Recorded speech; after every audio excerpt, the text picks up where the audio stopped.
It starts with a simple question and ends in objective reality. Through our journey from there to here, we find one another and ourselves. And as the next 24 hours breaks free from our last, we gaze onward in reflection of the day. Come to your own conclusions. Stay vigilant. Welcome to the Daily Wrap-Up.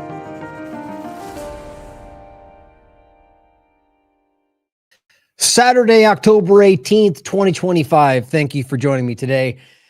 Well, the title about gaslighting really is something that I think has been going on, much longer than the partisan version of what we're seeing today. But I do think it's really important for us to reflect on this today with the No Kings protest and the left-right paradigm division, the Antifa or, Patriot Front or whatever the current thing now being labeled as terrorism to be used broadly against all Americans as the government sees fit, as has kind of always happened to people who are, adults enough to see beyond or allow themselves to acknowledge beyond the very flimsy, obvious two-party division that's always happening in front of us. But gaslighting today is such an important thing to think about, in relation to right now. Because right now, most everything that's being driven is coming from, and same thing with Biden or whoever would be in that position on the left and COVID-19. And, same thing. The point is, it's the left, right, back and forth, that it's all really coming down to the narrative they're presenting to you. And we've seen this shift. We've actually talked about this before. At one point, it was gradual, but it shifted away from fact-based reporting and information to what the team says. And then that gets parroted by even people that want to be fact-based, but are either unaware they're being played or are more, willing to lie for their side. But it's gotten to the cartoonish degree today, where we're watching are people that just get their marching orders and will parrot the like we made that point about the stunned silence of that CNN clip that wasn't stunned or silent. It wasn't. I mean, you could argue they were just trying to make fun of it, but you could tell most people that shared it were gradually increasing the stunned and share, and it really just becomes people that are parroting and sharing and parroting and sharing, and just grows into something of its own. And half of them haven't even watched the video. And I have a point about Matt Walsh I'll share today, but it's people that are in the partisan divide. And I mean team sport politics level, not just conservative or liberal or whatever else. I mean people that are so willing to be on their team that they will lie, they will pull punches, they will completely manufacture information. And so today what we're seeing, we'll make this about specifically the current, the protest going on, the Antifa overlap, the Israel-Gaza ceasefire lie, and how all of this stuff is in the same kind of vein. But what you're getting is just a presentation of what you're supposed to see it as. Or rather, that's not even the right way to frame it. Rather, just what you're supposed to call it. And probably just ignore it entirely and don't even look, because if you were to look, you would see that that's not true. It's an infuriating reality. And if you get lost in the day-to-day mainstream alternative media, mainstream media framing as if that's everything, it can be claustrophobic. It can feel overwhelming because you feel like you're inept, like there's no reason to even take part because no one's paying. But that's not true. I wouldn't be here if that was true. Now, you could argue I'm wrong about where the majority line falls, but every day there's examples, if you let yourself acknowledge what you're seeing in what it means, like me being here doing this with a large following, that's an illusion. It's very clear to me that it's an illusion. And what they're desperately trying to get you to do is think that the way they frame each other is what everybody else thinks. For example, which we'll get into today, the No Kings protest discussion. I was kind of laughing about this weird thing where they're stating, well, we don't have a king, so that's a dumb thing to do. It's like, well, that's a really, shallow view. Of course, there are people that probably think, whatever. The point is that we don't want kings. I think left and right Americans aware of the constitutional reality, we all agree with that. And the protest, you could argue for most people, is that we see this gradually increasing authoritarian lean. Both sides are doing it, and we don't want that. Now, I think that's most people, even if they're being dishonest about it. But then I recognized this weird sentiment from the right that was all about, well, we don't, that point, like we don't have kings, so that doesn't make any sense. Dumb Democrats. And I didn't know where that came from. And then I find out, oh, I see. It's a talking point that was put out by people within the team, went through Fox News, then became all the people online saying it. The Clint Liberty, that like it's some fresh hot take. They're just parroting what they're saying. It's weird. The point was, the only people I see that are saying that we have a king are largely people within the left-right paradigm divide structure. Most people can be not a child and say, well, objectively, we don't have a king per se, but we have a very obvious centralization of power that gets smaller and smaller every single moment. Doesn't that mean it's going to, go that direct? Probably obvious to say that we can see that. But what I'm pointing at is the way that both sides will point to that hyperbolic cartoon of either side that's not the majority and say, that's what we're fighting. But I don't think most Americans are even buying that anymore. But that's my opinion. But I just want you to think about the way that's framed today. Now, what we're going to go over,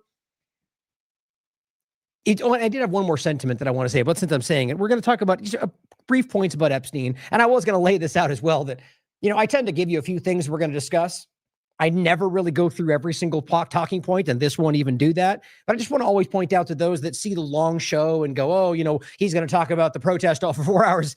Hardly. And we'll get into a lot of things, and rarely does the title encapsulate everything we talk about. My hope is that people who don't have enough time to watch the time, people that would like to understand, not just read headlines and want to be able to put time into something, but don't have the time to do it the way it should be done for everything that's out there, if that makes sense. And so I try to do a show where if you have so many hours to sit down and catch it, that I'd like to believe I'm catching you up on what's most important across a large field of the news, which I'm never going to claim that I nor anybody else is able to do that with one show ever. There's always things that won't be included, but that's my goal, is to, if that's the only thing you're able to watch, that hopefully you get a really good sense of a larger picture of a lot of different things and smaller points. So Epstein, to a degree today, as usual, some partisan BS, two-party division stuff that's relevant to the larger conversation. We're going to do a good portion of Venezuela today. I really want you to understand where that's coming from and what's happening there and how it's being used and the different side points to it. Israel ceasefire lies, because that's not stopping, obviously in the title today. The Israeli-U.S. deployment point, which is real. The weirdness around it is interesting, but it's a minor point in a larger conversation. But from that, just the point of Israel infiltration and a lot of different overlapping things that are very easy to see right now. John Bolton and the indictment, which are just accusations, rooted in some level of evidence, but why it always becomes indictment, it's over, we won, because people are trying to play you, either because they're too dumb to know they're being played as well, or they're trying to manipulate you and they know better. And by the way, he is a criminal, should go to jail. I just doubt it's going to happen. Lack of arrests in general is a point we'll get to again, because I think that's very obvious to see that we keep seeing these indictments. Pelosi, Obama, they're all criminals and nothing keeps happening. Antifa as a larger conversation, how it relates to everything and the way that they're building this case against what seems to be a nebulous idea. Not that there's not organization, but the way that they're doing it sets it up in order to fail, in my opinion. So they'll go after a couple of, pink-haired people and they call that a day and tell we fought terrorism. Ultimately, it'll be setting the stage for how they want to use it forever, in any case, against any American that they claim is within that category. Just wait till we get power. We'll declare MAGA terrorist organization. That's everywhere online right now. I almost bet you it'll happen, and it'll be the exact problem we told you would come around. We're going to talk about ICE violations and lies, which is a really important point today. We're going to end with some points and get into the No Kings protest, if we have time. I imagine we will. But the ICE violations around this, it's actually incredible to me. And these examples we'll show today are just from what I can see, not of today, but today that I've seen of the last so many days around it. And I mean like horrific lies about what's happening, arresting U.S. citizens left and right, putting them in prison for jail, I guess, for days without charge. I mean, one after another, children being taken while their parents are not looking. I mean, just insane levels. And then a huge section about how they've been caught over and over and over. And I mean, visibly caught in court, in front of people, the news coverage, lying about being run over by a car, lying about being shot at, lying. Now, that doesn't mean everywhere. No, nobody objective would say that means everywhere's a lie, because that would be stupid. Clearly, some things, their name, not a lie, but really there's probably things they're reporting that aren't lies. But incredible amounts of deliberate lies to cover their crimes or their lack of constitutionality. So why would we listen to anything else they're saying if in a large way we can see coordinated efforts to deliberately cover their actions with lies? and being backed up by the entire White House. Free speech violations, a lot of ways. One really important one around Kirk and visas, that people have been deported for free speech discussions, for saying things about Kirk that the U.S. government decided that was too far, and 100% violates what Kirk says is supposed to be the reality. I mean, it's just so grotesque, everything they're doing and calling for your support, left and right, by the way, and of course, some No Kings protests. Now, I do want to say one more thing, that in general, right now, what we're doing in this platform is, I mean, I'm always trying to grow. I'm always trying to expand and bring on more people. You know, we went through quite a dip recently because of a lot, largely was a very huge bill we're still paying off around the lawsuits that we had to fend off that in many ways are still ongoing. But the one in particular that they decided to really push, we pretty much won, in essence, if you remember, but had to spend over $50,000 to essentially get us in that position. So it was a loss, and probably what the whole point was about. My point, though, is that we're struggling right now in a good way to bring it back how we had it and grow.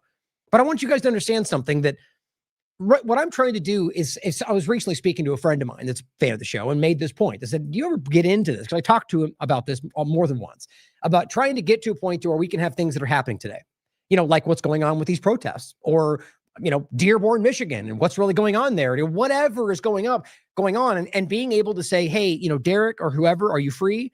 I'm sending you over there. I'm flying you there. Here's your hotel. Here's, you know, here are some funds for you to get around and investigate this for a week. I want you to think about that for a second. Think about the work that we do here, objective, nonpartisan, our track record being shockingly clear of how many, you know, just the consistency you can look for yourself, how often we're correct about what's going on.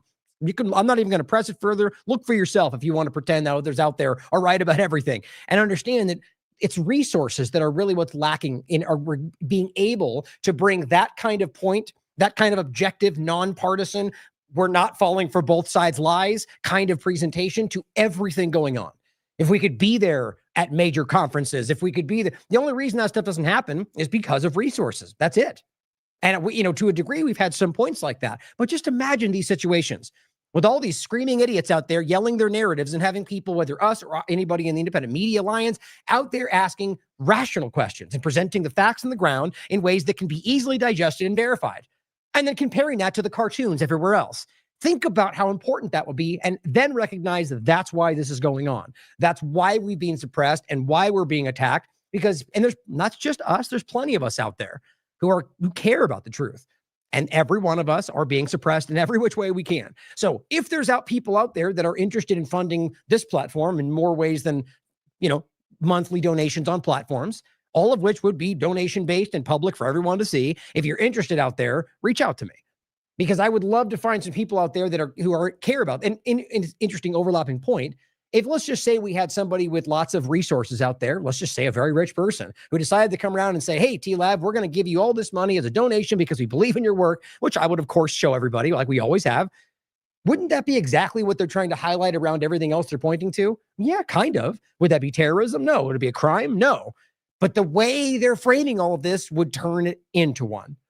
I want you to think about that too, because this is what they're doing. And I know how these things are abused with Soros types, with Elon Musk types, and how they very much do the same thing. And now they're painting it as organized, which is criminal. But now all that means is, so nobody other than billionaires within the government circle are allowed to get involved in high levels. That's what they want. So right now we're successful. 100% believe that. If this fell apart tomorrow, I would live the rest of my life knowing that we made a difference. And that means a lot to me.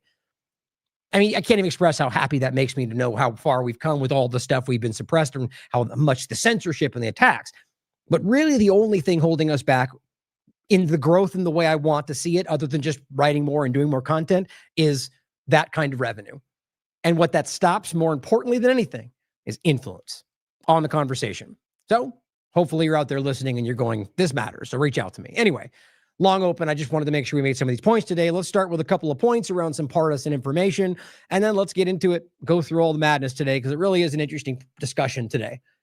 Now, one point about censorship, I just didn't want you to miss. I found this to just be crazy that this is being presented, again, kind of like I said before, because narrative, so in essence, we're presenting to you as Twitter and Elon Musk and everybody else, suppression and censorship and downgrading and shadow banning. But it's a good thing because we're the right guys and we're doing it for the right reasons, and therefore free speech, right? And that's how twisted and stupid this has become. So he literally points to Mario Nawfal, just like a press release person for the mainstream alternative media.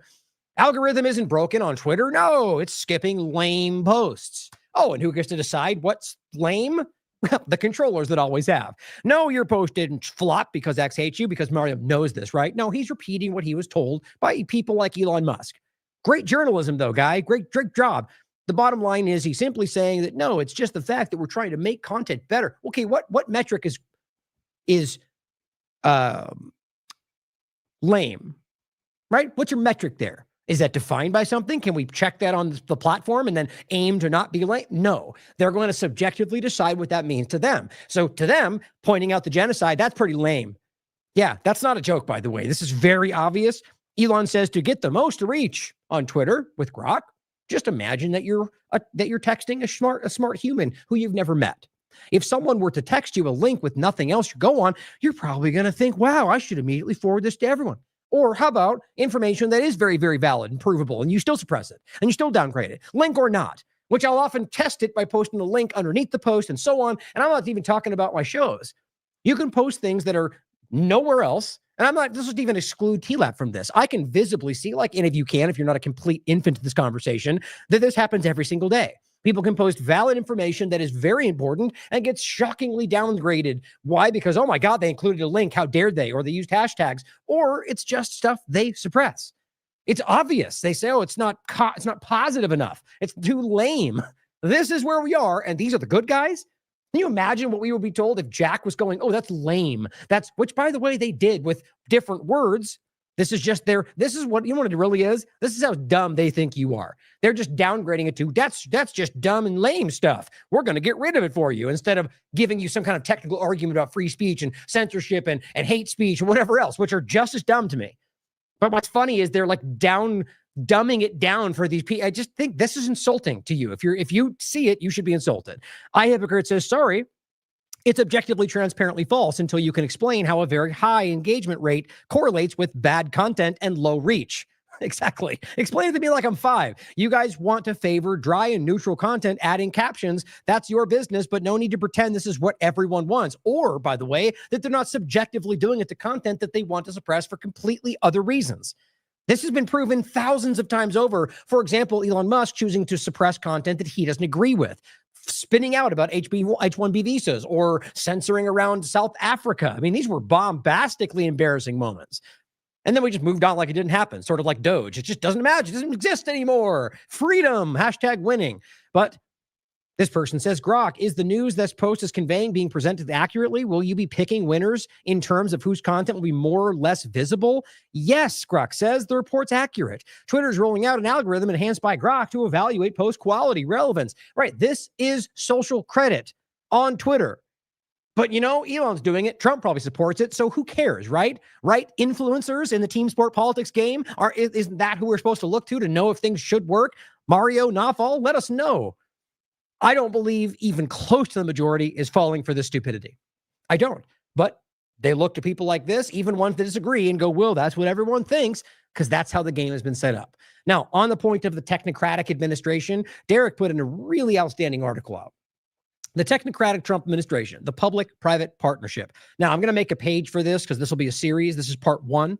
He'll be doing, I think, a few parts around this conversation, but as Whitney and I've talked about a long time ago, her work really kind of opened this door for me, is the understanding of what the public-private partnership is. I even remember a specific interview where I was literally sitting with her as she was talking this through, and I was like this profound epiphany, it blew me away to understand what that created. And of course, just the obvious reality that that's a very fascistic, tenet to fascism, to have the blending of corporatism and government. But, but it's just funny, socialism and communism, they're all very much the same kind of control. Like, they're different very clearly, but the tenets are very similar. And right now what Trump is doing, which we'll point out in a minute, or as we just actually, it's not from today. I'm thinking back to another one. The interview we just did with Catherine, which this kind of overlaps, by the way. It's the similar points in this article. Catherine's interview was entitled Reverse Robin Hood, Why Has Trump Become Anti-Capitalist? And it's her opinion. I mean, but I agree, her points are pretty undeniable. The reality of all Intel, NVIDIA, endless examples of things that if Biden did it, they would straight up call it socialism. In fact, we have Republican commentators who says this is socialism. Popular conservatives radio host slams Trump in August of this year for wanting stake in private company. He basically says, look, well, he's like, if you want this, or what did he say? I'm trying to find it real quick. Derek quoted it in the article. Yeah, he says right here, he goes, so we'll deliver the money, which has already been committed. He says under the Biden administration. He says, he goes, I'm sorry, but no, this is terrible. This is socialism. Anyway, there's another point I was going to read in that. His point was simply like, let's stop pretending like this is what you want. At the end of the day, it's exactly what you're criticizing everywhere else. But Derek had a great point about all this and the reality, the many points that we make. Like all the people lined up behind him there, these are the people that Jones and everyone else told you were the deep state. And now they are literally shaking his hand and patting his head and doing everything. I mean, they are part of the team. So you can either acknowledge what that means about the people telling, Jones and everybody else, or you could recognize that they're being played too, or, whatever it is you think, but just acknowledge that this is not winning and it is not what you were promised. But as he writes, Donald Trump's return to the White House has seen him partner with a number of technocrats on public-private partnerships, setting the stage for the incoming technocratic surveillance state, which is really where this is going. Now, I recommend you check this out. It's a really well-done article. I don't even getting into it briefly will give me 30 minutes. I'll probably go over another show. Maybe Derek and I'll do an interview about it. Worth your time. Now, interestingly, and we'll come back to the No Kings protest toward the end. But speaking of the different things like NVIDIA and Intel and examples that are very much hypocritical for Trump, just about profiteering, which, would be called socialism if it was anybody else. Andrew here says, this is literally everything they claimed Hunter Biden had done. Now, I don't exactly agree with that, but it's still worth you seeing and you can decide for yourself. He says, everything they claimed Hunter Biden had done that warranted his father's impeachment and removal from office, except we have Trump on tape putting Eric in touch with foreign leaders for business deals. And Eric blithely and obviously confessing to it. Surreal. Now, anybody who knows beyond the partisan narratives, who knows that the Hunter Biden story was way, way, way more than just him setting him up some for enrichment, okay? There was a ton more that happened there. So, but for this conversation, what we're focusing on is the fact that the claim from the partisan game is that we're talking about him, self-enrichment. And the same point here, which, guys, we know this.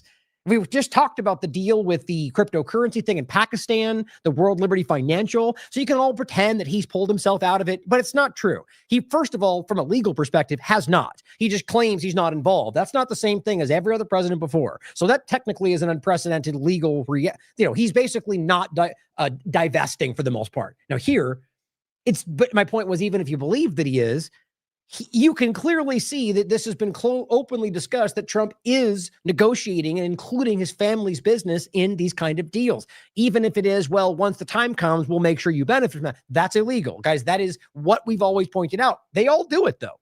So let's not pretend like it's unique to Trump, but you should hold him accountable if you care, not only go them first, though. No, it's a crime. We should hold them all accountable. But it says, here's Eric Trump admitting that Indonesian president and Trump were in fact discussing family business dealings when caught on a hot mic. Then you can watch the clip.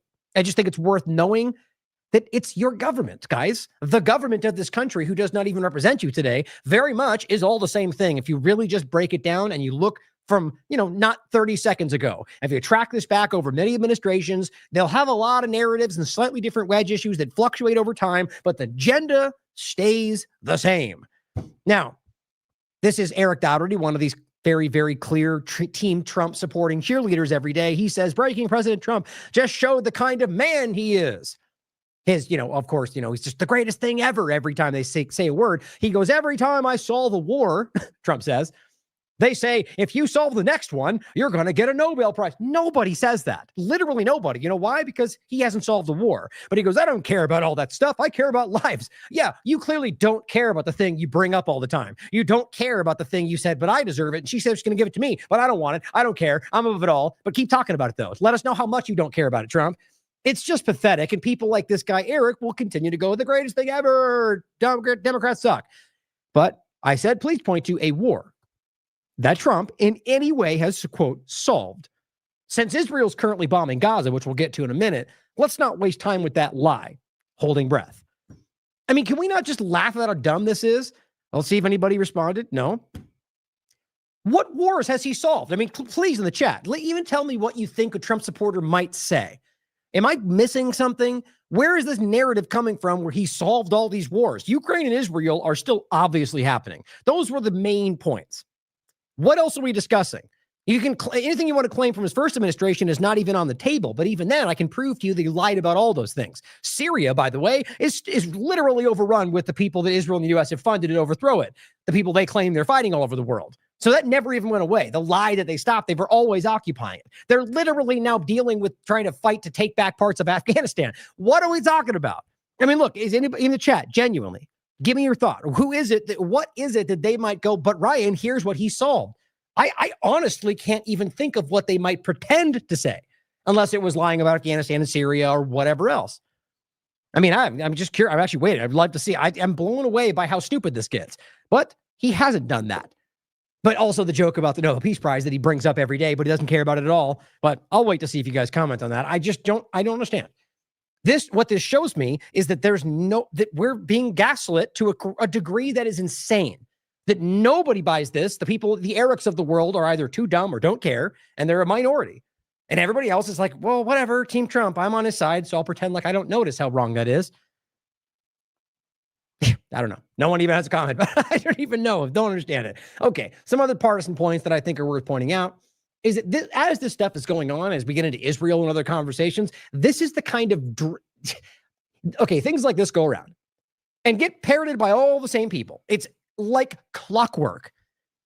And now you could make an argument. There are points to be made about the manipulation, gerrymandering, that in the many different ways that they can manipulate, which, again, if we're not being infants about it, obviously both sides do everything they can because they're convinced the other side is the one that's going to do the wrong things. So we have to maybe break the law just to fight against the real problem. Or if they even believe it, who knows? But that's the narrative they're supposed to sell to everybody. This is interesting to me. Now, this is Mario again. He says 40% Republican votes, 0 Republican representatives.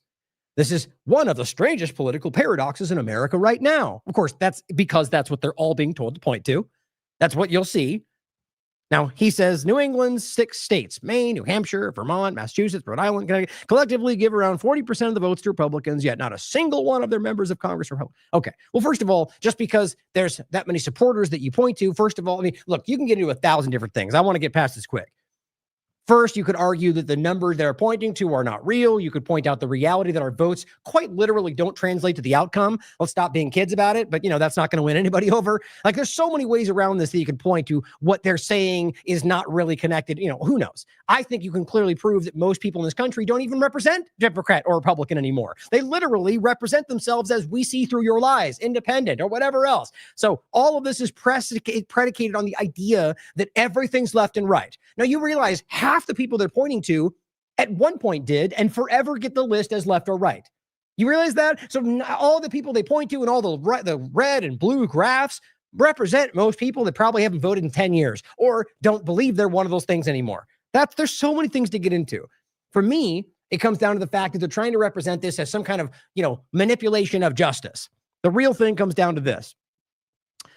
DC Drano said this, one of the 100,000 people that all pointed this out on the 17th. And this is how funny it is to me. These aren't fresh hot takes. These are regurgitation of the narrative. They all come out and act like they're the one breaking through this neat point they all saw. No, they are tired. They are repeaters. They simply point to the thing that everyone else is saying because they're all supposed to push the narrative. But it says, see all this red in New England? You know how many congressional seats are held by Democrats?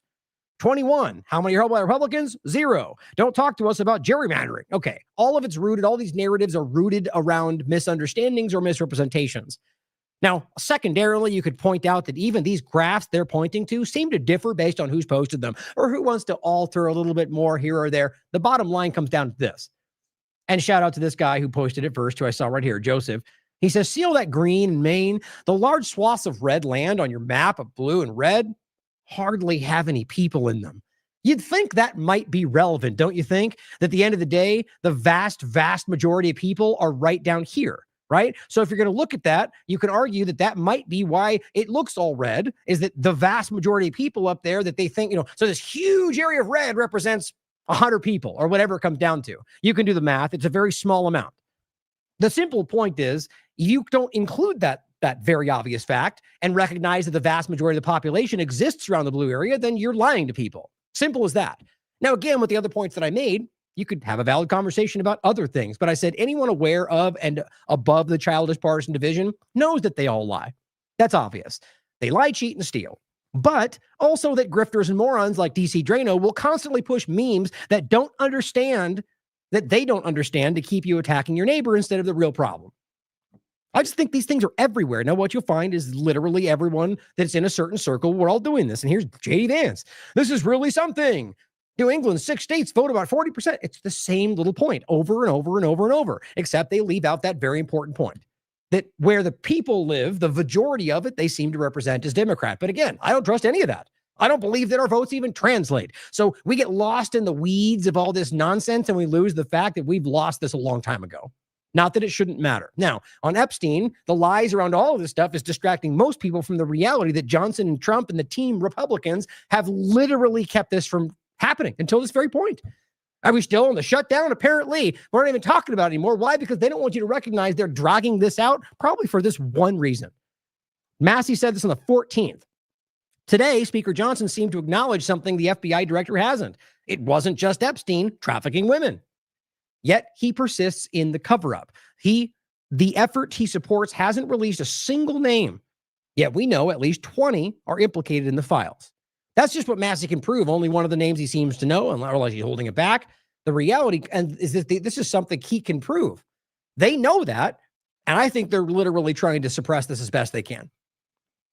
We'll find out, I guess. If they just do everything they can forever to never let it come out, that'll speak for itself. But at some point, they seem to have to address the vote that they're dragging their feet on. Now, on top of that, Thomas Massey adds, well, the British ambassador lost his job. Now the prince, who I just saw this yesterday, lost his title because of this. Don't tell us there's nothing in the Epstein files. The truth is coming out, and we will not give up. Repost this and tag Speaker Johnson if you want him to quit delaying the vote. Very interesting. Ben Shapiro attacks Marjorie Taylor Greene. Why? Calling her demand for answers about the men involved with the Epstein child trafficking as just conspiratorial nonsense. He's furious that, as Shadow writes, this is his opinion, that Greene is speaking out against weak and cowardly men in the Republican Party who do nothing but send angry letters. And this person's a Republican supporter. The point is that even they are calling out the lack of any arrests. See, I get the sense these are people that believe the lies spun by the Republican team sport politics, but at the core point still want the right things. They still want constitutionality. They still want criminals to go to jail. And there's a line at which even they will start to go, okay, wait. How many times can you support Bill Gates? How many times can you push vaccines? There's lines for people. Epstein seems to have been an important one. But overall, mad that they're still talking about it. The thing that he told you was important. And look, we're going to get to in a minute the one about Kash Patel, talking about Charlie Kirk and these conspiratorial nut jobs on social media.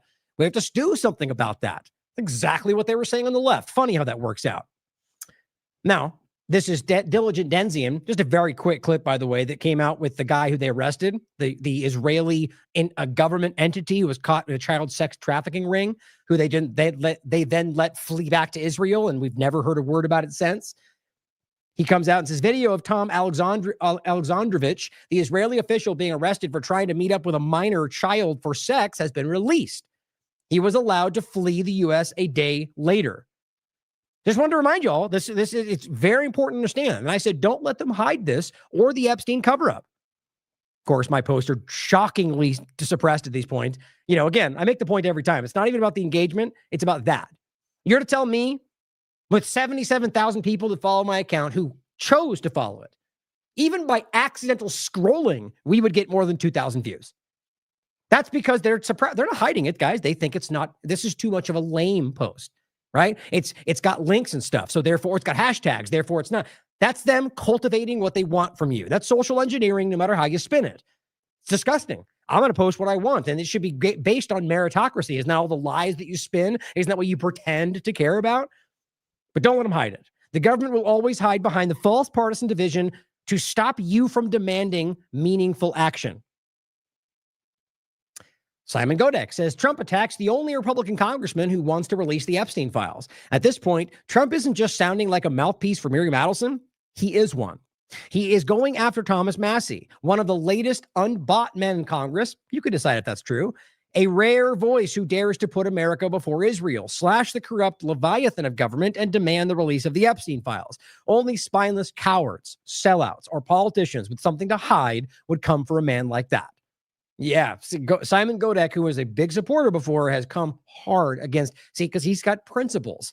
He believed the lies for whatever reason in some cases, and then when they didn't deliver, he called them out. I have more respect for that than most anything in this conversation. We are all misled or wrong sometimes. It's about acting correctly in line with your principles, what you claim to fight for. And the moment that, Trump's had 1,000 of these so far, and all the children out there follow along and pretend they don't see what's happening.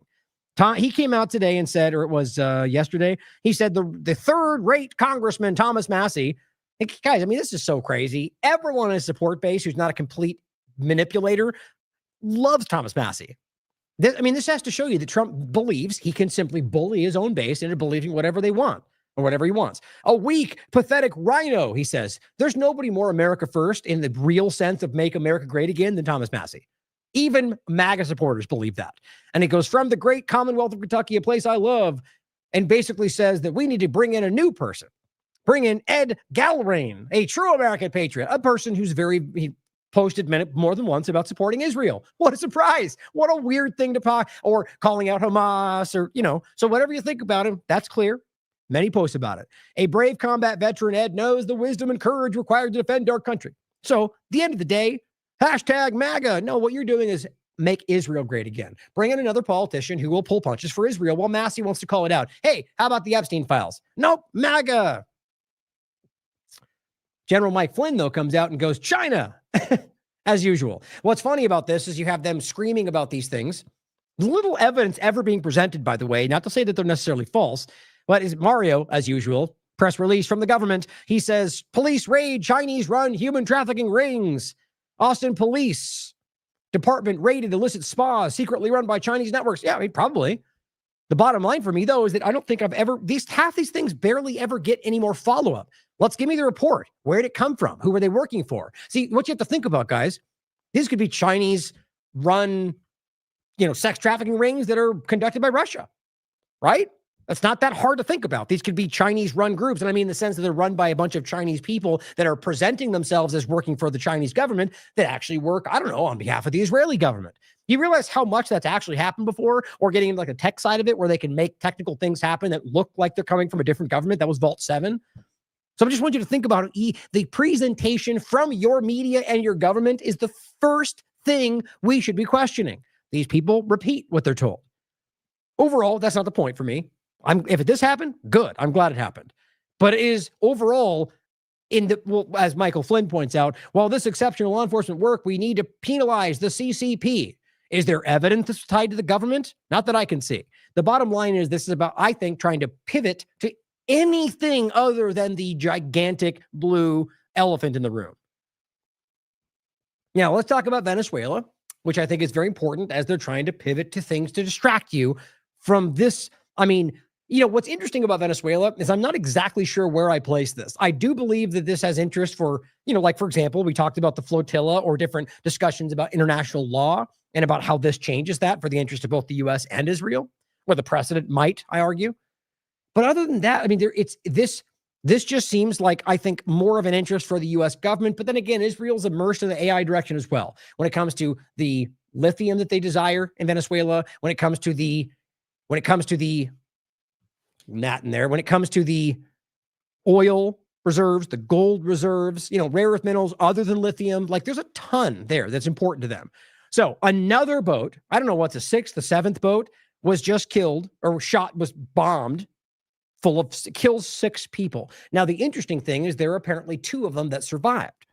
I will get to that in a second, which says a lot. But again, my point on this is just, it's the exact same story. No evidence, no process, just bombed the ship, claimed they were drug traffickers, and moved on. Happens over and over. Now, you have to understand, like I've said every time, there is nothing that makes that justifiable. There's no legal process there. They don't get to execute people in the world because they say narrative. There's just no way around that. The power structure and the screaming idiots on both sides of the paradigm want you to think that.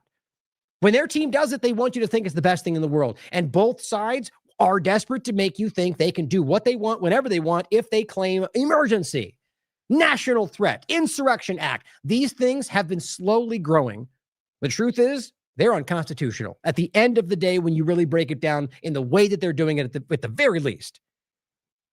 So MJ Truth Ultra comes out and says, here we go. Let's cheer on the peace president building for war, because that's totally not ridiculously hypocritical. Bombers and cool things. Yay. That's what they're all doing at the team sport politics side. But the interesting part, which is a report, this guy can't even spell Maduro unless he's trying to make fun of him, I guess, by making it A, like making him a woman for Spanish. It's just, typical childish kind of stuff they do. But offered the U.S. a dominant stake, they claim, Maduro, in Venezuela gold, oil, and mineral wealth. Interesting. And promised to cut ties with Russia and China. Now, I can't verify that. It wouldn't surprise me, quite frankly. And from what I can see, it looks like it actually started under Biden, which is not surprising that they love to make this, it's Trump doing it all, even though it was already on the table. And it's funny, though. But the point is that if this is the reality, I'll play this clip for you. Or actually, I don't think I will. I thought I decided against it. Yeah.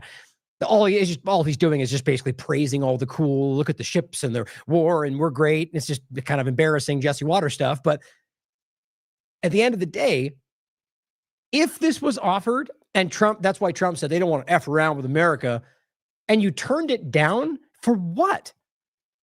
Because you probably covet all of it. And that's the plan, but you failed repeatedly to make that happen.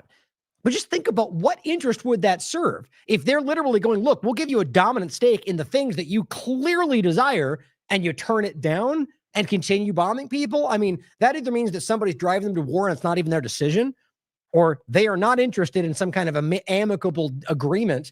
They want to take it. I just find that really interesting. But my real point is that I'm not even sure that's actually what happened. I think that's a statement that's been going around, and I haven't been able to verify it. Certainly possible, though, like I said. But we'll come back to that. If the claim that Maduro offered him all this stuff that he turned down, I think it speaks more. Honestly, the point's more important if he turned it down for just arguably just to go after, like the argument is we just can't let them be evil people. Really?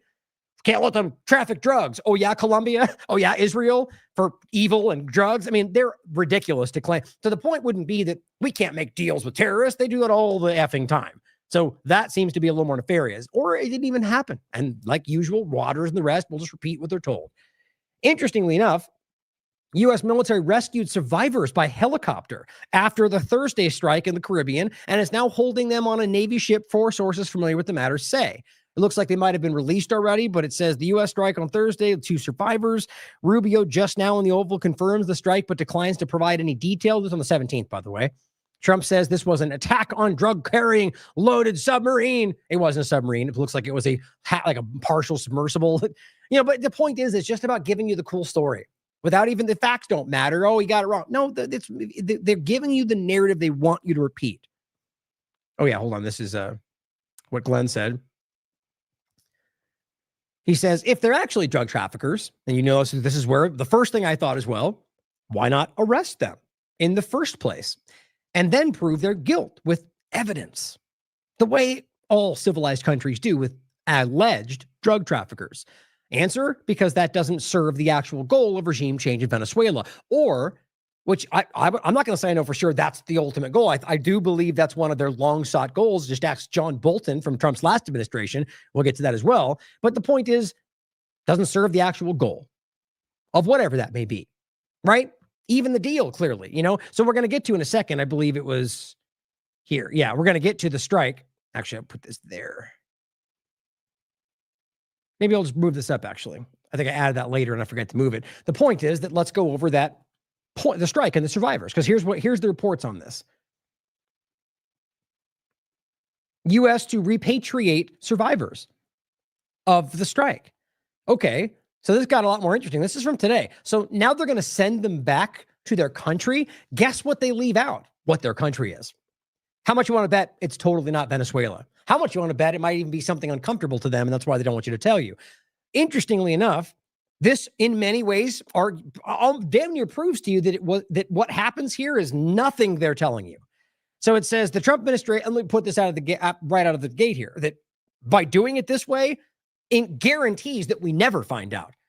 Wouldn't they want to prove to you they're traffickers? Why would they let them go if they're willing to murder them while they're in the ocean, but then not charge them for a crime, not put them in prison? So death, and then if we catch you, we'll just let you go.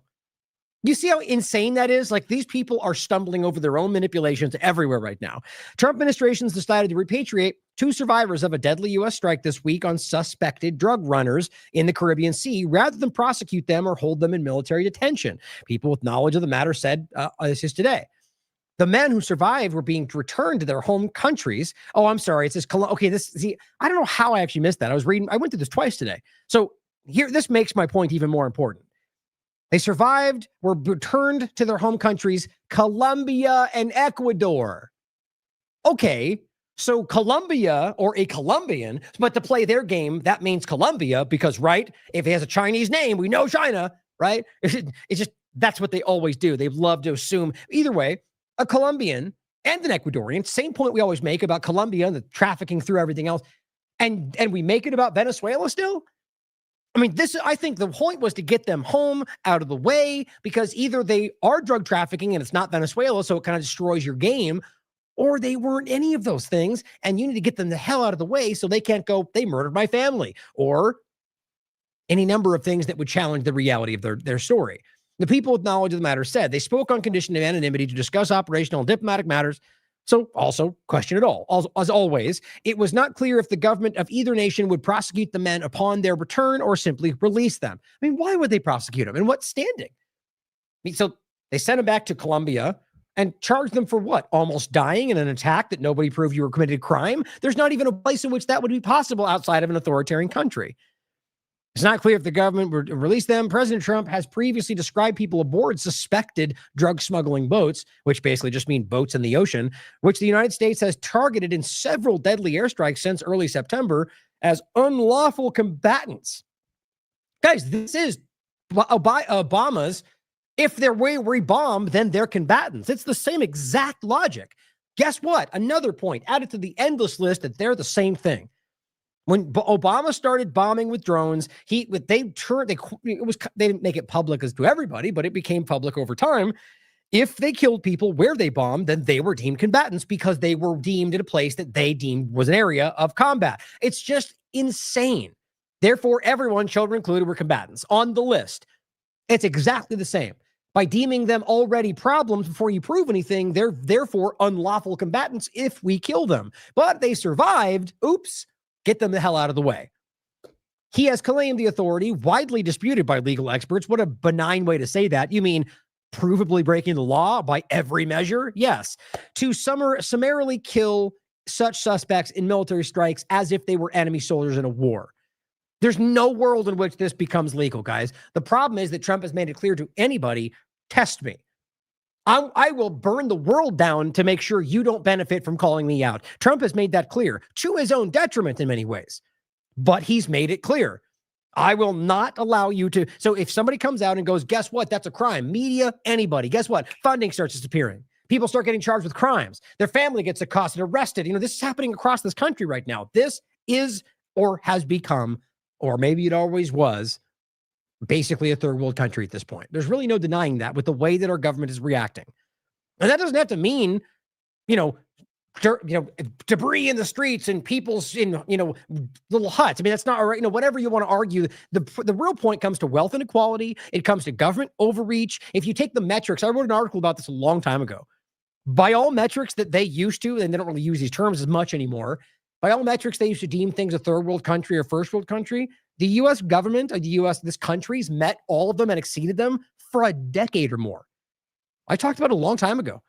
So just because we pretend and frame it differently and don't look at the bad parts of our country, the reality is we've been there quite a while. It also avoided the dilemma of what to do with the first people captured in what Mr. Trump has declared a formal armed conflict because it meets his needs against drug cartels. Right. Except, the old interesting point we brought up the other day more than once, that they're totally not, though, going after themselves. The DEA, who got caught laundering $19 million of drug cartel money, the very group they pretend they're fighting. This was August 19th, 2025. Yeah, they don't care about that. Who cares? It goes on to say, holding them as indefinite wartime detainees at the military prison of Guantanamo in Cuba could have opened the door to the court reviewing whether this was really a war, which means we all know it's not, and that might have opened that door wider. That's what's happening. The people, guys, this is not secret. He's just testing people's willingness to call him out when he's willing to go all the way. He's taking that from Israel. On Saturday, the officials said the Pentagon transferred legal custody of the two detainees to the State Department, which was preparing to repatriate them. Their physical whereabouts and the mechanics of any impending transfer were not immediately known. How much you want to bet these people disappear? That seems like a much more likely reality in this world, because you think Colombia and Ecuador are going to say a word? No, they will cower away like everybody else is who sees what he's capable of. Here, we have people that could have a very different story. Seems more likely they might just vanish. The administration has also cited, that's my opinion, has also cited the fact that about 100,000 Americans die from drug overdoses each year in the United States, except the surge in overdoses has been driven by fentanyl, which comes from Mexico, not South America. But a lot more than that. Also, the opioid crisis that even this platform will not want to point to, which comes directly from both sides of our government. To pretend that even the 100,000 is remotely connected to South America is just insulting to your intelligence. Are these people coming in and holding a gun to Americans' heads to force them to buy? No. It's, first of all, a freedom position to be able to buy what you want and put what you want in your own body. The argument that you can murder people in boats halfway around the world because people do drugs in this country is so asinine, it makes my teeth hurt. But here we are. Narrative repeaters all across the conversation. Now, much as I think Michael Tracy's a complete clown right now, I have for a long time, very partisan, very, very dishonest when it comes to things that he doesn't want to point out. Nonetheless, no matter, even Laura Loomer, if something's pointed out, which is accurate, which for her seems to be never, I'll still point to it. But my point is, he's right to point out that this is what Tulsi Gabbard was saying before Trump was in power. You might take note of the very shocking difference to the way she frames this. Now, honestly, I should have started this by saying, oh my God, look at what Gabbard had to say about Trump, and that might have given it more impact. Hearing is an increased saber-rattling intention saying the United States needs to send in the U.S. military now to wage yet another wasteful, counterproductive regime change war. And once again, it's being done under the guise of humanitarianism. If this administration is so concerned about the well-being of the Venezuelan people, as we all are, then they should be using their influence and power to try to bring the different sides together towards some reconciliation. Well, wouldn't they say that that's exactly what they've been trying to do? We heard from Secretary Pompeo and from the president that they are hoping for a peaceful resolution here. But you have Sergei Lavrov, the Russian foreign minister, saying that our interference is a grave violation of international law. So do you agree with him? The problem is that you hear people like John Bolton and Mike Pompeo saying that they're hoping for a diplomatic solution, while at the same time basically using the threat of U.S. military force. That does not set the stage for diplomacy. That simply ratchets up the tensions. So understand, right now, Trump is pushing towards more action in Venezuela. That's very apparent. Tulsi Gabbard appears to be completely supporting it because she's a complete hypocrite. That's not, look, I'm not that's period. Next sentence. There is just no way you can stand there and look at what she's saying and compare it to, why? Because Trump's doing it? That's wild to me. Overall, this was Trump then, by the way. It's not left and right if you just pay attention. But the truth is, this has been going on a long time. And the whole indictment of Bolton, it's the same idea, guys. We'll get that in a second. Like, if you believe for 1 second that they're going to go after him with what he knows about Trump and what they did together, I certainly hope so. But the arguments they make about him, they're all guilty for. We'll get to it. It's basically just emails and information that he's not supposed to have. It's the same game they all circle around. Trump did it, Clinton did it, and no one seems to go to jail. How much you want to bet it's the same way? Hope not. The United States should set the example and lead the way, bring other parties to the table to try to say, hey, let's have internationally brokered and overseen elections. But do you believe that which they already do. Maduro truly have should their voice go? heard. Do you believe that Nicolas Maduro has been a horrific leader for his people and that he should go? I think that the Venezuelan Gotta love the objective journalism. Do you think he's been the worst president ever or not as good? How about, what is your opinion about the president? That'd be a journalist, not Fox News, not CNN. That's not how they roll. But the point is, at this time, we can prove to you that all of them were lying about it from both sides. She's coming in for more of the we shouldn't be doing that, but still frames him as the evil Maduro. The reality is, take him or leave him for what you think he's doing in the country or left. They're all criminals, in my opinion. I don't think government should exist, but they're also lying about him.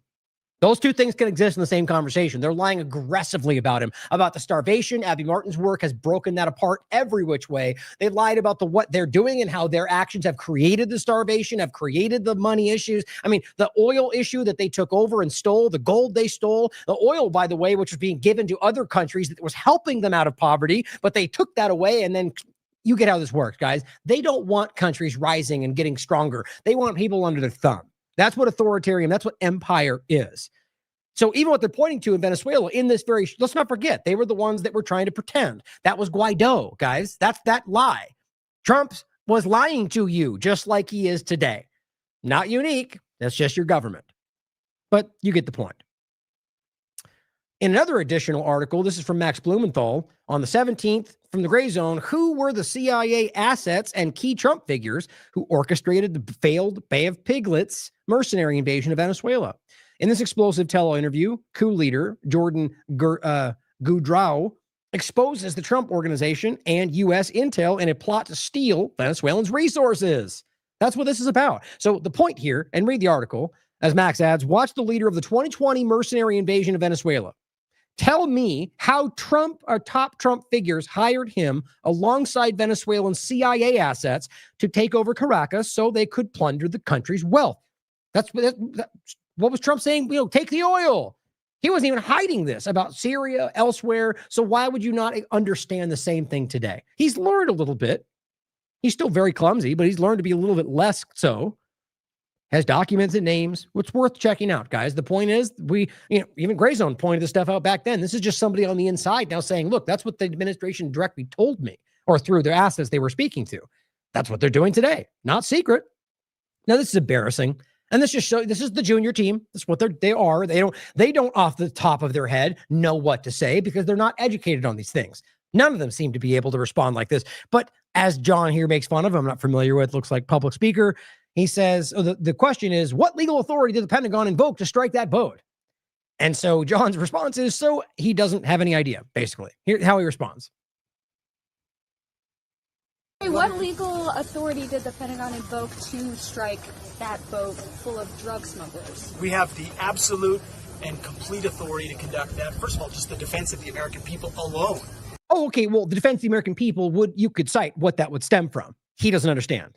100,000 Americans were killed each year on drugs, which has to do largely with things that don't come from South America, and also which things Americans can take. Largely, by the way, comes from things like opioids that have nothing to do. But who cares about 100,000? War with Venezuela. These guys are children. To the previous administration because of an open border and open drug traffic flow. Except for the fact that problem has existed way before just the last administration. But see, they believe they're aiming at, and to some degree they're right, a group of people that their worldview goes from Biden to Trump, and that's it. Even weirdly, because Trump being included would counter a lot of their narratives because he did a lot of this stuff last time. The point is that this is such a lie, it's insane, but he still has yet to cite the authority used to do the act. That is an assault on the American people. I said we smoked a drug boat. Okay, so smoked a drug boat. Very intelligent. But so right there, look, let's just say, okay, so let's just say they assaulted the American people. Like an invasion. Okay, well, that would be the argument would be some legal statute around the defense of the country stemming from an invasion. But none of this is happening. There's 11 narco terrorists at the bottom of the ocean. And when other people try to do that, they're going to meet the same fate. Oh, except 2 of them survived, right? He forgets he doesn't know that, or they're from Colombia, so it's not Venezuela. See, they're blustering, guys. They're just standing there going, we have the right to do whatever because we're fighting for freedom. I guess dumb people fall for that stuff, but it doesn't mean anything. And so, as he rightly says, so absolute and complete that he doesn't know what it is at all. Here is the long history of the reality of this, and this has been going on, as 1947, but well before that, we understand many different points, but overall, this is not partisan, guys. Afshin Ratsani from Going Underground. Every CIA coup in Latin America from 47 to 2002.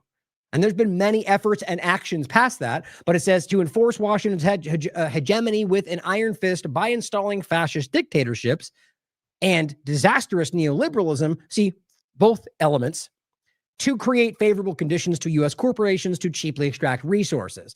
They'll work with fascists, they'll work with socialists, they'll work with communists, ISIS elements, they'll work with whoever they can to gain what they want in the situation. They have no scruples, guys. Every South American country which has had its government overthrown by the CIA since 1947. Costa Rica in 1948, Guatemala 1954, El Salvador 1979, Nicaragua 1981, Panama 1989, Paraguay 1954, Brazil 1964, Peru 1968, Chile 1973, Uruguay 1973, Argentina 1976, and Venezuela in 2002. Oh my God, this is perfect. So somebody in the chat is genuinely arguing the Monroe Doctrine. Would you guys like to inform him what that actually stems from? Seeing as how, this is what's funny when somebody steps into an audience that they think are as dumb as everybody else. The reality is the Monroe Doctrine stems from the US, the UK, and Israel, largely Israel, arguing that they have the right to preemptive self-defense. You're a clown, okay? That's insane. That's the argument that they're doing something and we argue we can bomb them because they were about to attack us. Gee, that's not possible to be manipulated. They can't lie about that like Bolton and Trump and the limpet minds. I mean, yeah, yes, I am ripping on Hegseth because he's obviously out of his depth, like the rest of the people in his positions. But, the argument, even to put forward the Monroe Doctrine, shows you that you don't actually believe in any of the foundational ideas of this country because they're counter to what those things are. But have fun defending that. But the bottom line, guys, is this has been going on a very long time. And basically the entirety of South America has been regime change, manipulated, and then we turn around and go, look at how bad they are at doing things. Well, maybe because you put fascist dictators that would sell out their country for other people's interests. But here's Maduro, a speech they won't show you on U.S. corporate media. And this is October 17th, posted again. But Maduro simply saying that Trump's administration, he's blasting him for approving CIA operations in Venezuela to attack his government, and lists just a few examples of the U.S.-backed coups in Latin America. Lastly, on other policy point, he said, this is Dave DeCamp, who we'll be interviewing soon. First, on the 16th, he says the U.S., in case you're still screaming peace, President, the U.S., so Trump's current administration, has bombed Somalia 82 times just this year. 82 times. You may wonder why. Yeah, we're at war? No, but the point is we don't declare war anymore. The president just does what he wants, apparently, and we still pretend that's some kind of freedom, liberty dynamic. They're bombing Somalia in some cases for Israel, in other cases for U.S. interests. I've gone over this 100 times over. In fact, I'll grab, if I can get the tag to pop up, that might actually. Well, here's one of them anyway. Oh, wait, that's not the one.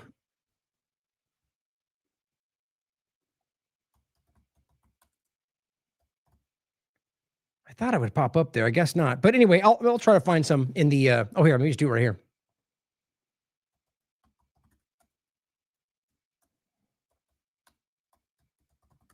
Damn it.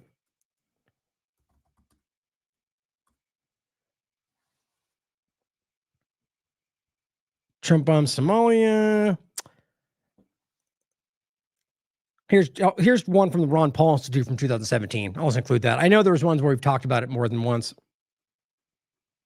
So, we talked about Somalia. We've talked about, the Democratic Republic of Congo. There's so many moving parts, but a lot of these do have to do with Israel and U.S. interest for rare earth minerals and plenty of other overlapping points. That's rarely about fighting for freedom, as if bombing people to death will, somehow bring freedom. How often has that happened in the past? We tell ourselves these lies.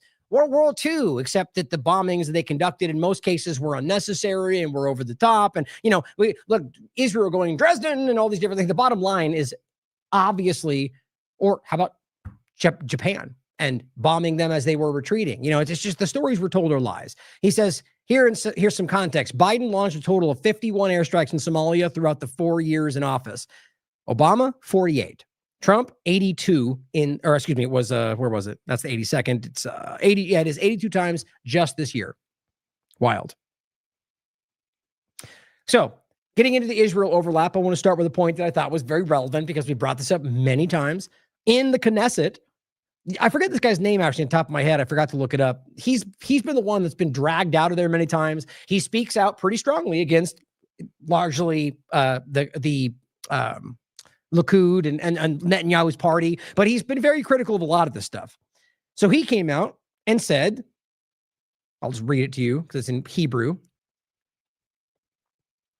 He says, you personally initiated Qatar's money transfer to Hamas, which we know. You guys have already here. You know this. It's provable.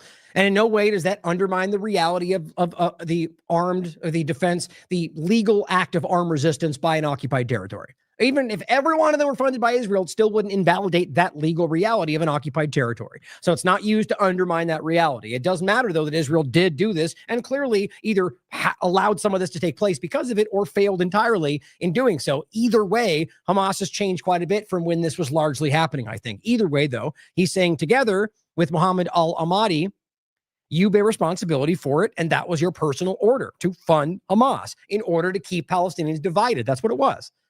You bear responsibility. He says in 2020, as we've told you many times, you sent the chief of Mossad, Yossi Cohen, in order to facilitate the transfer with Qatar to Hamas, in order to increase the amount of Qatari money. He says, so why are you against the governmental commission? Because that's going to come out. They don't want it to be as public to go like to every average normie out there listening. He says, so why are you against it? Because you know that. All the meetings are recorded in the minutes, word for word, and you can't run and hide. You can't shift the blame onto others. Very interesting. So as I said, as anyone honest has been telling you, and there's a lot of people out there who have been pointing this. I'll include this link.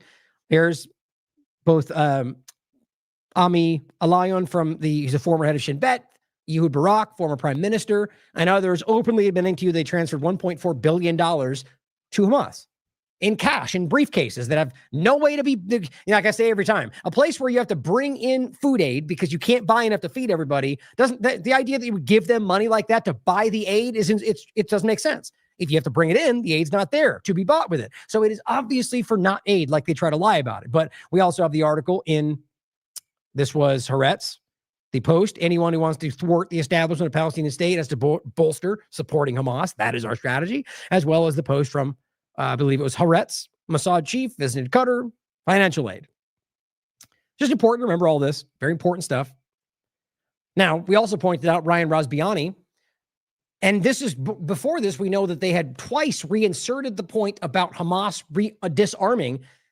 Hamas finally allowed that to be one of the points. Fine, we'll disarm, we'll get out of the way. And then twice, Israel and the U.S. put that point back in, which to me has become very clear. They need Hamas to be the focal point to justify their ongoing actions. If they were to step aside, there's no way they can rationalize the way they're doing this. Even now you can't, to be honest, but this is like the power structures have to pretend.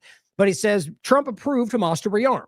He did. This was on this is written the 13th, but this went all the way through in the beginning of the ceasefire lie, where he did say, yes, you guys can rearm, but then stated if they don't disarm, then we'll make them and set this up to fail. Now, we also covered this on the 13th and the 14th. Israel continues bombing Gaza during the ceasefire, which is happening to this very day. We'll prove that to you. And Netanyahu aims to swap, the way I read it, ISIS-linked gangs for Hamas as the current thing in there. They're battling or whatever. They're funding these just like they were in the beginning of Hamas. These are ISIS-linked gangs that they've openly discussed even within the Knesset. Here's the article from Haaretz. What's wrong with that? As they discuss arming ISIS-linked gangs and how you're not allowed to say it out loud because it violates their national security. Surprise, surprise. Not new there. I said more evidence backing up our assessment of what's happening in Gaza. It's a Sky News article or link an article that just came out. Israel and the U.S. are arming and supporting the ISIS-linked gangs. So essentially, nothing new because they've always been funding and arming ISIS and Al-Qaeda. It's not a secret. Just whether you choose to acknowledge the evidence that we have. Everybody has. James Corey, Ben Swan, long-term investigations, basically common knowledge today. Watch this, though, to understand the depths of this. We'll get into it more. I believe not only understanding, I think they're trying to position them as this new element, maybe even to call them Hamas, like they're doing with ISIS-K, I believe. The point is that this is the group that they were funding a long time ago. This was the group they were allowing to steal the aid that they blamed Hamas for. These were the groups that were executing people and raping people at the GHF food lines. That's who these people are. You can prove this. We've gone over it in depth in these shows. And then you have reports of these people executing Palestinians. They blame Hamas. You also have reports of Hamas taking some of them out, and they blame that on Hamas killing civilians. In no way am I saying it's not possible that Hamas is killing innocent people. Certainly is possible. I don't have the evidence of what they're pointing to. We can easily show you they're lying about. Here's this clip. I'll basically read it to you. So it says the new footage reveals fresh evidence of Israel backing anti-Hamas militias. Remember, verifiably ISIS-linked. Haaretz covered this, reported in the Knesset. They debated it, and Netanyahu essentially got them to shut it. You're not allowed to say it, national security, but they openly discussed how they have ISIS links, and that's okay. He says new footage verified by Sky News shows a Gaza militia transporting supplies from the direction of the IDF base and the Israeli border. The video is published by a member of Al-Mansi's militia, and that's the guy we're talking, the groups we're talking about, appear to show a supply convoy traveling through northern Gaza 1.4 kilometers inside the Israeli-controlled zone that they're literally killing people for getting close to. There's no misunderstanding this. I think that was even the guy right there. No, it's not. But it says the video is published, inside the zone. The videos, same one. Now it says the vehicle head south, stopping briefly as a child and two men pick up water bottles and jerry cans that fell off the truck. So one people that are with them. So you could argue that's, off the human shield. The convoy continues past damaged buildings and stops at an abandoned school, the headquarters of their men, known as the People's Army, of course.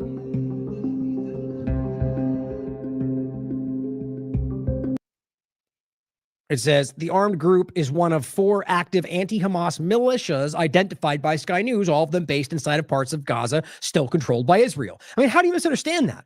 Now, the point that they're ISIS-linked is not debatable. That's just not being pointed out here. The question about whether they're working with these groups, the groups that they're otherwise pointing to when they say, look at Hamas is killing everybody, because it's easy to prove. This is falling apart in front of them.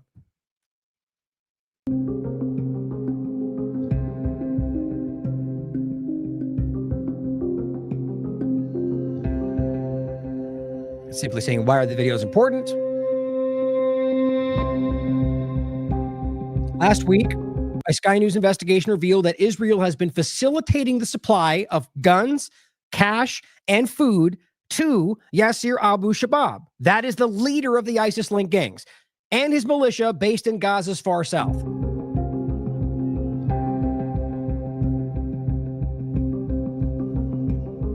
Hold on, let me grab one thing real quick.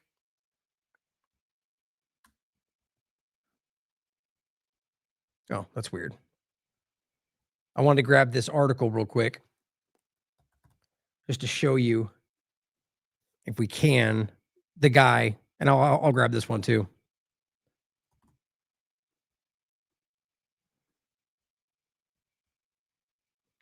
It says the new footage viewed by Sky News suggests a similar arrangement has been set up in the Gaza's far north to supply them. Now realize, guys, these are places that they're supposed to be allowed to go back to that they've completely shut off. We'll point that out in a second. The whole yellow line thing, we called that right when it started. It's now becoming more known. That's not supposed to exist. They're acting like that's the new border. The point is the Trump administration, the U.S. government entirely will back them. Like they're just going to go, they just won't acknowledge it. The media will get wind of it. They won't push. The reality is that's not supposed to exist. But like with Lebanon, they can literally bomb every single day and still take more territory. And everyone just pretends like there's a ceasefire in place. It's how these people operate. Both videos start less than 400 meters from the IDF outpost and show convoys following an identical route to the militia's headquarters.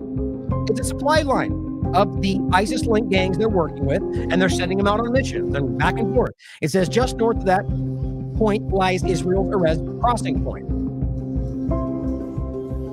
It's not possible to determine exactly what is being transported, but we can see food, water bottles, and a large amount of fuel. All the things they're refusing to allow the Gazan people to have.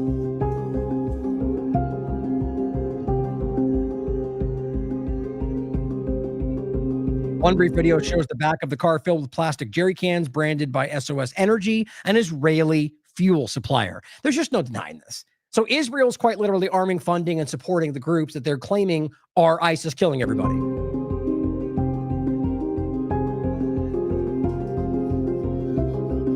The IDF and Al-Mansi did not immediately respond to requests of comment. Surprise, surprise.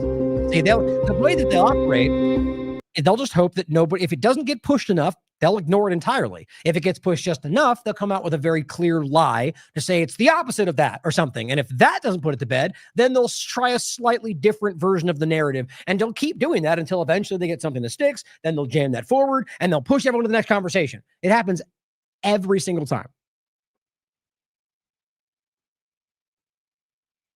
So that's Sky News. Here's the article if you want to read more on it. That's the guy we're talking about right there. That is the Abu Shabab. That's the Yasir Abu Shabab. That's the guy they're talking about. This is the people who are affiliated with ISIS, right? So just to connect the two, they were just telling you about this guy getting funds and money and fuel and his group from Israel directly from their controlled areas and in their outposts. And this is the guy that in front of the Congress, they argued, what's wrong with that? Says Prime Minister Netanyahu when discussing the ISIS-linked groups they're working with. It's not hard to understand. Of course, this is the guy right here, as Robert and I talked about it all the way back in June, because that was important to understand that it was already happening. Oh, here, I'll include that for you to check out. It's a good article or a good, interview that I had with Robert that was already setting this table before it really came a larger conversation. And of course, on top of that, I'll include the article that Robert just put out, the long con. The U.S. and Israel are again setting the table for regime change in Iran. Now, it's not working, but like this is the clumsy efforts they've been trying to throw at Iran, and even working with the same people, the MEK, the people that both Giuliani and Rubio are completely bound to and speak for money. And these were even literally on the terrorist list for this country, sort of like Giuliani was. They don't care. It's clearly about manipulation. But the point is to understand recent revelations regarding a covert Israeli influence operation seeking to help replace the current Iranian government with a corrupt monarchy have received almost no coverage in the Western media. This is because the story begins to unravel a web of media agencies and even terrorist networks. Not the ones they want you to think, but the ones that all our government are working with, funded by the Israel and Western taxpayer in a desperate attempt to stir civil war in Iran. Nothing new there, because Israel right now wants to pivot from what they pretend was a ceasefire that was successful into something different. That's what you're going to see, I argue, which even then they've already this is already blowing up in their face. The point, though, is this influence operation. And the idea that, Pahlavi, the son of the previous guy, wants you to believe that somehow we're fighting for democracy, but then they call him the prince.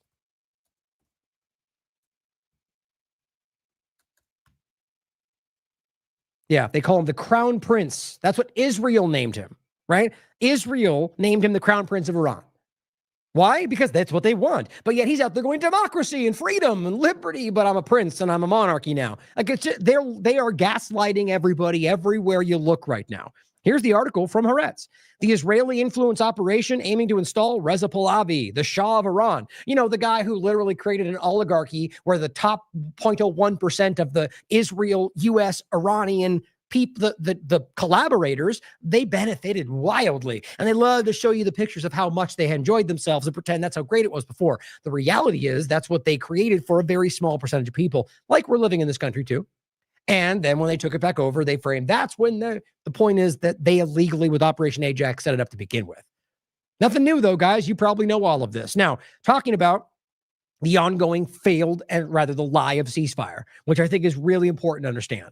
Starting with the first point that goes back before when they bombed Qatar to try to stop it, or the other 75 times, probably more like 20 times before that they deliberately screwed this up. This is from Dropsite News. This is the Israeli mediator who's spoken about this before. Here's the new one. The Middle East peace negotiator, Gerson Baskin, explains in this clip how the ceasefire deal finally came together after first being derailed by an Israeli strike. He says, they came back to me from Hamas and said, we're confused. This is very relevant to where we are right now. He says, there are two documents. We know about the 8-point document. We can agree. And by the way, what does that have to do with Trump's peace thing he signed or the 20-point plan? Like none of this is even congruent right now, but they don't care. They just want everyone to think something's happening. But he goes, we're confused. There are two documents. We know about the 8-point document, but we can agree to the 8-point document. The 5-point document is Netanyahu's. We won't agree to that. Okay, so they're presenting this whole thing to the whole world. And the 8-point thing is what they all agree to. And then Netanyahu goes, but this is the one that I'm actually doing. To nobody else but Hamas. And everyone goes, Hamas doesn't like it, even though this is so insanely obvious, and it happens every single time. This is the Israeli negotiator. He says, I contacted Witkoff. He was sitting next to the president at the U.S. Open tennis tournament. I turned on CNN and saw Witkoff on his phone, WhatsApping me. He says, I told him there are 2 documents. Witkoff told me, quote, tell Hamas to agree to the 8-point. And we'll get Israel to be online with that. You see? And so Hamas goes, we agree. Netanyahu says they changed the deal every single time. But he goes on to say, so I told that to Hamas, but they went back to the Qataris and were told, no, there's only a 5-point document. See how this works every time? And that Qataris are extension of in my opinion, of the Israeli agenda. And he says on September 8th in the evening, this is the last time, Witkoff called me and told me that the Hamas team is receiving, as we talk, the latest and final version of the American proposal. Now, whether that means 5 or 8 or what Netanyahu wants, who knows? But it says, quote, we expect an answer from them in the coming days, whether or not it's even consistent with what Israel's claiming they're waiting for. But then it says, tell Hamas that we want an answer on this new document. And that is the last and final. There won't be another. Okay. They relayed that to the Hamas's people. They agreed to it. And the next day, Israel carried out an assassination attempt in Doha.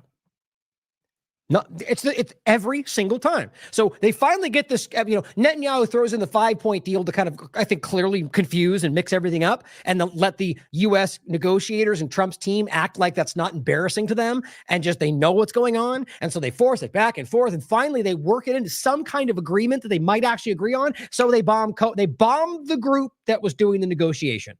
I don't know how anybody who's not a completely dishonest person is going to act like that makes sense. That was a deliberate, obvious attempt to literally blow up the agreement. So that's then, or every other time before it.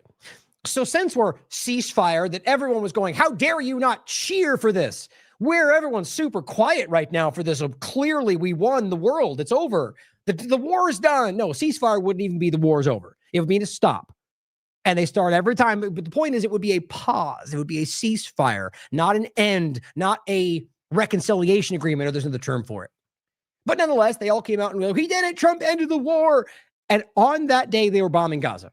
Okay, you could have said, well, maybe they didn't know they started yet. Okay, the next day, they bombed Gaza. Okay, maybe the next day, they bombed Gaza. The next day, they bombed Gaza. They're bombing Gaza today. I don't even know what we're talking about anymore and why this is so difficult for some people, and there are some, to see this. On the 16th, footage of Israel strikes, and this is in Lebanon, mind you. Now, there's overlap with this, Lebanon, West Bank. I'll show you 3 points of that. But this is just Daniel McAdams saying the Israelis just can't go a single day without bombing things and killing people. Now, realize that on this day, they were bombing Gaza. I've proven that to you. Watch the previous shows. But what's crazy is that his point is that even when they don't, they're bombing Lebanon. They're bombing Syria. They're just murdering people. Remember, there's not declared wars, understand, other than the areas they claim they bombed Lebanon in places they're supposed to be stopping the entire time. But here was on the 16th.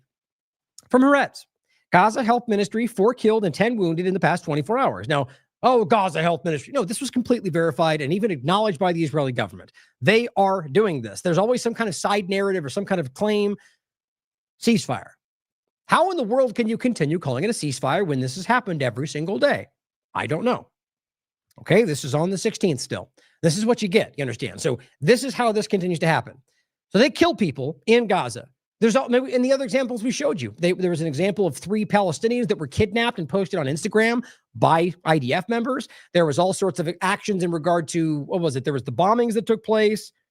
There was a lot of, there was the closing of the border crossing. There's the fact they weren't allowing them back to the north. There's the fact that they were restricting food and fuel and water. All of those were core points of the agreement. All of those are violations. Okay. Also killing people. Donald Trump comes out and goes, if Hamas continues to kill people in Gaza, which, okay, let's just even say they are. I would agree. That would violate the deal. Are you going to ignore the fact that Israel's usually, you can't pretend like the airstrikes are from anybody else, unless it's the U.S. or other countries. The point is somebody's bombing airstrikes inside of Gaza. And this is what he says. We'll have no choice but to go and kill them. You mean like everything you've already been doing? Like you could just decide to do that? No, you've been trying to do that towards all of them and have continued to fail. But it says, thank you for your attention. All this is Trump setting the tone for the narrative. If you see it all, it's only Hamas. That's the same game because Trump's part of the problem. Leave it, just post that. I said these people are a joke because on that day, you can prove that they were bombing. That's how insane this is. Okay. Adam on the 16th, the day that they're saying this. This is on Sky News. IDF kills an innocent rescue on the air. The media will never show you this. The IDF is a terrorist organization, he says. Watch.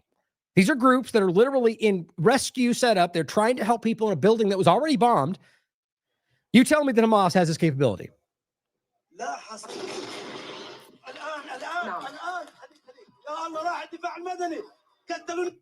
You tell me that's something. I mean, guys, you don't need to debate this. The only one capable of bombing the top of that building is Israel in this circumstance, or other countries, but we're arguing that's the only two at play, right? That happened. That's undeniable. And nobody's talking about it, not even the groups that point to it. I mean, it's pretty insane to me. Now, here's an interesting overlap. This was DC Drano who came out and says, Hamas is killing people, and because he's an idiot and doesn't understand that's not possible. And this person says, well, we know it's not Hamas, and literally posted the proof that we can see. And DC Drano deleted it.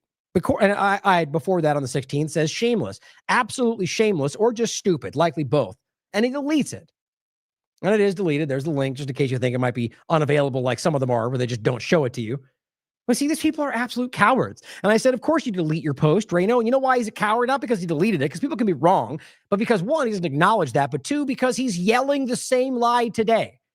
So he knows he got it wrong, deletes his post because people shove it in his face, and then he keeps lying about it. That is a manipulator. That is a person who is not here for anything other than gaining from his manipulations over you. I said, you delete your post and you yell the same lie today, you absolute coward. Well, Lawrence H. Summers, I'm not familiar exactly with who he is, but he comes out and says, now that Israel, this is on the 17th, bombing that day, you can prove, now that Israel's attacks on Gaza have ended, no, they haven't, but large-scale violence is continuing. Oh, okay, so he's trying to pretend that it's all Hamas. He says, perpetuated by Hamas, I will be watching to see how much concern is expressed by pro-Palestinian groups. If there is none, it will confirm my suspicions. Right, so because somehow you just can prove everything you know is happening there. Look, at least even I'm willing to argue that I can't prove, maybe Hamas is hurting people. Maybe some of these videos can be Hamas pretending to be somebody else because you can prove what they're dressed like. The point is that objective people won't make an absolute like this and say, well, anything therefore going forward is Hamas because Israel said they stopped. No, he's either really naive or a manipulator. Sean King says, well, this happened this morning, you dumb ASS. Israel's attacks on Gaza have not ended. Here's Rami Abdul, the Euromed Human Rights Group chairman of the Human Rights Foundation. And here's a list of the family. I mean, this is verifiable stuff, guys. It's happening every day. Don't take my word for it. Prove it to yourself. It's very easy to see. Here's a report from the Electronic Intifada. This is from the 17th. As Zachary Foster, the guy who has a PhD in Palestinian history from Princeton, he says, the fiction, Israel's attacks on Gaza have ended, posting what Summers here said. Fact, Israel's attacks on Gaza have killed 23 people since the ceasefire, if you can call it that, on October 10th. Israel's attacks on Palestinians have not stopped. On Tuesday, October 14th, Israel killed at least 9 Palestinians, including 5 in the Shujaiya neighborhood of eastern Gaza City. Palestinians were injured by Israeli fire in Jabalia, also in northern Gaza, on Tuesday, according to Gaza Emergency Services. Israeli army attacks in Khan Yunis killed at least 1 Palestinian and injured another. And medical sources stated that 3 Palestinians were killed on Wednesday, including 2 who were killed in another attack on Shujaiya. 4 Palestinians were killed on Thursday, according to the health ministry in Gaza, bringing the total number of people killed by Israel since the ceasefire began to at least 23. And it's gotten more than that. So here we are on the 17th. So as of the 18th, and like I said, I was going to say before in the beginning, there's many points today, and for obvious overlapping reasons. And yes, I go through and verify each one of them. to use Grok to overlap with the Republican side of the point. But the point is to recognize how interesting it is that this is something coming from something that they're actively trying to cultivate, but also that they have Grok or what is it, Deep Sea or whatever else they are. They have been proven to be wrong plenty of times, so never take it at face value. Overview of Israel airstrikes on Gaza, October 16th, the 18th. Based on, this is just those 2 days. Based on cross-verified reports from multiple sources, Reuters, BBC, and so on, at least 8 distinct Israeli strikes, 8 on Gaza that you can prove were documented in this period. Guys, it started on the 10th. They've been bombing since then. You can prove this. These resulted in at least 30 Palestinian deaths. And they list them off. Reports, even in some cases, Israel confirmed, which doesn't seem to make sense when you hear the narrative, but it does make the point is that it seems they recognize that they can lie about anything and get away with it. What does that show you? But let's not debate that they're bombing inside of Gaza. That's very obvious right now. Here, as Caitlin adds an excellent point from the 18th, Dropsite News, this Gaza Civil Defense reports 11 Palestinians killed after an Israeli tank, see, we're not more than bombings, fired on a civilian vehicle. Every day right now. So, Caitlin Johnstone points out, even without the tank, with the bombings, for the last 2 years, anyone who criticized these massacres would be told, tell Hamas to free the hostages then, right? Even though it's disgusting to say. The hostages are free and the massacres are still happening. Anybody confused by that? Because the reality is it was never really about that, as we keep showing you directly from the mouths of the politicians in Israel. But BM also writes what we were discussing before. This is from Israel Katz, it was the president, right? Believe so. No, which one? No, that's Herzog. Israel Katz is a politician. I forget exact title. Israel's now marking the yellow line from which it was supposed to be withdrawing soon, as if it's a border. It leaves most of Gaza under Israeli control as an annihilation zone. And again, I said somewhere between probably 60 to 75% of the entire area. As I reported, he writes, and is being implemented, the no-go zone will be extended beyond the yellow line.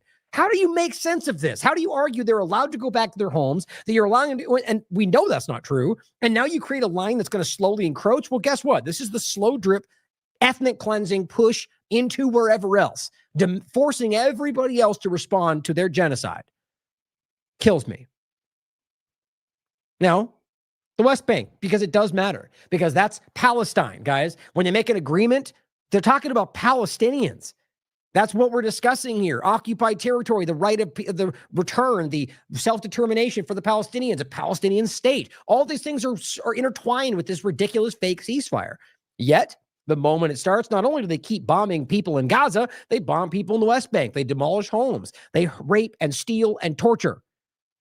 Here's an update on the peace deal, she writes. A 10-year-old slaughtered for reportedly throwing stones. Ask yourself how the world would react if this was a 10-year-old Israeli child killed by Hamas for throwing stones. I don't need to make that any more clear. You all know damn well what would happen. Well, this is on the 16th as well. This is in Lebanon. This person, the compliant Golden, says, when was the last day when Israel didn't drop a bomb on someone? Does anyone remember? Well, no, because it's been every day, even during the so-called ceasefire. All of these locations are in Lebanon on the 16th. Now, in regard to, I guess, U.S. involvement, this is not some side point. That people are trying to brush this off. Everyone, including Republican supporters, are saying, look, American military support personnel have begun arriving in Israel. Well, what did remember they tried to gaslight you before, like everything else we're talking about? No, they're already there. It's only support. Well, no. And I told you the case then. Yes, they were already there, but they were in fact sending more, and they have been long before they told you about it. This is much bigger than what they want you to believe. Like there's just some kind of passing, Trump's just kind of helping out where he can. No, you're genociding. That's what you're doing. You're committing a genocide, and you're now literally committing personnel publicly on the ground as you continue doing that. As Sal Viagra says, who about to die for Israel? Does this sound like America first to anybody in any context? How do you make sense of that with the narrative? Well, on top of that, it gets worse. Newswire, this is October 15th. EPA has canceled a $20 million flood grant for Alaska Native Village as, quote, wasteful DEI spending. The things that they criticized that didn't happen for people in the Midwest. Remember all that? Where's the funding for the people suffering from the hurricane? Biden is screwing everybody. And then they go, well, DEI when we don't like it. And therefore, okay, well, maybe even you think that's the reality. Months later, the entire area is flooded and the homes are destroyed. Okay. And now they don't get anything because, woke, right? Okay. Well, you can call that socialism if you want, but you guys were demanding that for them when it happened last time. So how do you make sense of that? The reality here, whatever you think about it, is that they took this away, acting like money we need to save for the country, and then gave $300 billion to Israeli terrorists to ethnically cleanse the Gaza Strip. Hashtag freedom, America first, right? It's obvious. I know you see it. IDF whistleblower on Israeli mainstream media exposes that aid from 1,000 trucks were buried and then burned in pits. The IDF dug pits and then buried or burned the aid, and then they blamed Hamas. This is being publicly discussed on corporate media. Destroyed, discarded, pits, burning. I mean, guys, there's just no putting this back in the body. What's crazy is part of the people, hopefully not. I mean, I think the majority, sad to say, is clear. Just 51% or more, it's hard to say. But the point is, too many people in Israel, largely the Zionist influenced people, want this. That's why it's so crazy. This seems to be so contradictory, right? But no, it's coming out there and they're going, good, screw Hamas. They should all be going. All Palestinians should go. That's what a lot of them are saying. So when they point to this, the whistleblower is basically going, it's like praising the actions. But then our politicians don't even acknowledge it. They frame it as blood libel. It's happening. And you could prove this if you care to look at any of the facts anywhere and not just Zionist repeated narratives. What Elon Levy says has no bearing on the conversation. Well, you can quite literally prove what you're talking about. But they're all out there screaming, and the DC Dranos and the Benny Johnsons will come out and tell you exactly what they say. Mario reported. Sad. So burning the food, you're caught for that. It's being reported on Israeli media. We also have from Drought Site News from the UN, extremely concerning reports of torture on bodies returned by Israel. Now, this is actually really important because this is being asked by a journalist to the UN, who in many ways is kind of gaslit around Israel too, despite the claims of they are Hamas. But overall, these are bodies that were returned that Israel took and have held until they died, which these are no charges, guys, and well before October 7th, and they're returning them with visible signs of torture. Again, these are not really debatable. They're just not being acknowledged by the people that act like they're out there fighting for you. Reports out of Gaza indicate that numerous of the remains of Palestinians that have been turned over to Gaza from Israel show clear signs of torture. Blindfold, hands tied, even some cases of being run over by vehicles. Is the UN planning any sort of investigation to document? Reports out of Gaza indicate that numerous of the remains of Palestinians that have been turned over to Gaza from Israel show clear signs of torture. Blindfold, hands tied, even some cases of being run over by vehicles. Is the UN planning any sort of investigation to document any of these? Look, all these reports are extremely concerning, and as we've said many times, there will need to be accountability for all the violations of international law we've seen during this conflict. And Israel has extended the detention of the former director of Kamal Adwan Hospital, Hussam Abu Safia. They've extended his detention at least for another 6 months under a so-called unlawful combatants law. Does the UN continue to call for his release? Indeed, we do. Yeah. Okay. You know why they do? Because he's one of the most verifiable parts of the conversation. Of all the people they claim, it's insane that they continue to argue. It's because he's really important to the actual functional reality of the medical side of Hamas or of Gaza, of Palestinians. It's the reality. They've systematically killed journalists and doctors because it's important for them to be able to continue to heal themselves and report what's going on. They're shutting down their society. Nobody cares. And they're holding him back still. So are we going to continue calling for the release of the Palestinian hostages? We really should, and many of us will. But the people that pretend to care, you'll never hear from them again. They'll be the ones telling you, Trump saved the day. We ended the war. Everything's rainbows and sunshine now, right? That's the kind of nonsense you're going to hear from people like that. Maybe they even believe it. Well, Drop Site News also reports, and this is coming from the extension of that story, right? So the bodies they're getting back not only show signs of torture, turns out many of them are missing organs, which is not a new conversation. We've talked about this, I think, twice, actually. Oh, here's actually... I was going to look for my show about it. Here's actually the article from Guardian. Doctor admits Israel pathologist harvest organs without consent. Probably more impactful than just Guardian. This is how stupid and obvious all this is. It's been going on. This is 2009, guys. There's been many examples just from October 7th forward where they've been exposed. They've been caught for stealing the organs of Palestinians they've killed and using them for their profit. So here we are again. There's a long thread about it. It's got a lot of information. The point, or I think it's this one. The point is, we formally accuse the Israeli army of stealing organs from the martyrs, meaning people that have been killed. That's all it means. Well, another additional point to that, because all this is going to come out more and more. They know that. Israeli soldiers, and this is from the 15th, and reporting from Times of Israel, literally says the right-wing Hunan Legal Aid Organization, which is representing 4 of the reservist soldiers, claimed on Monday that its clients acted in self-defense in the incident. What's the incident? They raped somebody. It's not a joke. It says the investigation of the soldiers was launched after a detained terror suspect, which Palestinian, was brought from the base to the hospital with signs of serious abuse, including to his anus. He was arrested by the IDF.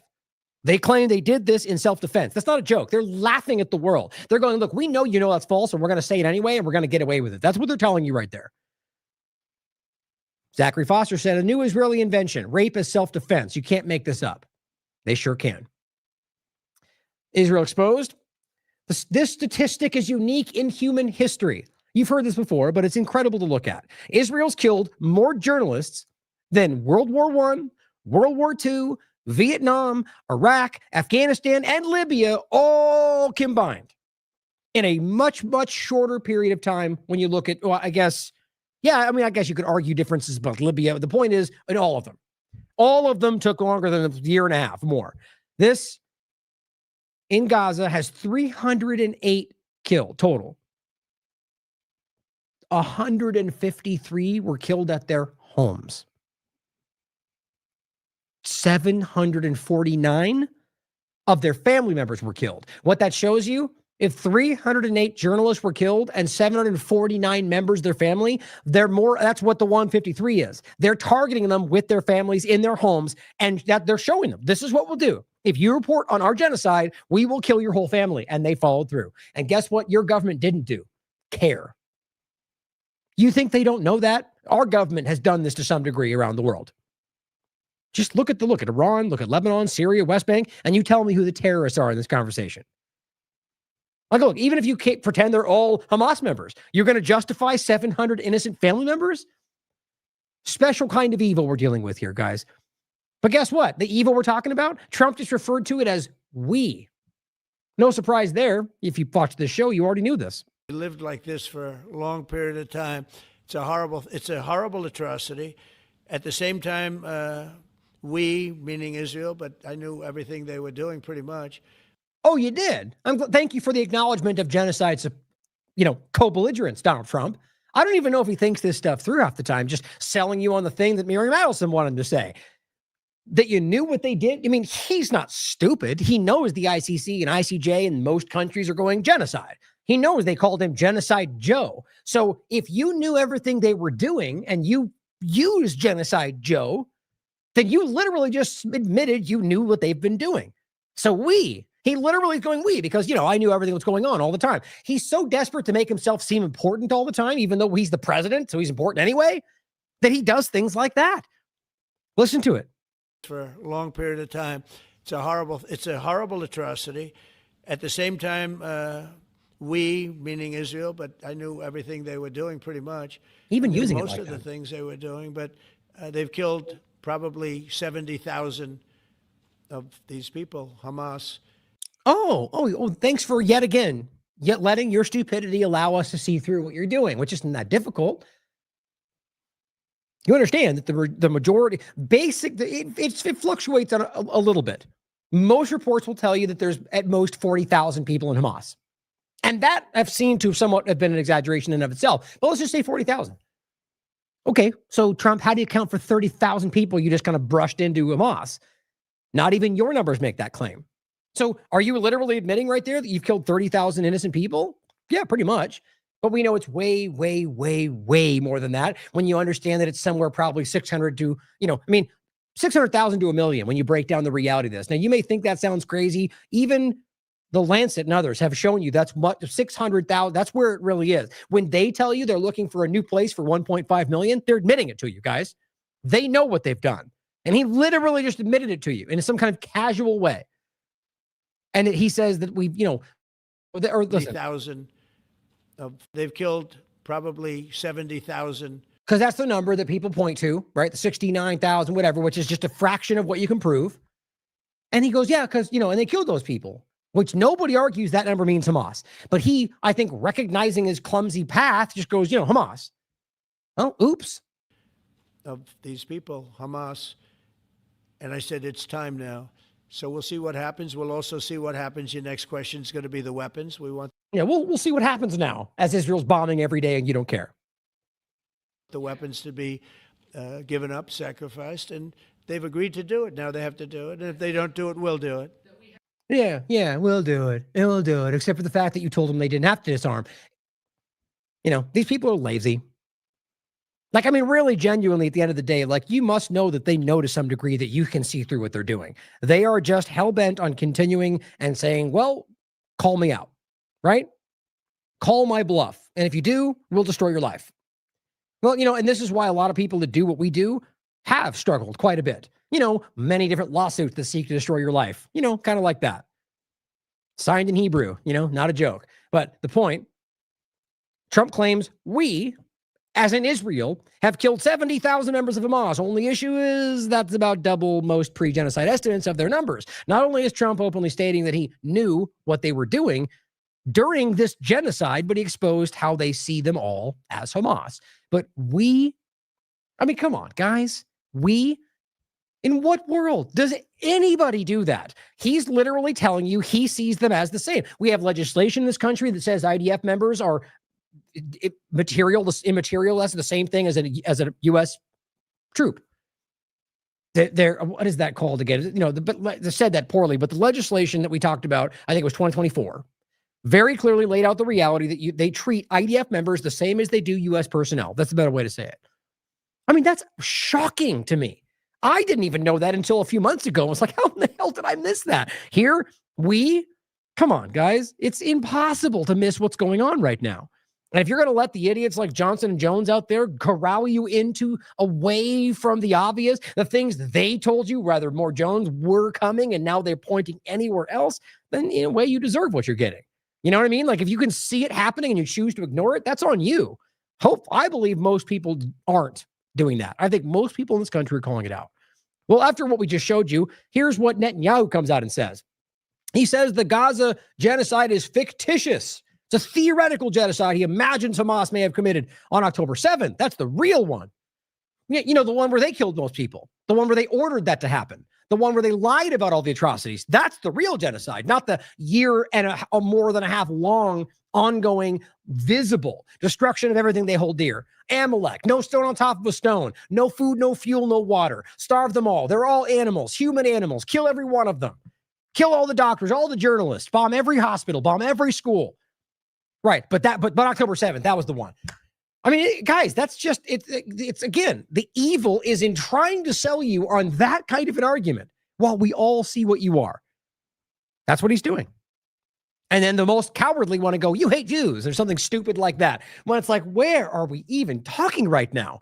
We're talking about people and children being starved to death in real time and being bombed while they're starving, and you want to make it about bigotry? What in the world? But Andrew Fox, one of the many different, very, very, he's former British Army paratrooper, one of these blind online supporters of Zionism, on the 17th of October says, normalize calling it genocide, Gaza genocide hoax. Right? But if you want to come out and say very other large events in the past were hoaxes, then you'll get kicked off every platform. The idea, and I'm not even saying that's what I'm arguing. My point is that it's insane that they can make this kind of line and like YouTube saying you can't question historically documented events and then do that. Say there's no famine, even though every group of standing says the famine. There's no genocide, even though every genocide scholar in the world is telling it's genocide. People like this are showing you their lines, showing you the strings. On last on this point, this is from an AIPAC point that I find very relevant. Seth Moulton, who I'm not even familiar with, but now I am. And I think this is exactly the idea. Whether he means this or not, whether he's just being an opportunist or not, point it out and say, yes, I'll question you every day for the rest of my life like we should any politician, and hold your feet to the fire like an honest one would demand. And you know, so who knows if you're honest in that case. My point is you'll say the thing, we'll point to it and say correct. Show them that there's more benefit in the truth, even if they use the truth, than lying. He says, I am returning AIPAC donations and refusing to accept any donations or support from them. He says, the FEC filing I made yesterday reflects that we are returning donations. He's gotten ripped up. AIPAC is going after him now, saying, well, he sure as hell tried to get our money. Well, yeah, because most every politician does. Maybe he saw through the lies and started the change path. Maybe he sees that you guys don't care about him because he's so small. So he goes, hey, I'm going to get more support if I lean into this crowd. Good. No, he's doing that, and still point to the things he says the truth. Show him the more you're honest, the more you'll benefit from it. And we'll still question you every day. That's the only way we can get through this, hopefully eventually to a place where government doesn't have to exist. But I find this fascinating. Here's what he says.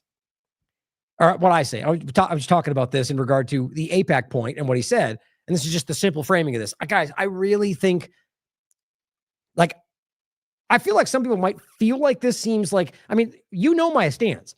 I don't think government should exist, and I think politicians are inherently deceptive. I think, as we've talked about every day on Monday, that every one of them, left and right, has an ulterior motive.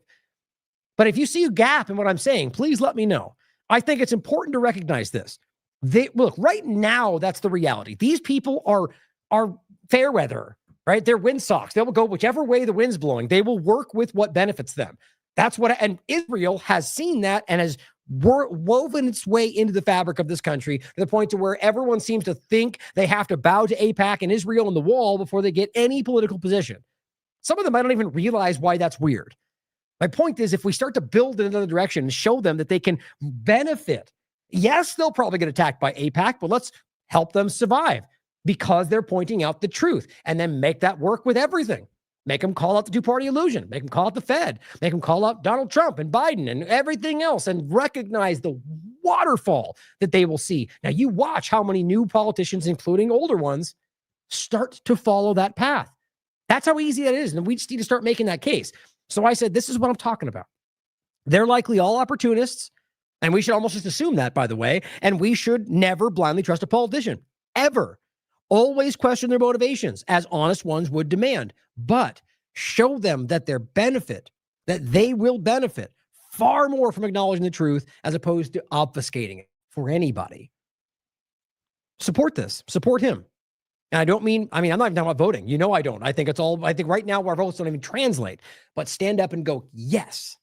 Marjorie Taylor Greene still says lefty terrorist, but I'll still raise up anything she says around Israel. Or if she comes up tomorrow and says they're using the left-right paradigm to go after lefties because they're going to go after you later, I'll go, yes, she's probably using that, but I'll still point to it. I think that's pretty clear. Let me know if you think I'm wrong in that. Now, overlapping this with an important part to get into the Antifa, the no Kings protest, and ICE. First, the connection between both. Now, one thing I want you to really think about. I'm absolutely convinced, and I quite frankly think this is easily provable, that Israel, through our governments, are trying to create the justification, which our government would take whatever justification they can get to continue to lock you down in this panopticon, but the surveillance, the overlap, the AI, Israel is intertwined with that.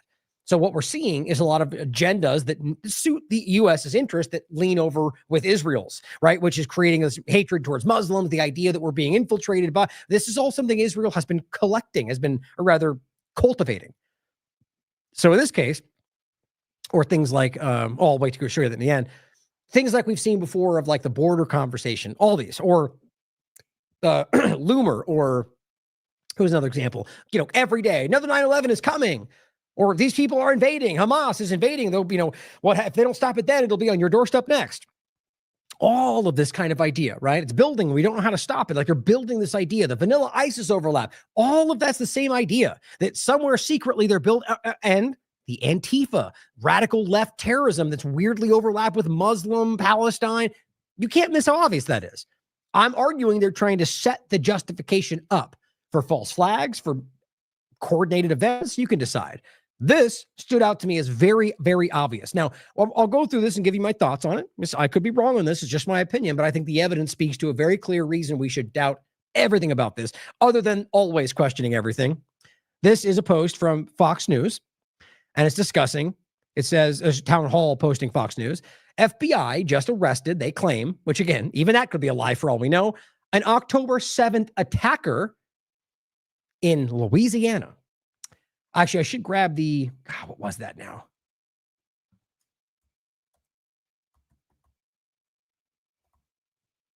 Shoot, what was that?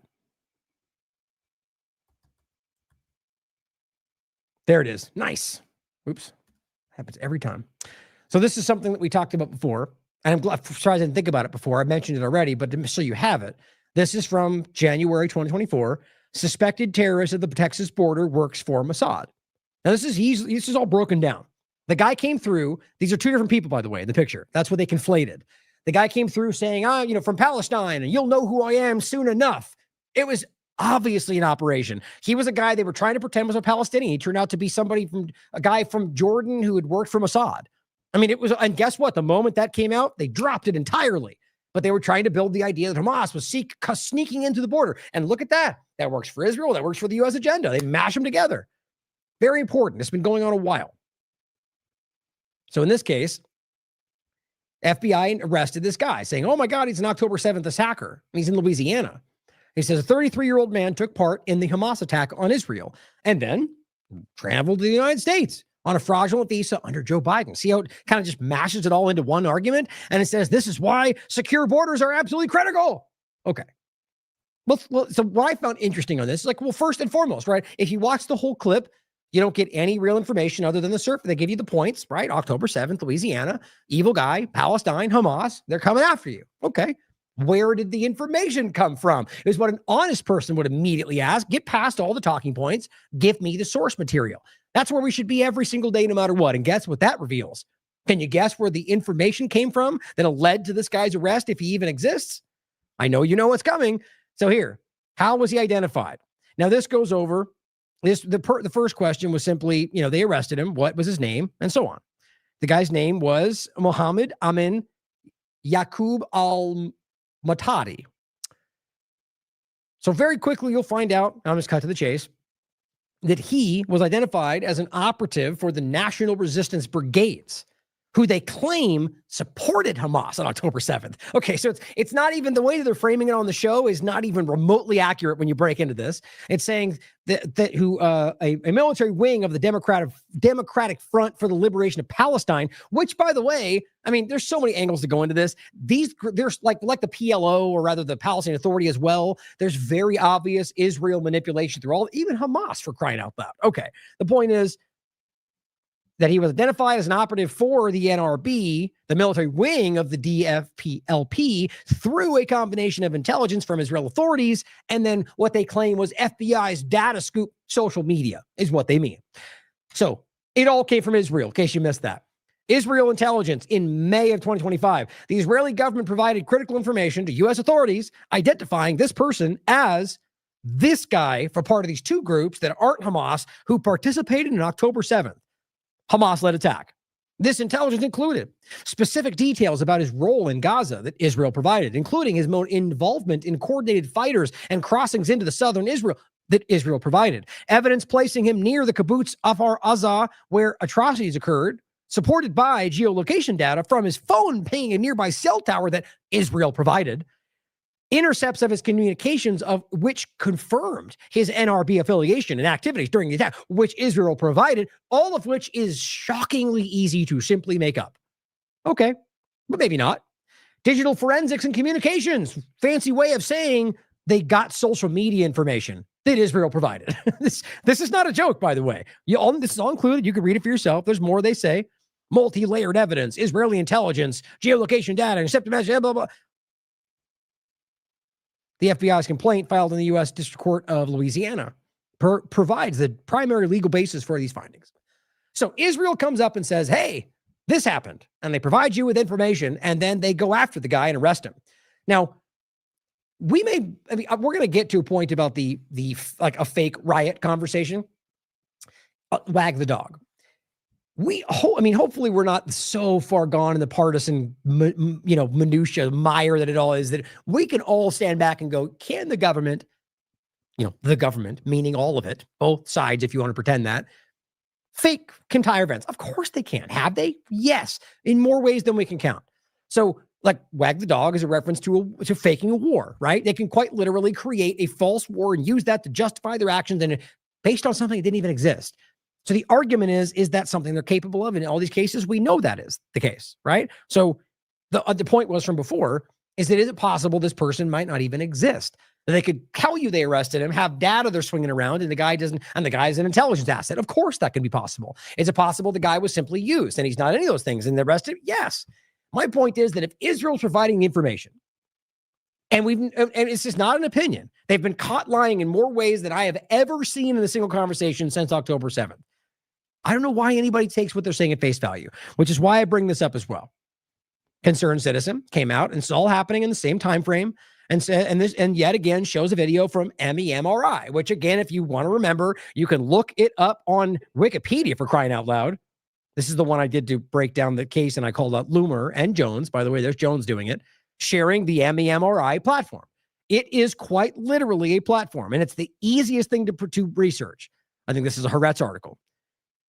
Founded by Israeli intelligence, Unit 8200, and currently run, not former, currently run by Unit 8200 intelligence operatives.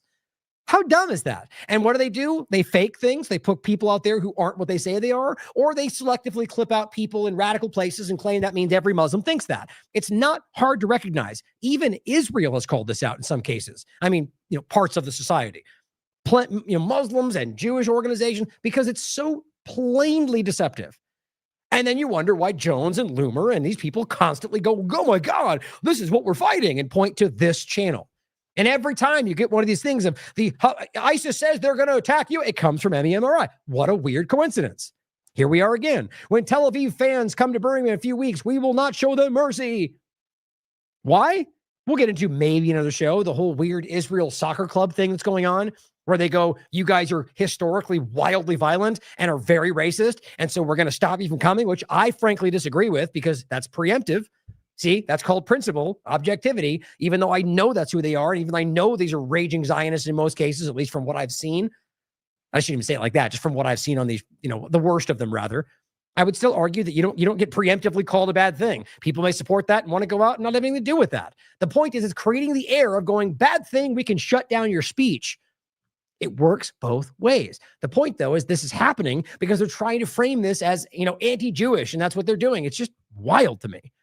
That platform was founded and currently run by Israeli intelligence. Watch this clip if you want to know more. 13 minutes. Here's Naaman Wolf posting that, pointing to his post, saying, gee, everything old is new again. Jews were last banned from England in 29. Jews? Are you literally saying Jews? Are you of the mind that only Jews support that soccer club? That's kind of bigoted and racist, if you want my opinion. It's not the reality. There's plenty of people that support the Maccabi, whatever, I forget the name of the club. But weird how they make it only about Jews, which I think gives away the agenda.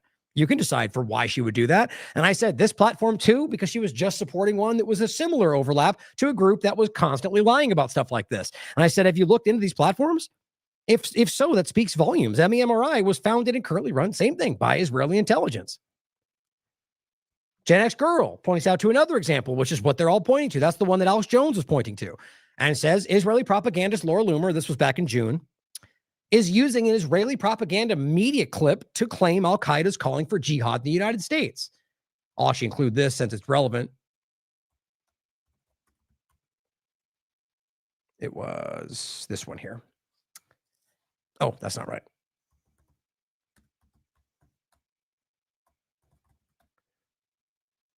I thought that was it. I guess not. There was one. Let me just put American if that pops up.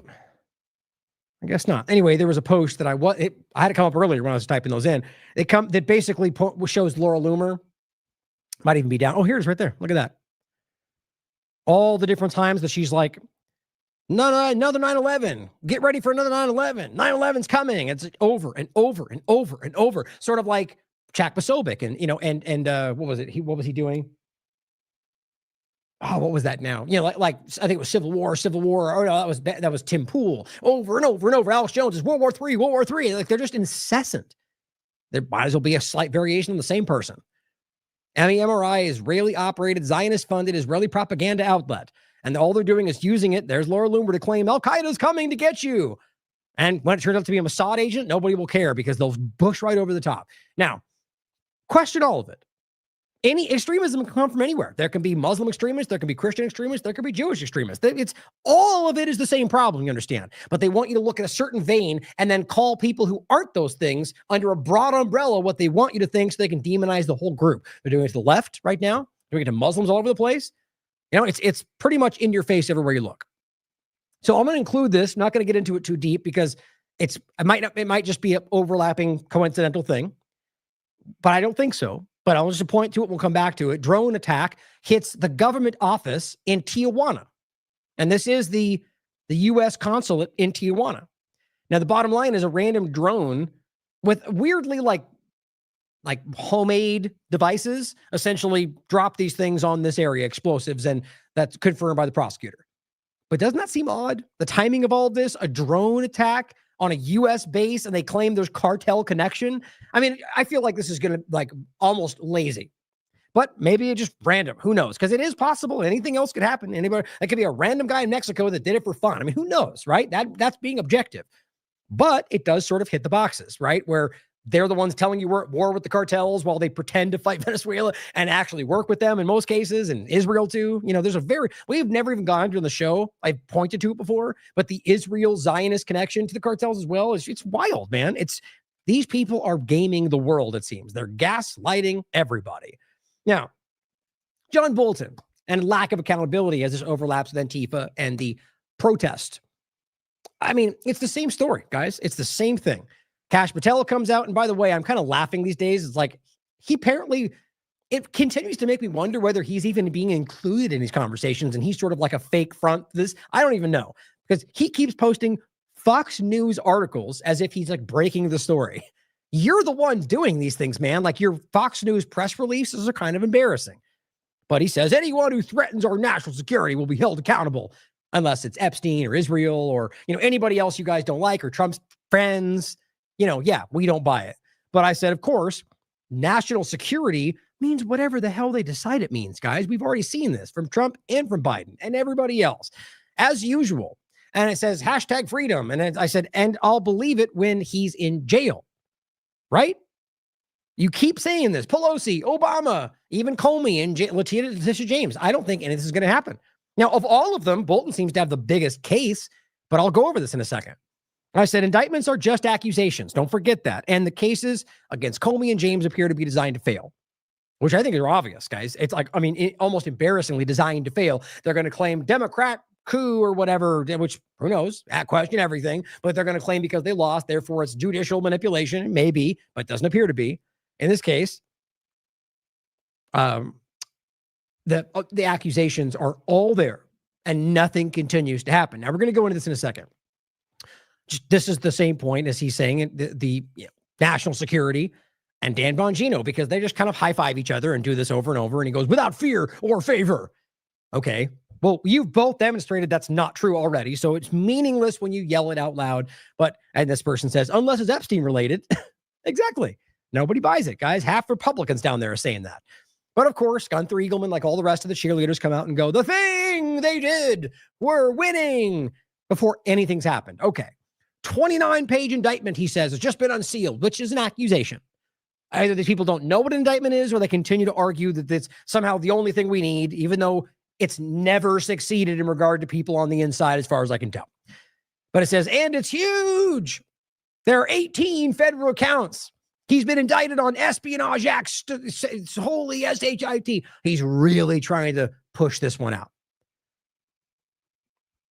And Jack, Posobiec comes out and goes, no one's above the law. They're yelling the thing they want you to think, even though it's every single day you can quite literally prove that's not true.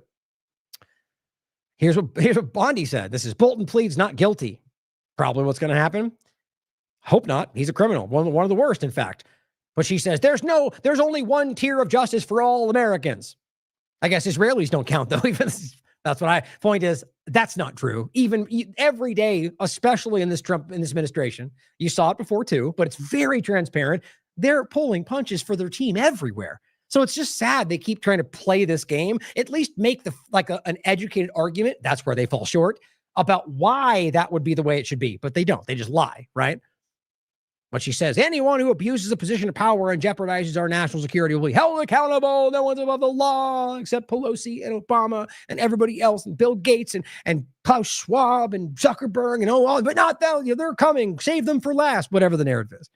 I hope so, but I don't believe it's going to happen. So here's what Diligent Denzian highlights, which I agree with. He wasn't even booked into jail, guys. You're being played.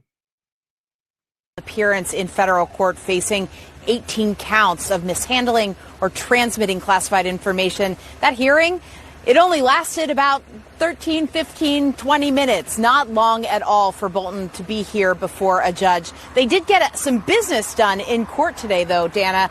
Bolton not only said that he's pleading not guilty to the judge, and we were told by our producers in the courtroom that he said it quite firmly when he was asked what his pleading was. He also has agreed to give up his passport. He's going to have to get permission if he wants to travel outside of the country as he awaits trial. He was released with no other bond conditions that would severely curtail his ability to move about the world and live here in the state of Maryland. Right. So he got his passport taken. I mean, we're told anyway. I don't know why we all pretend like these things are always, they lie all the time, and they'll tell you, especially today, anything they can to make you think something's going on. But let's just say that happened. He was released. So you're telling me this guy was literally, as Gunther Eagleman says, 20 acts, espionage counts, and they just let him walk away? That's not true, right?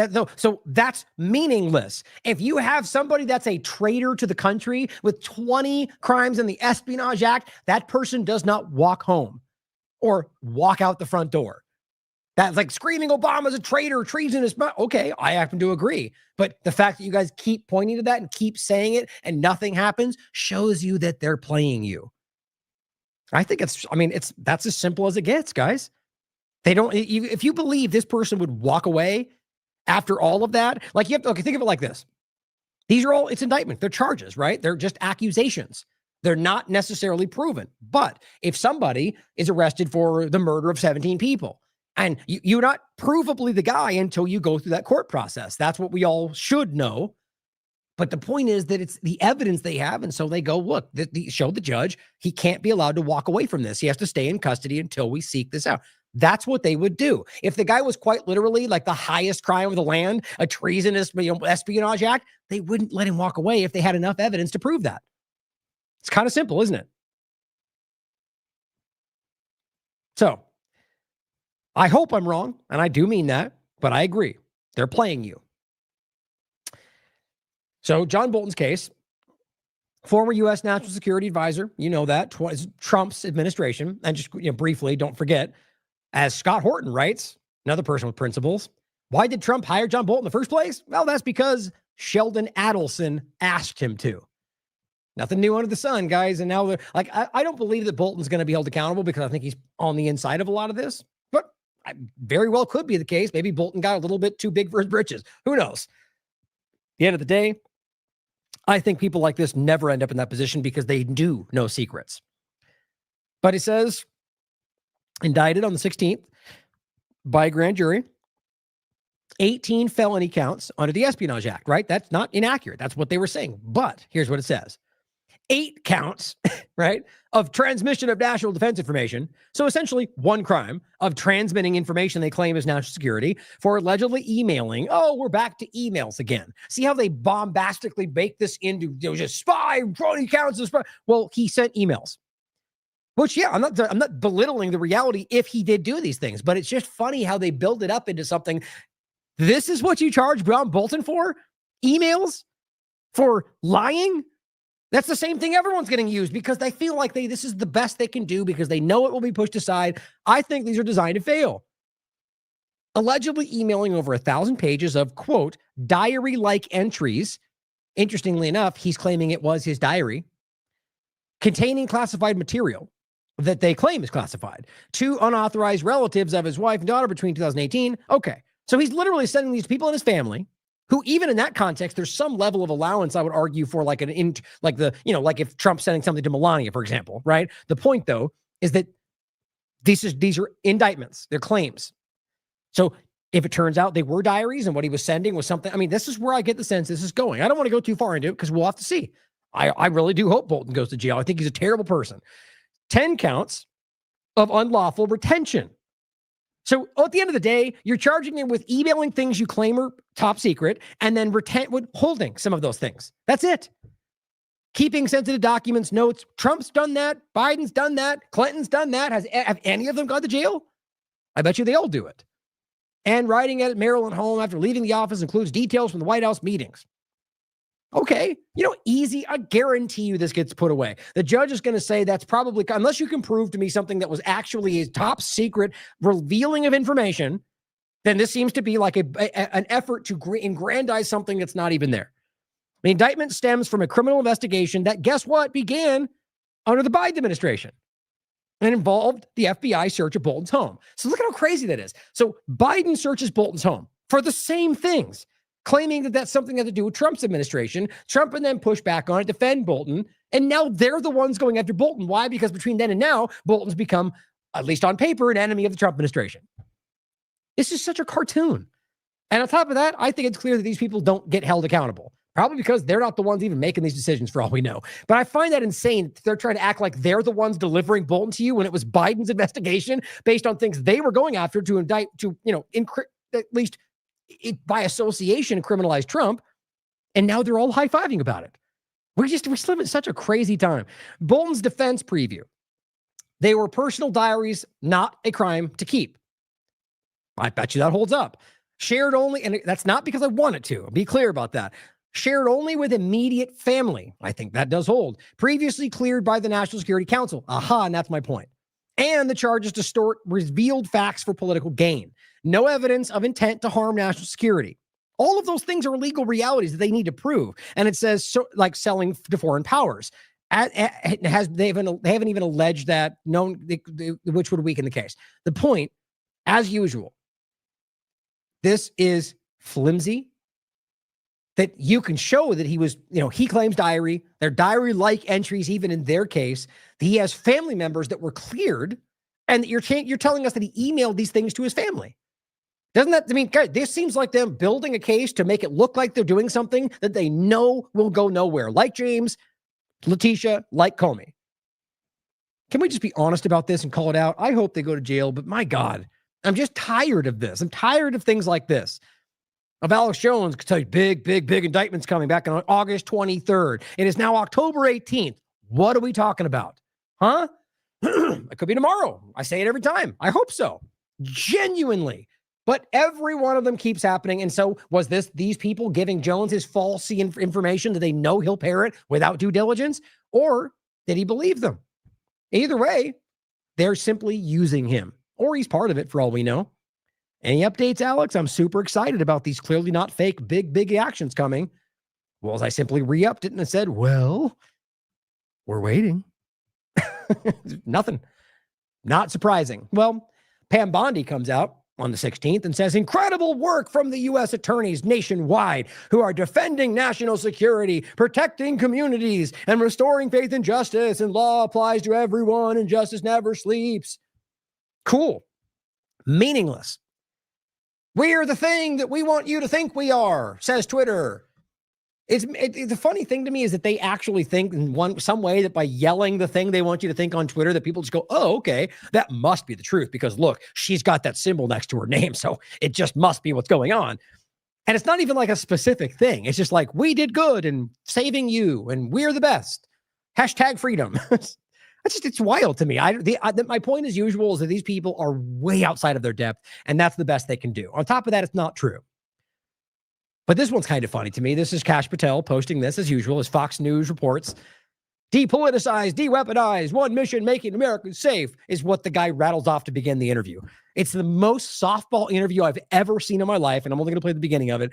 That's the best he can do because he gets torn apart by everybody. Even when on Fox News, he looks like he doesn't know what he's talking about because you know why? I don't think he does. Kash Patel, hats off to you, Kash. You've done a great job. The way I read it, you depoliticize it, you've de-weaponized it. People are going back to work. None of those things happened. I mean, quite literally the opposite. And these numbers, we're going to put it on the full screen. The FBI's summer heat and all crushing of violent crime. You've just done this in only a few months. It's remarkable. And I think it's just what the public wanted, Kash. Wow, you're so great. You win. You did what everybody wanted all the time. End of segment. I mean, look, you're going over a bunch of, he arrested this many people. Well, guess what? A huge number of those 8,000 arrests have been people that were not breaking the law, U.S. citizens, people that were at protests. I mean, they're scooping up all types of people and they're claiming those are arrests. Firearm seized, does that make Republicans happy? Why is that even a number they're sharing? I mean, everything about this. Fentanyl, and that, okay, let's just even say every part of that's true. Where's the Epstein list? Right? Where's all the arrests you've claimed? Those aren't the people we're asking for. Nobody. This is them. He's been given a softball interview to go, look at how great you are, Kash. We all agree you're the best and you're doing such a good job. It's like Pam Bondi's post. It's embarrassing. Not even Republicans are saying that. You can watch it if you want to stomach your way through a ridiculous softball interview like that. But let's talk about the overlap of this in Antifa, which I think is really important. The same kind of starting point. Here's Kash Patel, 16th, going first time ever. Now, this case is interesting because of the fact that there were guns involved and that somebody was shot. So, as always, my point is they committed a crime. You can prove the crime, put them in jail. It's weird now that it seems to, we'll get to this. It seems to overlap with more than one person, where one person argues they were just there. Now, they could be lying, of course, and that'd be their responsibility to defend themselves in court. Excuse me. But it's the idea of being able to say Antifa's terrorist, therefore these things are terrorist acts, therefore anybody present is part of that crime, even though these are people that just happen to show up that day or could be. And so in this case, they arrested these people with an event that I do think is relevant, but I'll show you why I think it's important. On top of that, that they're making this out to be, that we're proving that they're terrorists. And it's the most flimsy thing I've seen in their efforts in this vein. Now it says, first time ever, the FBI arrested Antifa-aligned anarchist, which again, they're deliberately using that word. It would be chaos if they want to use that word. Anarchism is no rulers, not no rules. And they know this. It's why I don't think he does, but it's why they use the misframing of the only ideology that has a functional place in the world for no rulers. There's a functional society dynamic that can work if we actually care to try. But no, different conversation. It seems like it seems like even libertarians today are like leaning towards authoritarianism. But it says that's not meant to be a knock on I'm talking about the ones that are dishonest. But the anarchist, violent extremism and terrorism charges that have been brought for the July 4th Prairie Land attack. Now, you could argue that clearly they committed a crime. Clearly, you could even argue that they coordinated in their actions. But to bring this into the extremist terrorism vein, I argue, depending on how they work this, might even blow up their case. Well, I'll show you in a second. But it says, under President Trump's new authority, we've made 20 plus arrests. Wow. A bunch of random people that are not connected to anything substantial, let alone George Soros, okay? No one gets, it says, no one gets to harm law enforcement, not on my watch, except for the endless amounts of time that's happening that you guys do nothing about. But Dan says, of course, we can and we will track you down. They love to hear their own voice or watch themselves type these things out and go, we're so strong and the best and we're coming after you. Again, I make fun of it because it's worthy of ridicule. It's being made fun of by people on both sides of the paradigm. But as they say, we'll get you no matter what. And this person says, well, it's decentralized news. Well, when will you track down and arrest accomplices of the, quote, world's foremost predator that he now tells you is not really something you should investigate? Epstein. But he, again, this on the 18th, reiterates it again with another post. This, I think, what looks like the New York Post. But it's just like, so is he incapable of giving you like some source material or like a report from the FBI? Maybe he's not even really in it. I don't even know how to make sense of it. But he constantly posts these things. And this is from his FBI director account, not his personal. He posts another one. Antifa loons hit with first terror charge. It's the same story. It says, we're arresting our anarchists who seek to harm law enforcement. Why would you repost this a different way 2 days later? Because it's propaganda. Like if you were just the FBI, you're going, we did this. Let the reporters go out there and report it. But no, this is a different world we're in. People like Cash see themselves as podcasters and social media. And so he's out there repeating and posting the report. Well, posting a New York Post screenshot and then saying it again does not give you any kind of standing. But it says, Antifa isn't a protest movement. It's a domestic terror organization. Same old thing. We'll get to this in a second. The media can pretend otherwise. We won't.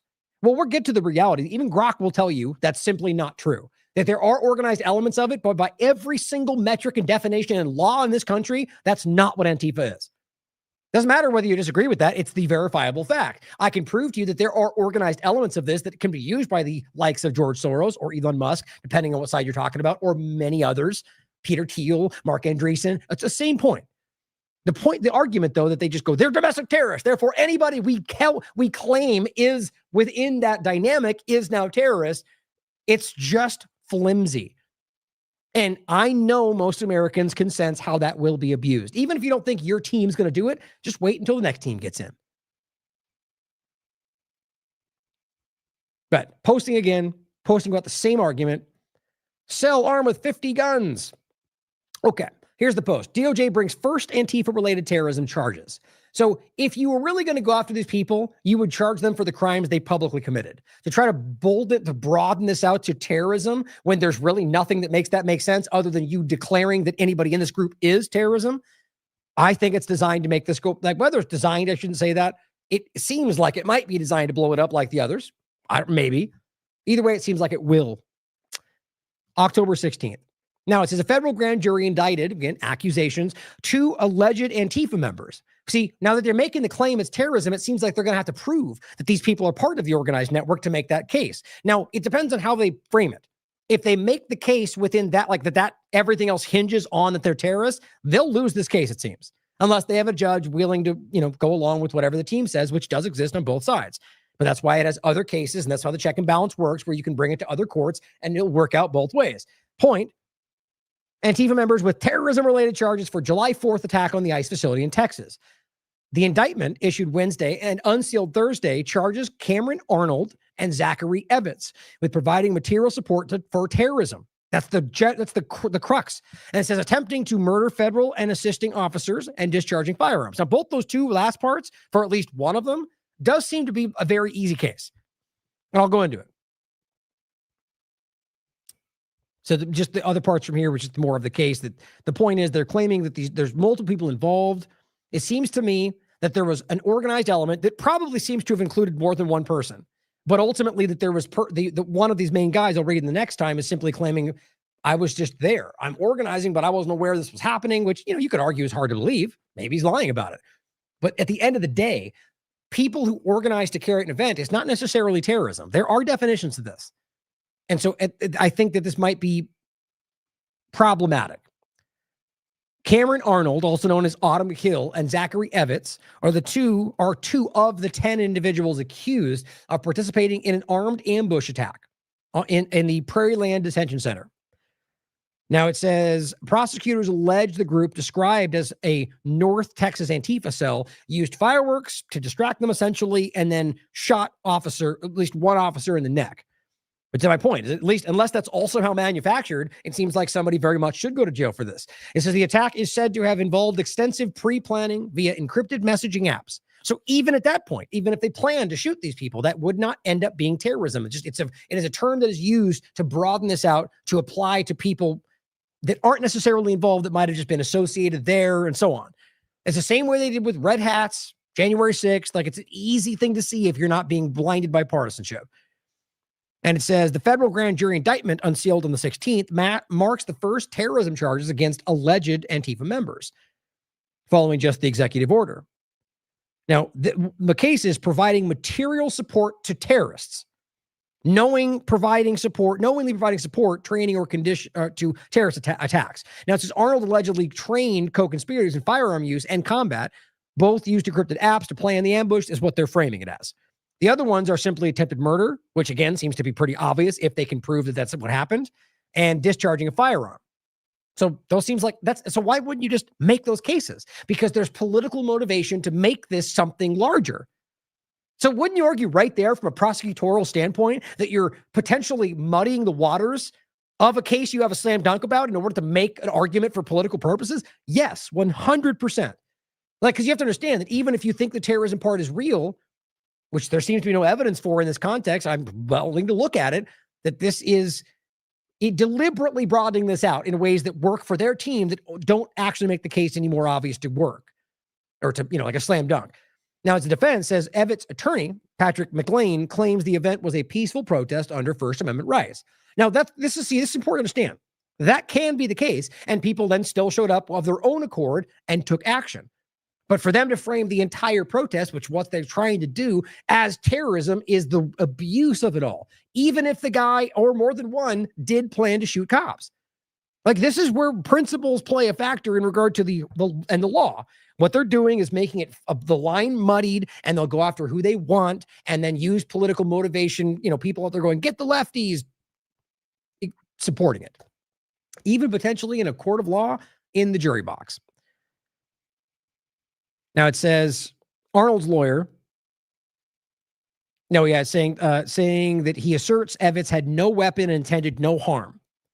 He's predicting an acquittal in that regard, which they do. Arnold's lawyer highlights a shocking absence of evidence in preliminary hearings, arguing the terrorism label is politically motivated overreach since Antifa lacks formal structure. Now, that to me, whether he believes it or not, seems to be like that's what the wind is showing, that people are saying. So lawyers are going to make the argument they can. Challenging the material support charge could succeed if support is deemed illogical rather than tangible. Now, my point is, if they build the entire case on that and the rest being supplementary, then they may lose this case. But if they just charge him for the crime that he did commit in shooting a cop, it would be a slam dunk. If, again, that is as clear as it appears to be. I hope you're getting this point, because that seems to be very, almost irresponsible, illegitimate. And then it says, under hurdles, the terrorism count is novel for Antifa, requiring proof of intent to intimidate civilians or coerce government policy. See, that's a much bigger argument to have to prove than just that they decided to want to kill cops, which I think is a slam dunk. And so anybody that would do that deserves to be charged with that crime, guys. It's murder. It doesn't matter what you think they did or what they're responsible for. That's a big deal. Now it says, if downgraded to state level assault, conviction odds drop to 60 to 70%. That's just Grok, predicting what they think. Now, this is where it gets even more interesting. And I have actually found the real video, which I'm going to play a lot of, I think, and the post that he put out on his website. But understand, this is a politician, so I guarantee they've got political motivation. They've got their own intentions. It doesn't mean false, though. It's very much, honestly, with this, it seems if this is the reality, it's wildly in their interest to point to it. So the argument that he's saying it, therefore we should ignore it, is just willful ignorance. Even if he's lying, you should look, prove it, check it for yourself, because we know that our government is capable of this.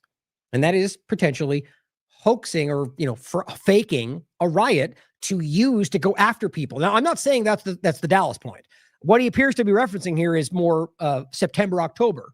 But we saw what happened, where they kept pointing to these, skirmishes of smoke and people being punched, and all the right-wing people going, yeah, get the Antifa members. And I kept saying, well, I don't see any violence. I see them standing there and getting knocked into with shields. And so all they're doing is normalizing, you can't protest if we claim you're part of a group we don't like. So if we claim you're supporting terrorism, if we claim you're anti-Semitic, if we claim you're vanilla ISIS, if we claim you're somehow a Republican terrorist, it swings every which way, guys. And it's just lazy that people can't see that. But I'll play this first, then we'll get into the longer video. This account says, in order to justify invoking the Insurrection Act, which hasn't happened yet as far as I can tell, in Portland, Oregon, Trump faked a riot with professional videographers, the military, and hired extras. This is what Senator Jeffrey Merkel was saying, which, again, these people lie like they're breathing. So consider that. But I get the sense that this is, for more reasons than one we'll get into, that this is very likely. What happened in Portland a few nights ago, and it's recorded by Oregon Public Broadcasting, was that they staged a fake riot. They marched peaceful protesters 3 blocks and then had a line across the road. They had professional videographers behind them, and then they threw down pepper balls, flashbangs, which sound like gunfire going off, and tear gas. Now, remember, Derek Bros, and by the way, is technically at one of these things right now. And I hope he's okay. I haven't talked for him a few hours now, but he's there at one of these No Kings protests.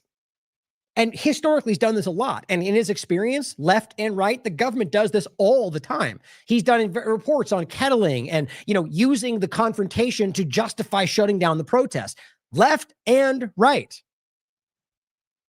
Of course, when you put tear gas, everybody moves and it looks like you have some kind of a riot going on. Totally fake.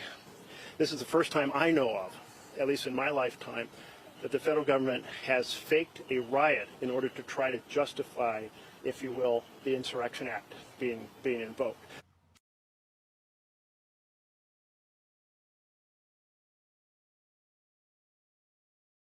So that's the clip that has been going around. As always, because we do the work for you, which you should still check just to make sure we're not incorrect, things like that can be easily manipulated. I'm like, was that an old clip? Is it something that somebody altered with AI, right? No, but apparently it's very prominent. There's many different arguments going around. Here's what his you can read the whole post. This is just his from North Pennsylvania Review, rather covering it. Senator Merkel slams constitutional infringements, cites Wag the Dog.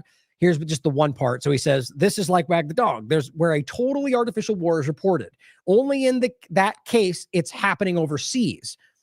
This is the first time that I know of, he says, in American history, which I disagree with flatly. I could point to many examples, but he says in American history that a president has staged a fake riot to try to convince the courts or one of his news stations to serve him so well that something is there that isn't there. January 6th, I argue, is an easy example of that. He says a riot is there when it's not there.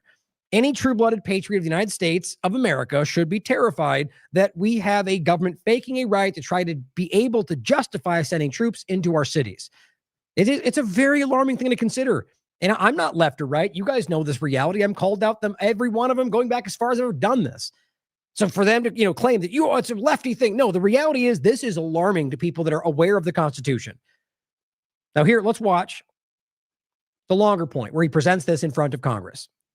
I mean, look, I personally feel many examples of this can be argue that it's partisan, that he's, trying to act like, there isn't zero. Look, to be clear, I think it's obvious that Antifa, as just a general idea, that there are elements of that you can argue is organized. I would argue with the elements like the Patriot Front, that there are people within there or different split off groups that aren't necessarily completely bought off or even aware of that. But there are elements that you can prove tie back to intelligence or to government, the Antifa or organized network. And see, the point we'll get to in a second is when you point to Soros, for example, and the idea of the Open Society Foundation funding these things, as well, always, you can show that on both sides. But for those of us that aren't blinded by the two-party game, to me, that means government using them to manipulate them so they fight each other. It's it's the government.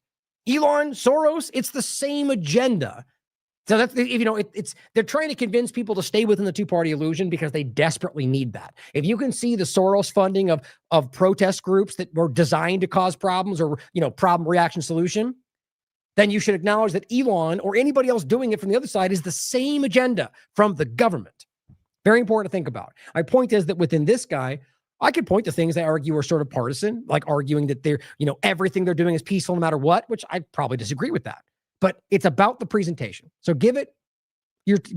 consider what he's saying and recognize how many times this has been provably done to this country for a long time.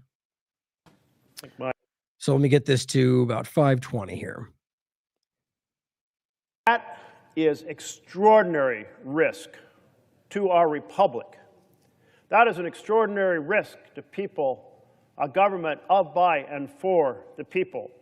And not just in Portland, but in LA, in DC, in Chicago. What the instructions appear to be to his federal agents is to provoke violence by attacking peaceful protesters.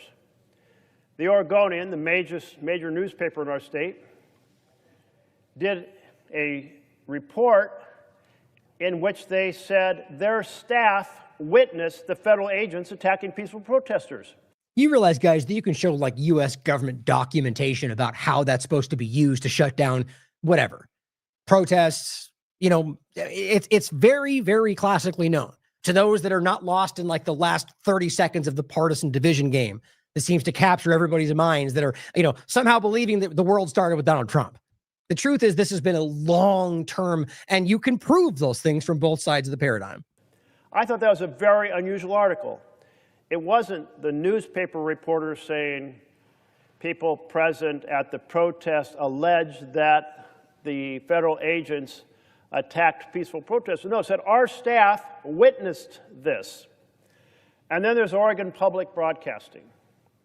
Oregon Public Broadcasting was down there with videographers, and what they witnessed was this. The federal agents asked the protesters to move back several blocks, and they did. And there was no conflict between the protesters and the federal agents. Behind this line of federal agents were videographers. Why were the videographers right behind the line of federal agents? Well, very interesting thing happened. After the protesters moved back not just 1 block or 2 blocks, but 3 blocks, and the federal agents have a line across the street with the videographers right behind it, upon command, the federal agents threw down tear gas. They threw down these bang snap devices that sound like gunfire going off, flashbangs they're called, light and sound, sounds like gunfire, and pepper balls. And of course, you suddenly have a cloud of smoke. You're hearing gunfire, what sounds like gunfire, and people are retreating from the tear gas. And they were taking videos of that, trying to say they were disrupting a riot. They were dispelling a riot. This is like Wag the Dog, where a totally artificial war is reported. Only in that case, it's happening overseas. This is the first time that I know of in American history that a president has staged a fake riot to try to convince the courts or one of his news stations that serve him so well that something is there that isn't there, that a riot is there when it's not there. Any true-blooded patriot of the United States of America should be terrified that we have a government faking a riot to try to be able to justify sending troops into our cities. That's what we face right now. This picture to my right, this was witnessed by the news media. They put this up, and you had a woman who was talking to 2 officers. She had not disobeyed any command they had given her, or there was no physical confrontation. A 3rd agent walks up holding pepper spray in his hand, and after a few seconds, fully unleashes it straight into her face and to the man standing next to her. That's the type of assault from these federal agents occurring on peaceful protesters. And again, this is provable every single time. Left or right, COVID-19, right now, whatever, where you can prove there are people who are simply present, who are being treated the certain way because they claim these people at large are violent. We made the same argument during the trucker convoy. We made the same argument during any other overlap with the Republicans protesting Biden because we're objective and have principles and integrity. The point is that you can prove this, but because there's too many screaming idiots out there who make it out to be, well, they're all Soros funded without proving anything. Still to this very moment, Trump or any of them haven't proven a single shred of something that I do think does to some degree exist. It doesn't mean then if they prove the overlapping Soros funding that it would be terrorism. I just really want you to think about that obvious point of turning, even though I know these things are manipulated, turning obvious just political funding into terrorism. You need to be able to highlight, this is why money in politics should be something, not boxing out the, like here's what's crazy. If you go forward with what they're doing and argue that let's just say they're claiming Soros can't fund political things like that. All that represents then is independent people, not saying Soros is independent. What it will turn into is people who might have money, who might actually want to make a difference and say, well, I'm going to fund this group, their protest, because this is something that's important. We'll protest the war. Here's new signs. Oh, now you're a terrorist group because you're protesting Trump's war or the next president. Anybody honest with themselves can see how this is working. Even if you think Antifa is exactly what they frame it as, it will be used against us forever. And frankly, it's obviously unconstitutional when you look at everything, as a whole. Recorded by the news media and reported, not something from some bystander who happened to put the scene up on TikTok, who didn't witness the entire thing or understand what was happening, but from the major news media. And here's a case in Chicago. A pastor, in the traditional motion of praying and blessing, is standing outside the building by himself, no obvious resistance to any kind of command, and he is shot in the head from agents on top of the building. And then they went on to literally call this pastor, who you can prove is a pastor who simply protests for things he believes in, an, professional Antifa agitator. Now, I did my damnedest to prove that. I can't find, all I can find is that he is at these protests and has done so in this area for a long time and is a provable pastor in this area. And yet this is what the DC Dranos and Benny Johnsons all laughed about and said, look at what, F around and find out, that kind of thing. These people don't believe in the Constitution, or they're too dumb to know they're being played. He reports that he was hit twice in the head and I think 5 times on the body. Wow. These folks unleashing rapid-fire attack, apparently with pepper balls, or as he described it, some kind of ammo that releases some kind of chemical. Taken right down to the street by this attack. For praying, attack by federal agents on a pastor praying. Which is literally what he was doing. Now think about that from the Christian right. Think about the argument of what, I guarantee you the Zionists were cheering. There's so much contradictory, people are acting against their own interest because they're being convinced that that's what everyone else is doing. Happened in COVID too. In front of a building. This is an extraordinarily dangerous moment in which an authoritarian president is proceeding to attack due process, to attack freedom of speech, to attack freedom of the press, to weaponize the Department of Justice, using it against those who disagree with him. Now, there's plenty more examples. I was going to let it play a little bit more, but I'm going to move forward just for time. But, it's like I said, I guarantee you he's got his own political motivations. Now, sometimes the truth aligns with that. Doesn't mean he's not being dishonest. Doesn't mean he's not using it for his benefit. Doesn't mean he cares about this. But the point is, you can prove all these things, and it's very clear this is happening. And it's happened for left-right administrations as far back as you can look. The slow degradation of the reality of our constitutional rights, rather than not respecting the inherent rights that apply to literally human beings if they should adopt the reality of the way that we see the world should. The idea that the founding fathers argued this is the way we believe the world should operate. We can only enforce it within our borders, but all people, right? That's how this was framed. And it's the same idea. That's why it's so embarrassing that people who know better are actually trying to argue that the Constitution doesn't apply to anybody but American. And you can prove these are false. People like Scalia have ruled many times, well, he was one of them in the past, about why even the due process of all things is absolute for even illegal immigrants. We're being driven by the stupid, right? We're being driven by the dishonest, and it's everywhere in your face right now. I believe most people do see it. I really do. Somebody posted this in the chat, by the way. This is just one of Derek's posts from today. It's titled, "The Parties Are Two Wings of the Same Bird," at the No Kings protest in Houston. I haven't watched it yet, but you can check it out for yourself. I'll be talking to him soon, probably, to go over some of the stuff he saw. Now, this is from the 15th of October. Bondi labels Antifa no different than MS-13 gang and tells Americans to check with MAGA influencers to back up her claims. Very intelligent thing to say. Not even if you believe they're the most honest people in the world. You're talking about a personal, subjective experience.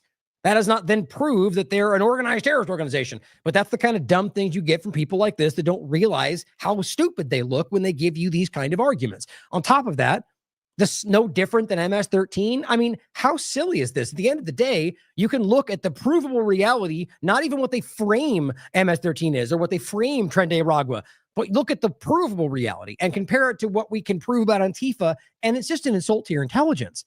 Or as they say, it's, as Noam says, it's the same as Hamas and Hezbollah and all. I mean, these groups aren't the same as each other. Like, it's just so embarrassing, but they know that's the talking point. All of those are Iran and stuff. And so blame them together because it's all, we're leading back to Iran because that's what Israel wants, which is kind of what's happening. But it says Attorney General Pam Bondi, because just make that more clear. You understand that the whole Antifa, left-wing terrorism, they support Palestine, Muslim that's where that goes. This will lead back to somehow Iran infiltrating it, just like they were going to try to lazily make about the Republicans and vanilla ISIS. Because whatever the current system, Israel will manipulate it for its benefit. But it says Attorney General Pam Bondi asserted Antifa was no different than MS-13, citing what MAGA people said, who thought, everyone in that room, from Nick Sorter to Clay was it Clay Higby? I can literally prove over the last week, I can show you lies that they put out that I can prove are lies right now. I've done it many times. But listen to what they all told you. Here's my flag, Mr. President. It's just embarrassing stuff. But it says it's organized crime. That's what they're trying to frame it as. The thing they haven't proven in all this. They are completely organized. The reason they're saying this is because that's the narrative they need to sell you on the idea that this is something bigger than just people fighting against the government within their rights. And then the ones that don't should be charged with crimes. But they don't like that. They want to be able to say all of it is and shut down your rights. She accused Antifa of being responsible for the chaos in Portland and other cities, where crowds have protested and deployment of federal agents. Right, so you have people you have military personnel, and that's a violation of our rights. And they can disagree with that, but that's a provable thing, posse comitatus and all that, and the lies they sell you on national emergency. Okay, people who aren't necessarily left or right, like myself, can go, yeah, I think that's wrong. So people go out and say, we think that's wrong, and they go, terrorism. Because Antifa, yeah, maybe some of them over there, but is everybody? No, but it doesn't matter because that's how they label it. Again, if you're not a child, you know that will play. That is how they're doing this, even if they think they're doing it for the right reasons. And it says they are at these events. They're encouraging violence. They're calling everyone fascist. Oh, because calling you fascist is violence? Yep, we've been here before. This is the game where she says hate speech is violence and points to Charlie Kirk, even though Charlie Kirk said the opposite. And she says, but it's more than that. It's hurting the American people. They're no different than MS-13. So are they out there calling for violence? Not that I can see, quite frankly. Here's what's funny about it is they know they're being framed that way, so most of them are doing things, I'll show you in a second, that go out of their way to make the opposite case. Maybe they're lying about that. My point is, so is she, because they're not out there going, violence, violence, kill, except then when they turn out to be the Republicans pretending to be Antifa, or many ways we've seen this play out. That's not to say that that's not the same case. In some cases, you can find this happening on the left. Protests have seen in the past. It's hurting the American people. She says, talk to all the influencers who have been threatened and beat up. Yeah, how do we not know those were FBI agents, Bondi? Because that has happened before. The right will tell you that. They'll say, oh, FBI. They'll just blame that somehow as being like a left organized thing. So if that's possible, then how do we know those influencers aren't literally pointing at your government? Lazy.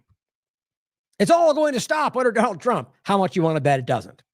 Similarly, MAGA influencer Nick Sorter was arrested outside the ICE facility as he got into a fight with people described as Antifa thugs. Now, you watched the video. I showed you one of them where he just kind of walked away quietly, and they framed that as being, that's when it all went crazy. Or when he goes in there and tries to instigate something and gets punched a little bit and runs away, and they go, oh, and then Bondi makes it into some massive hate crime for the right. It's just funny to me. It says, what the? Geez, look at that. It says, they are just as sophisticated as MS-13, she says, or ISIS, or Hezbollah, or Hamas, most of which are funded and controlled by the U.S. and Israel, right? But who cares about those overlaps? They have an engine to destroy us, just like the other terrorists they've dealt with for many, many years. So it's funny how all of those things end up in the area of what Israel wants to accomplish.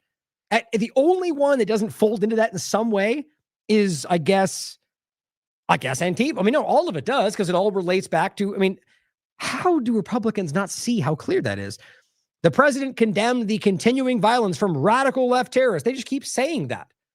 Have you demonstrated that? I mean, we keep going, prove that, show it to me. And they just go, look at the guys protesting and smoke over there. You think I'm making this up, guys? I'm the one telling you, I know I've seen these things in the past, but as we're doing this, they keep yelling about that and we're not seeing anything. And it says, in the aftermath of Charlie Kirk's assassination, writing in a Truth Social post on the 24th, we have already declared Antifa a terrorist organization. Well, that's an executive order. And in fact, by law, that doesn't even prove that, that's not a legal representation of them being that. What's interesting is you'll find out is that's not even technically what the U.S. government says right now. How does that make sense? We'll get to it in a second. And it says, and I'll be signing an executive order this week to dismantle these networks. Okay. So yet again, come back to the point of what an executive order is. It's an order that only applies to the executive branch. You explain for me how you can write an executive order that then dismantle something outside of the executive. It doesn't happen. It is a meaningless piece of paper that he says gives him all the power. That's what dictators do. But it says Republicans have also connected to anti-fascist movements to have connected them to the surge of protests outside the federal immigration facilities. Well, yeah, you could argue that, or you could argue there's people on the left and the right that care this is happening. And all you do is go Antifa left radicals like Stephen Miller, because that's what they're doing. They're trying to collapse this country for something else. But realize that right now, left and right are clearly authoritarian, fascist, socialist, both sides, really your government. So when they say that Trump's a authoritarian or a fascist, yeah, they all are, guys. That's what our government is drifting us towards right now, shoving us towards from both sides. But it says Republicans have connected them to these protests. Last week, Stephen Miller alleged ICE officers in these cities have to do hand-to-hand combat every night. Not true. Just like Holman and his claims about all these different things. What was the last one he said? 1,000% increase. Guys, that is still to this day not been backed up by anything but Holman yelling that. And frankly, I can prove it's not true. Or hand-to-hand combat every night. Nope, sorry. There's zero evidence to back that up. They know that and don't care. And what I always show you, that means they think you're stupid enough to blindly accept that and repeat it. So the sorters of the world out there doing it, well, you're showing you're not dumb. It says Republicans and administration officials have already blamed Antifa as being behind the upcoming No Kings protests. See, could that be? If you could prove, first of all, it's an organized thing. You can't just go Soros funded it, therefore it's all Antifa. It is meaningless when they broaden it out like that. Sort of like saying you're all anti-Semitic if you call out Israel's crimes. It makes it meaningless. But it says, without providing any evidence, as usual, they make this allegation. The demonstrations are scheduled for Saturday, that's today. In reality, the demonstrations are organized by a coalition, as they write, of civil rights and advocacy groups, which is true in some cases. I'll show you what it shows. At the previous No Kings protest on June 14th, when the world didn't collapse, millions of demonstrators took part in largely peaceful protests, which you can prove. Remember what happened? Do you remember? You probably don't, because it was completely nothing. It was a screaming, end all, be all, the whole world's going to come down. And then there was nothing that happened. Almost entirely peaceful. And the only things they can point to, you can't even connect back to the Lord. Okay, so I guess they just decided to wait. It says, even with few arrests, in 2,000 locations across the entire country, organizers have said they expect millions to attend. As of right now, I'll double check before we... I don't think there's been any violence. Not really. A very few small events. House Speaker Mike Johnson said at the press conference on Wednesday, we call it the Hate America Rally that happened Saturday. The Hate America Rally. Okay, so make sense of this. The No Kings, and you guys are like, there's not a king. You're so dumb, Democrats. Well, most of them are arguing we don't want to go in that direction, which is clearly what's happening left and right. But so they're trying to go, no, we don't want authoritarianism. We want liberty and democracy.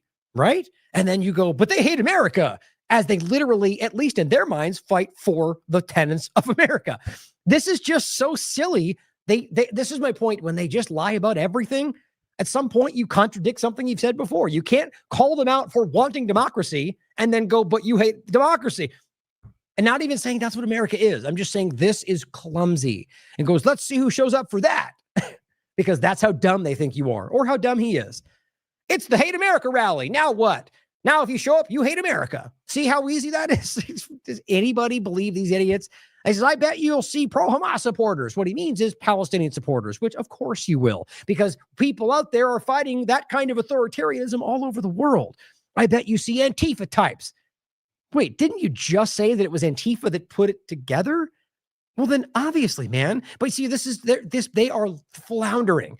I bet you see Marxists on full display. Okay, is it now against the law to have a different ideological opinion? Well, apparently, yes, in their minds. Here's where we go from here. First, from Grok, is Antifa an organized group? Now, what I asked was, is it organized? And if so, is there evidence to show that it's a terrorist organization? Well, it says no. There is no credible evidence, Grok says, that Antifa functions as a single centralized organized group, because that's the truth in the United States or elsewhere. Now, that doesn't mean they're not in some ways. See? Objectivity. It's crazy, right? And it says instead, it is widely described as by experts, government officials, and researchers as a decentralized ideology or loose movement, compromising autonomous individuals, local collectives, and ad hoc networks that share anti-fascist principles but lack formal leadership, membership rules, a national hierarchy, or coordinated command structure. And you know what that makes it? Very easy to manipulate from government influence. It's true. That's why they like it like this, because they can use this and point to it whenever they want. They can send out a bunch of black people in mass that's probably the FBI, and they go, the right goes lefty terrorism and falls right for the stupid trap. That, again, that's not to say that there are not elements. My point is, as always, if somebody breaks the law, present your evidence and charge them with a crime. Everything beyond that is government manipulation. Print that out. This consensus holds across sources like the FBI, Congressional Research Service, Center for Strategic and International Studies, and academic analyses. So explain for me how the FBI can still maintain that that's not an organized terrorist group, but yet Trump's executive order is pointed to by the FBI. Or rather, by Kash Patel, who very well might not even be part of the organization the way it looks today. It says the counterclaim, some political figures, President Trump in his September 2025 executive order, assert Antifa is a militist, anarchistic, because they don't know the word, enterprise with coordinated violence, but these lack substantial and contradict expert assessments, says Elon Musk's Grok. Recent Twitter posts echo this. Claims of Soviet origins or highly organized funding, yeah, consider those things. But they reflect partisan rhetoric without verifiable proof, which is, even if it's true, the correct way to frame that. So if we're only if they're just pointing to narrative ideas that they think explain what it is without ever proving that that's there, then you're falling for something. Or you should demand they prove it if you believe it's absolute. Because guess what? If you don't prove it, it's never actually going to change. But it says, in short, while individuals or small clusters may organize locally, e.g. for counter protests, for example, which is not a crime, this does not equate to singular organized group, a singular. Treating it as such risks conflating ideology with structure. Now, how long until Grok gets edited away from this point? Now, it says Antifa does not qualify as a terrorist organization under standard legal or academic definitions, primarily because it lacks the organizational coherence required for such a label. Now, my point about fifth generation warfare is that's exactly the point, isn't it? You create this abstract nebulous thing where you can kind of insert what you want when you want, and that's easy to abuse.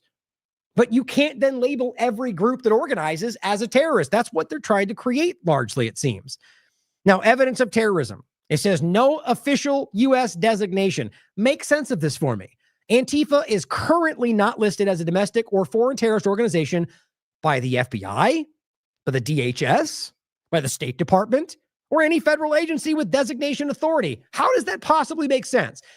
Trump's executive order is what they're pointing to. But you get McLaughlin, you get Kash Patel, Bongino, Bondi going terrorist, terrorist, terrorist, when their very groups have not officially done that. We are living in a cartoon. And frankly, I'm starting to wonder if any of these people are actually in charge. And it says Trump's 2025 executive order labels it a domestic terrorist organization, but this is symbolic. Grok tells you, lacking statutory basis for domestic groups and contradicted by experts. E.g., no First Amendment complaint mechanism exists. This is wild to me. Now it says CSIS data logs 1 fatal Antifa-linked attack since 1994. I'm not saying that's the case. I'm saying that the current U.S. government that's controlled by Republicans across the board, their data right now, FBI, DHS shows 1 fatal Antifa-linked attack. And it says Michael Ryan Knowles, 2020 shooting of a Patriot Prayer member in Portland. Other incidents include vandalism, assaults on police, ICE, and riots. George Floyd.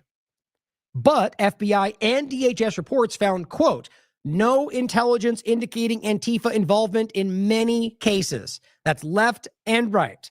An October 2025 DOJ indictment charges 2 in a North Texas Antifa cell we just talked about with terrorism for attacking ICE facility, but this targets individuals under material support laws, not group designation. You see, they know how they're doing this. And if they can get even that, which I still argue doesn't seem like it's going to succeed, they can then argue we just proved they're all terrorists, and they will, even though that's not what that does.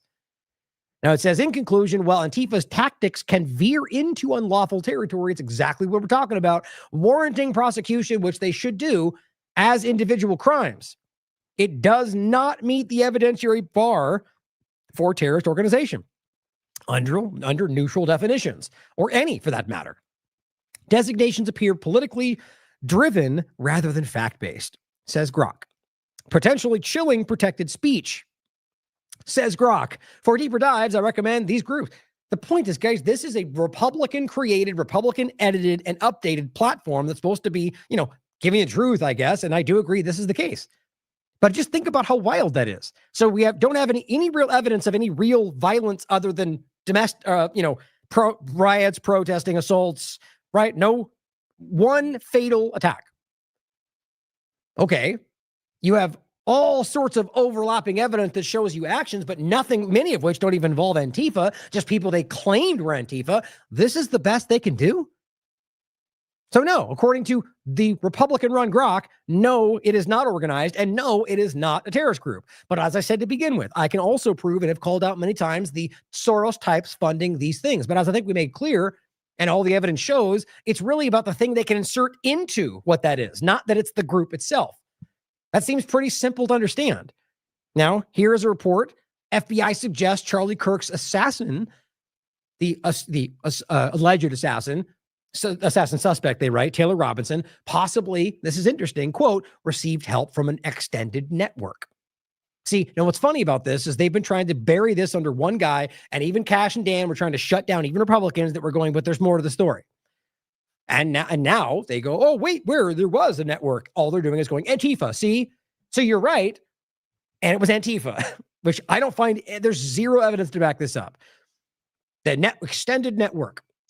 You'll find this interesting. It says an extended network could have helped alleged shooter Tyler Robinson carry out the assassination of Charlie Kirk, according to the FBI. It says pro-trans online groups, sexualized animal-obsessed furries, people providing financial help, and others could have, quote, aided and abetted 22-year-old Robinson, says the FBI.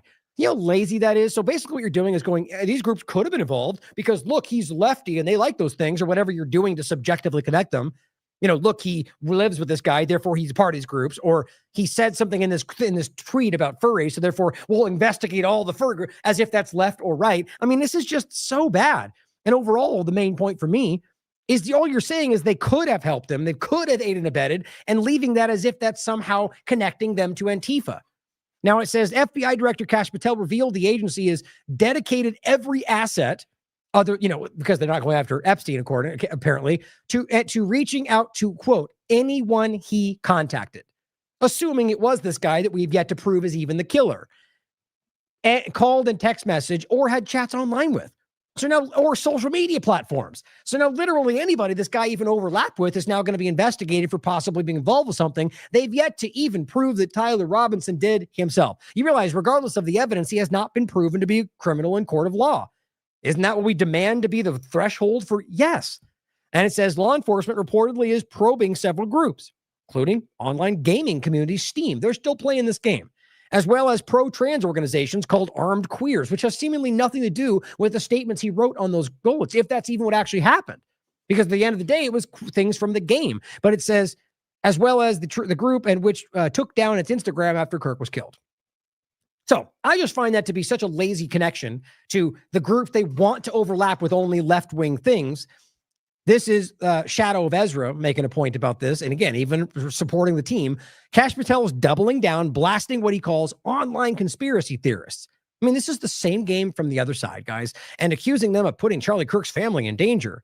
For what? For asking you, to follow up on the information that your supporters who put you there believe you should be investigating? Now, maybe they are. Maybe they're wrong about what they think. But having a wrong opinion is not putting anybody in danger. And on top of that, I'll let this speak for itself. He says, Patel insists that no additional footage or evidence will be released. He claims they already have the right person in custody, which most of them disagree with.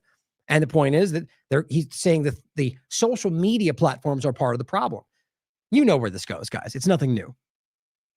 I think that the militant trans issue really became familiar to the American people last month when Charlie Kirk was killed. I mean, you guys at breakneck speed found this guy, you identified him, you profiled the type of person that he would be, and that's incredible. Is there more evidence that you guys can offer to people, maybe video from that roof? Do you expect that there will be more to be released? I think the best thing we can do for Charlie, especially me as FBI director and our team, is to prosecute this case in the courts of law, where it is, in Utah, in the state of... Right. So nothing more for you guys, because that's not, I mean, think about that. We put you, the whole point of this way, we're supposed to pretend this all works, is that we are in control. That these are people that are our representatives. Not that they just decide what is good for you and not. The end of the day is we demand more information, largely Republicans. And so is what's best for Charlie? Well, Charlie is dead. He was killed, and we demand to know who actually killed him, not who you want us to think, not who the evidence doesn't seem to blow. This is insane to me. It's the idea that what's best for what we want is what's best for the truth, man. He's using you guys. The court of law.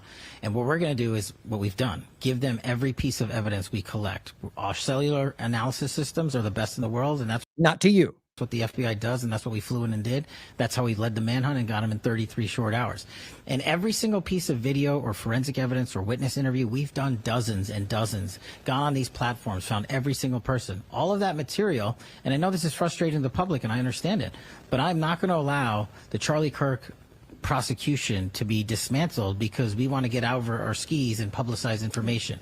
Oh, you mean like releasing the bullet picture before you guys had even dealt and like literally found it? Nothing had been released. No information had been put out. You guys were in the middle of tracking this person down and you dump out the picture of the bullets? He is such a clown. He is like right there. He is contradicting what he did. I think that's the best he can do. That is the one thing you cannot do. We will make everything public in court. It just takes time. It does. Yeah. No, they won't, by the way, and they never do. It always does in these cases. National security or God knows what else they'll argue. And by that time, it'll be way, way, way down the line. Is there any possibility that other people were involved? When you talked at the White House, I sort of got a little inkling that maybe you're looking at other people. We're looking. In the beginning, they were hardcore shutting that down, by the way. Not everyone that was there, that was online. Yeah. Not the same thing, though. Not that saying we're looking at anybody anywhere is not the same thing as saying we believe it was more than one person. And we're looking to refer these matters to the state prosecution authorities when there's enough evidence. But the reality is, again, with social media, when you have hysterical conspiracy theories filling the void, you're harming Charlie and his family and a rightful prosecution. Yeah, he's talking to you Republicans. You're basically the only that's pretty clear to me. You're not allowed to give your thoughts on this. Exactly what he was doing, by the way, on every other consideration before he got into power. Every one of them, including Epstein, and now he shuts them all down. Of his alleged assassin, who we have in custody, and rightly so, in my opinion. And if anyone helped him, do you think that we at this FBI are literally going to let them get away with it? Yes. Next question. I mean, you realize what a stupid thing to do. Like, that's what they do. They like, you really believe we do that? How dare you? What is that supposed to? So people will go, I'm sorry, I'm on your team. And let me listen to the way that he said that. Like, it's just, when the word literally. Who we have in custody, and rightly so, in my opinion. And if anyone helped him, do you think that we at this FBI are literally going to let them get away with it? I mean, that's just an inaccurate use of the word. First of all, you think we're literally going to let him get away? You don't need to say that. The action would in and of itself be literal. But it's just, the point is that he's just trying to accentuate the point meaning that that's not what he's going to do, which, doth protest too much is how it sounds to me. Us standing silent in the face of growing conspiracy theories, that's what we do to shut down a faulty prosecution. That's what we do. Okay, what did he just say? I mean, it seems like nonsense to me, but it's interesting what he says. In the face of get away with it. And if anyone helped him, do you think that we at this FBI are literally going to let them get away with it? Us standing silent in the them standing silent in the face of growing conspiracy, in the face of you saying things he disagrees with online, growing conspiracy theories. So him being silent in the face of information online theories. That's what we do to shut down a. That's what they do to shut down prosecution. That's what we prosecution. What? He said faulty, but understand, so information that you disagree with is what you use to shut down false. What? I guess if you're trying to argue this from the other side and saying that you're seeing people say things that undermine what you're trying to charge him with, and the defender would use that to get him off the hook. In what world do you, as a random person saying your opinions online, have any effect on whether or not their legal guys, he's literally trying to convince you in a really, really stupid way to just not say what you think. Guys, this is more embarrassing than what the left was saying. Do to shut down a system of justice that wants to be exploited by the growing conspiracy theories. That's what we do to shut down a faulty prosecution. That's what we do to shut down a system of justice that wants to be exploited by the. That's how we shut down a system of justice. So by ignoring the things that you say online, or acknowledging them, whichever, this is how we shut down a system of justice that is faulty. The same anarchists. And that's what they're doing. A faulty prosecution. That's what we do to shut down a system of justice that wants to be exploited by these same anarchists. I don't even understand how you could make sense. So now you're saying that the system they're trying to exploit, you can use what we say online to shut that down? The system that they're trying to exploit. So it's the system. I mean, I honestly don't even think he knows what he's trying to say. I think this is just rambling idiocy. At the end of the day, he basically said he shuts down what you can say and shuts down the system of justice because they're trying to abuse it. But I don't think that's what he even meant. I'm just so blown away by the people that are in power right now. And that's what they're doing. Yep. They're bringing it to social media. They're bringing it online for clickbait. And we're not going to take it. We don't care what you say about me or Dan Bongino or anyone in leadership at the FBI. They're just. How did that take a turn into what we're saying about you? I thought you were saying we were saying things about Charlie Kirk, and now, but you see, his mind is racing all over the place because he's embarrassed because everyone seems to call him and Dan out because they're both ridiculous. I just think that's wild to me. But when it turned around to we're not going to let you say what you think online. Great job, buddy. Killing it. Well, here is an interesting overlap to the whole furries point, right? So the furries and lefty things, even though those things aren't necessarily unique to the left. He says this is in Portland. It says, over the past few weeks, the title is Operation Inflation buys inflatable costumes, gives them away to protesters. On the 12th. I'm almost wondering if this was why they tried to insert the furry overlap. I don't even know where that seems to come from. Or maybe it's something that was posted online, one of the chat rooms that Robinson was in, which I think might be where, but it's abstract. But this is interesting for many reasons. One being maybe that's why they inserted that. But it says over the past few weeks, more and more protesters at the ICE facilities or Portland are wearing costumes. Literal, like Barney, like big, fluffy, not furry alt necessarily, but big blow-up costumes or anything like this. Furry is more about like the fuzzy, whatever. It's like the weird, like the sexual thing. The point is that this is interesting to me because they're trying to frame them all as insurrection as terrorists, and they're literally showing up in Barney costumes and like big fluffy animal things. And it says part of this is due to the new organization, Operation Inflation, which is purchasing more than 100 of them and giving them to the protesters. Oh my God, it's organized funding for, it's the same argument, isn't it? Well, just because they're organizing and giving them signs, is that any more nefarious than organizing and giving them a bunch of blow-up costumes? No. In essence, it's the same point in a material sense. Donald Trump is trying to say that this is a war zone, which, again, the evidence is lacking, since I'll show you in a second that there seems to be zero violence in the sense of what's been going on in Portland by and large, as well as today for the protests. But it says he wants to send troops down here to squash the terrorists. So what we did is made it clear that this is not a war zone and that we're not, doing any of that. We're just peacefully marching, which seems to be largely what you can see. Not to say that's what they're all intending or what they do all the time. but that is what you can largely see. And it says it's crowdfunded, the Operation Inflation. It's a website that we started so we could crowdfund getting more costumes and blah, blah, blah. I just think it's an interesting and well-crafted point, right? It's hard to call them all terrorists when they're out there dressed like Barney, but we'll see how they play it out. Now, this is the kind of stuff you get. So you got the what we just went through. First of all, the point about the reality of the terrorist argument is completely baseless in the sense of evidence. Not to say that there might not be something there, but this Mia Joy, one of these many people, 410,000 followers, it's all Trump, team sport politics. Antifa in Portland is using these lasers to try to bring down the ICE helicopters. Okay, maybe. You see how just flimsy this becomes? And on top of that is, I despite the argument that can cause that, I'm not of the mind that you having a laser is in any way against the law or a crime, regardless of what they decide to make a crime. That's not constitutional to me. But overall, the point is, you can watch the video. It seems like they're just shining lasers, most of which appear to be directed pretty much level with the ground. So you're an idiot. But it says hospital copters can't fly through downtown. I'm betting it's costing lives. Wow. So an assumption that builds into another allegation that then using that allegation claims they're probably killing people because the assumption might be happening is breathlessly stupid. And she says, tell me again, they're not terrorists. So if your argument is, look, they've got green lasers, which might mean something, they must be terrorists. This is the level of the argument you're dealing with. 500,000 followers. Guys, this is insanely stupid. People like this deserve to be made fun of.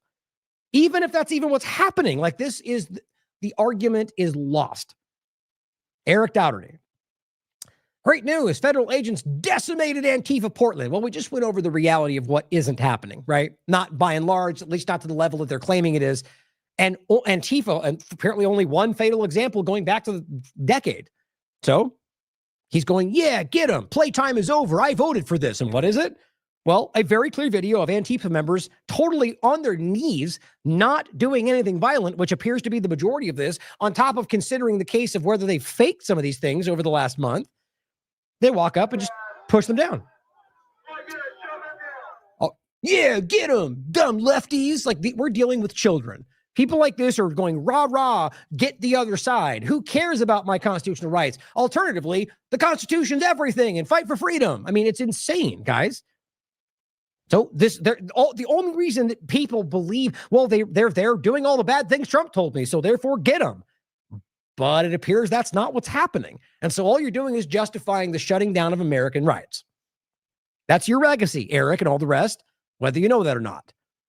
So here is the Tim Pool ridiculousness, and this is Andy No posting this, and it says the anarchist communists, which apparently is literally everybody who they claim is Antifa with no real defining casual. Anybody there apparently is now an anarchist communist, which is so dumb to me because they're not even remotely the same thing.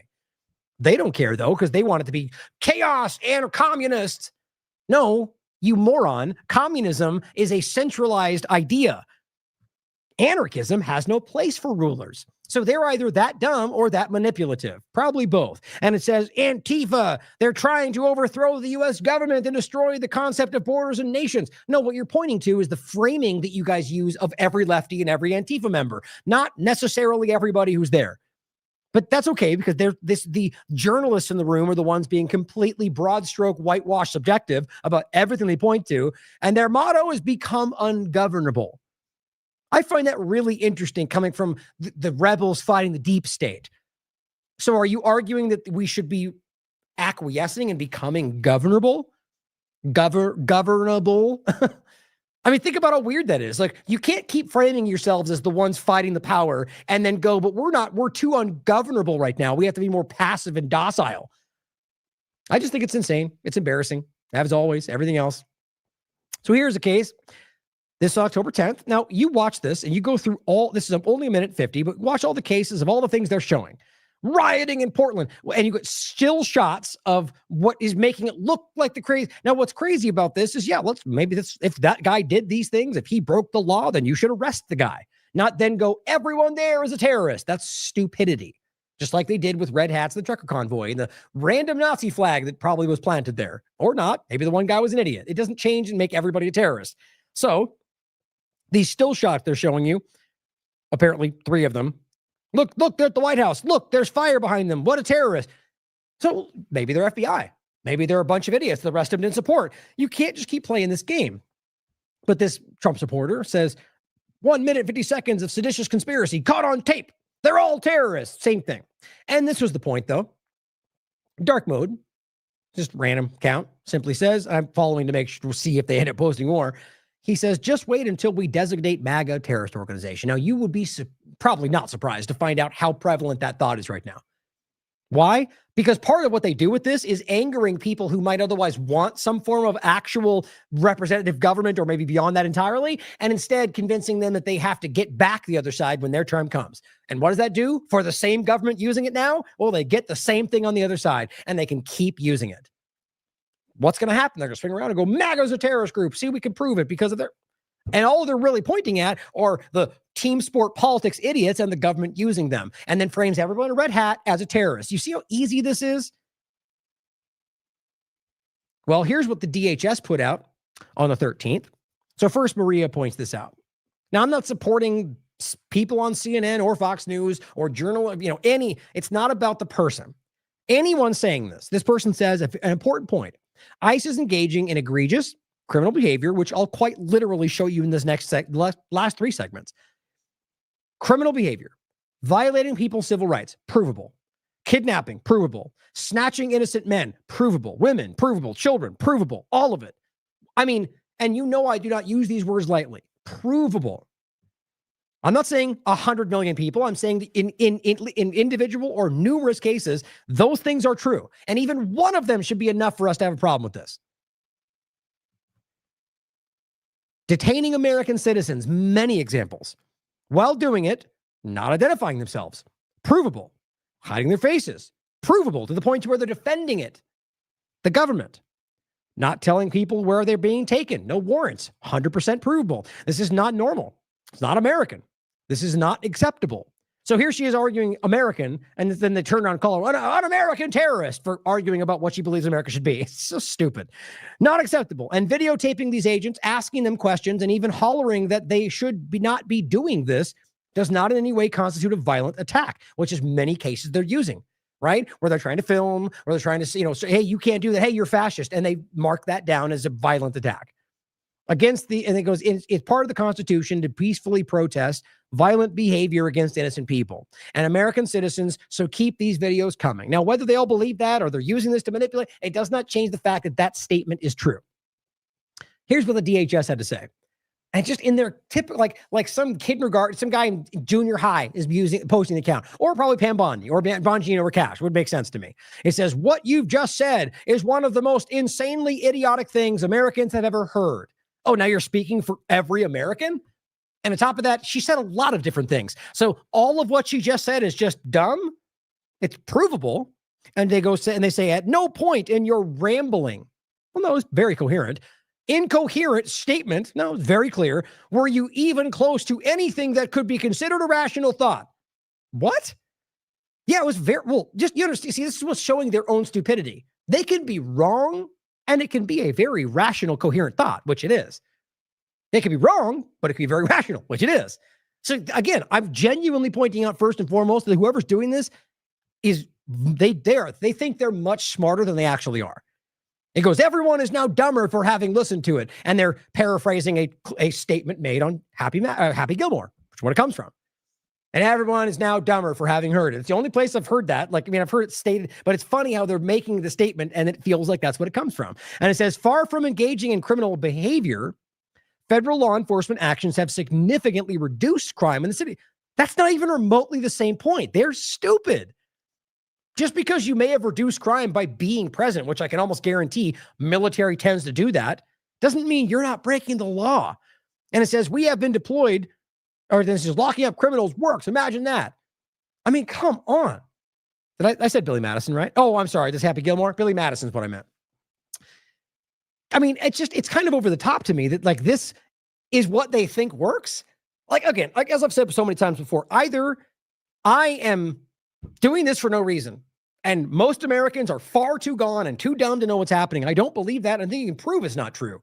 Either that, or they are wildly out of their depth. Nobody believes them, and they're grasping at straws right now. I'd like to believe it's the latter, but for crying out loud, guys, that kind of statement is so ridiculous to me.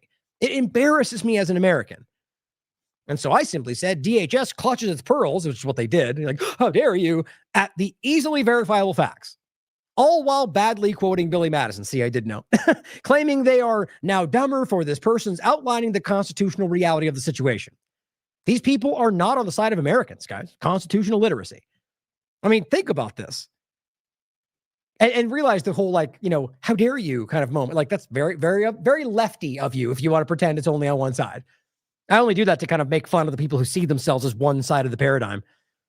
Just over the top. Now, how about we prove the lies they're, prove that they're lying to you.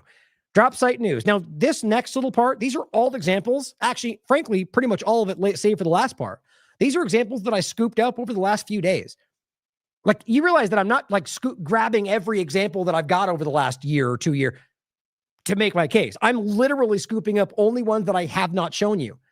And you've seen how many we've shown you. We have shown you so many examples, and I'll reference some of the ones that I pointed to, like the one where they shot at that car full of a family. I don't have that pulled up, but I'll reference it.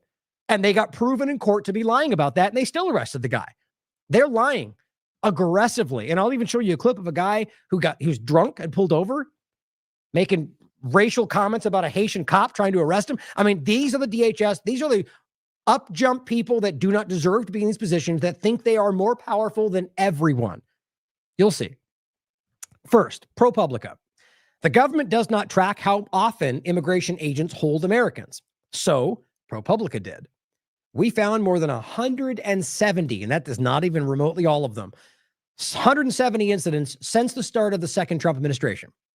Drop site news. They found that over 170, you can read the article, 170 U.S. citizens, not green card, not visa, U.S. citizens, most of which, by the way, are born in this country, whether that, and frankly, it does not make a difference.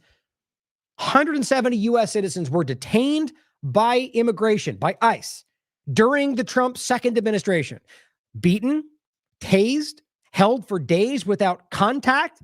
How is any American okay with that, guys? This is not debatable. Most were Latino, of course, including nearly 20 children, several pregnant women. It almost feels like we're in Israel right now, or rather Gaza. I mean, guys, I shouldn't even say that. What they're dealing with is not even a blip. But think about that. 100 and see all the Johnson, everyone we always reference. You think they're going to care about this? You think they're going to jump up and go, oh my God, I was wrong. How dare you arrest U.S. citizens? No, they're going to say something. Well, they shouldn't have had those ideas. Well, they're supporting terrorism. It doesn't change the legal reality. They are abusing the rights of these people, and no one is holding them accountable. Agents often ignored proof of citizenship when shown, even detaining people with real IDs. Meaning the new thing they told you was no, they just did that to get you in digital ID push. They still don't care. The Supreme Court recently allowed agents to consider race during sweeps. Profiling. A ruling observers say has fueled racial profiling and unlawful arrest of Americans nationwide. That's just a raw report from ProPublica about 170 U.S. citizens that were unjustly arrested despite having identification. Welcome to the new world, okay? Here is an example of a guy who we already showed you in the past, but this is a new example. Remember the guy we showed you, but he was working on a construction site. They ran up and just arrested him. He's trying to go, look, I've got my identification. They didn't even care. Like, think about the mindset of somebody like that. You're a Mexican. I can see you. You're under arrest. The guy's going, look in my pocket. And they don't care. Arrested the guy. I mean, this is so over the top. They arrested him again. Aaron Melnick. He's a U.S. citizen in Alabama who was detained by ICE twice after they raided the construction sites he was working on. They're just scooping up literally everybody they can. There's no denying this. Both times, officers initially refused to believe that his real ID that he was showing them was valid and handcuffed him and detained him while they double-checked. Now, I believe the first time he was arrested, if I remember correctly, but see, these things blend together. There's so many of these. I mean, just watch. Yes, immigrant. All right, so you're making this more complicated than you want to. Now, look, in this country, aren't you supposed to be innocent until proven guilty? Like, so understand, he's a U.S. citizen. So what's the justification here? Why are they trying to arrest him? Shouldn't they be like this is what all the Republicans wanted you to believe that are lying about this. That they know he's an illegal. That's why they're getting him. Due process. They already know he's illegally here. Well, clearly not. Clearly, and here's the worst part. If this wasn't the beginning and they hadn't gotten pushback, he'd probably already be in El Salvador, guys. They sent 270 plus people, most of which were not illegally present, most of which had some process or had visas or green cards, most of which were not violent criminals, didn't even have criminal records. Some of which have been brought back, some of which are still literally in El Salvador because they don't have people fighting for them. This guy, even though he's a U.S. citizen, because there was examples of many in the beginning, U.S. children, yes, were sent. The point is there were cases of U.S. citizens that were this close to being sent to a foreign country, and they were able to prove they weren't because they had a moment where the Supreme Court made them stop. This guy would be gone, and we would have never heard from him again. I can do that. You can do what? Will not touch me. I'm sitting too. And they tackle him to the ground. Look. No evidence. He is a U.S. citizen, so they're doing this with no justification, except that he is brown. Okay. Okay. Fucking ground. Okay. Yeah, enjoy that. I mean, you have to understand the reality of this, guys. You can prove, as a matter of fact, that this person's a U.S. citizen. They forced him to the ground because they didn't have information, and they would rather attack him and find out later because they know they won't be held accountable by the current administration or the government for that matter, but right now for sure. You really can't deny that. Mehdi Hassan posted this one. ICE agents to another U.S. citizen. Turn around or you're going to get the dog. Sounds like a lovely place. What do you mean overstay? An overstay. I don't know what that is. Where were you born? And don't lie to me. I'm from California, dude. Don't lie to me. Where were you born? California. Okay, so we're going to take you in and verify your information. No, you're not. Think about that. You don't get to do that, man. You are violating the rights, whether or not he was an illegal alien or an American citizen. You don't know. That's why you're asking. So why are you even hassling the guy? Because he's being profiled.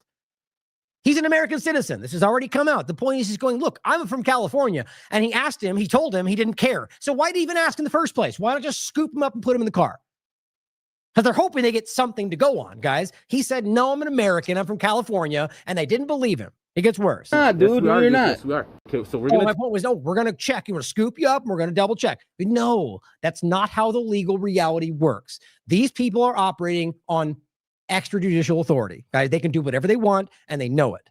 Take you in and verify your No, information. you're not, dude. No, you're not. Yes, we are. I haven't done anything wrong. You just told me that's you who I have here. Yeah. Okay, so then that's you. You just told me that's you. But that doesn't make me an illegal or anything. All right. Turn around or you're going to get the dog. It's subjective. I'll get to the article in a second. Turn around. I haven't done anything. We're going to put you in cuffs or you're going to get the dog. Yeah. Getting cuffs or you're going to get the dogs. So do they care that it turned out not to be an illegal alien? No, they don't. They get rid of him. And many times they punish them or threaten them because they know it might come back to bite them. Mehdi Hassan, do most Americans really want to live in a country like this, treated like this by masked agents of the president's violent secret police? Now, plenty of cases I'll call out Mehdi Hassan for plenty of things he's done, but I agree with what he's saying. Also, the worst ICE agents are the Latino guys. Says sorry, but shame on them.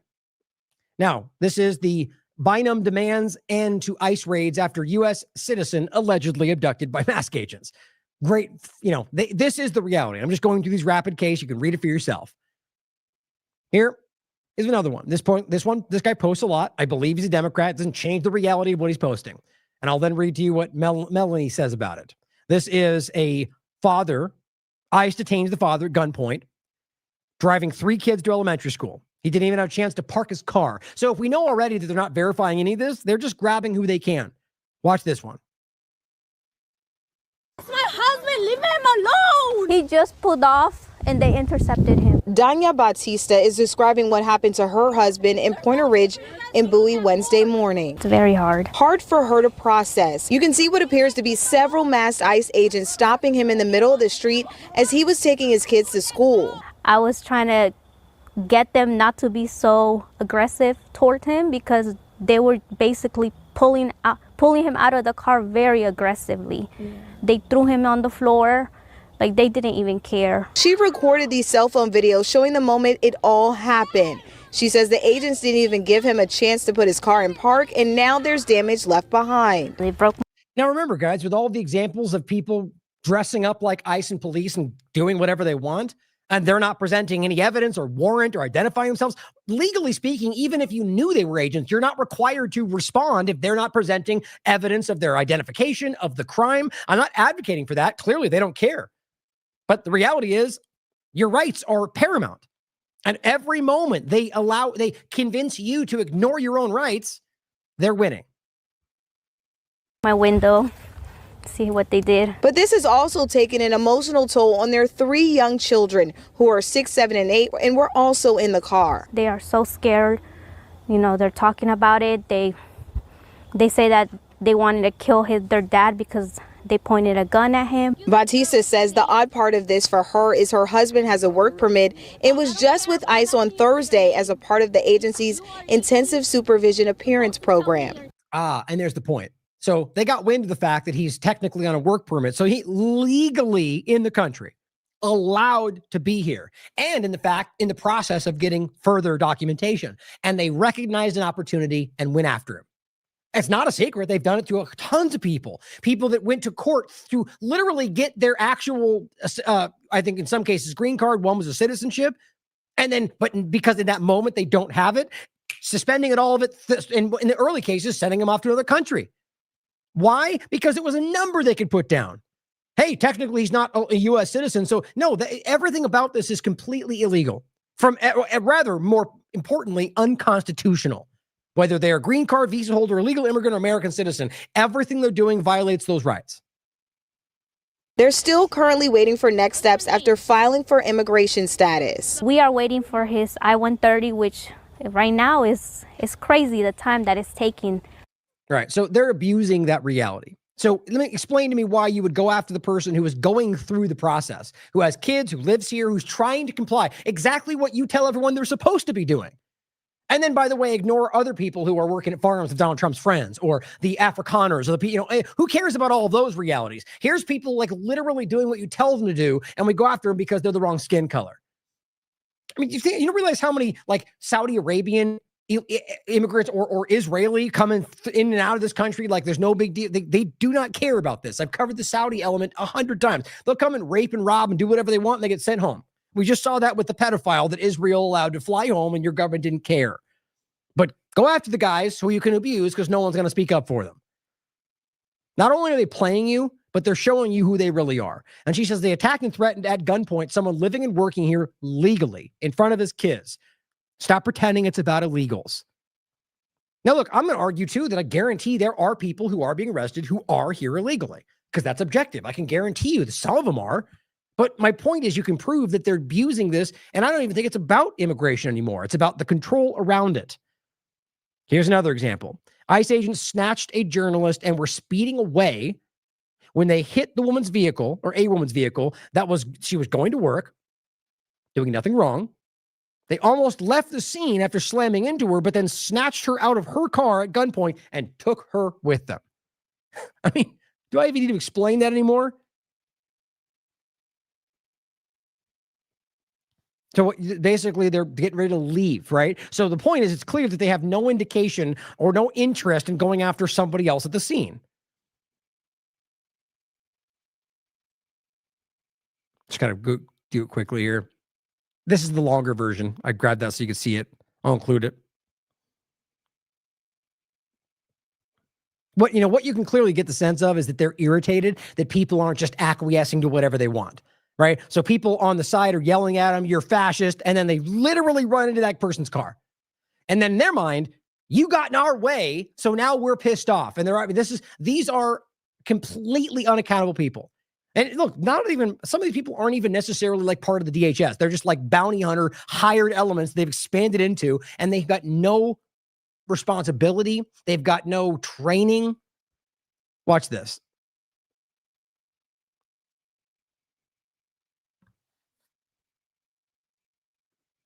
They get out and they go after the person that they hit. Guns drawn. I mean, think about how insane this is.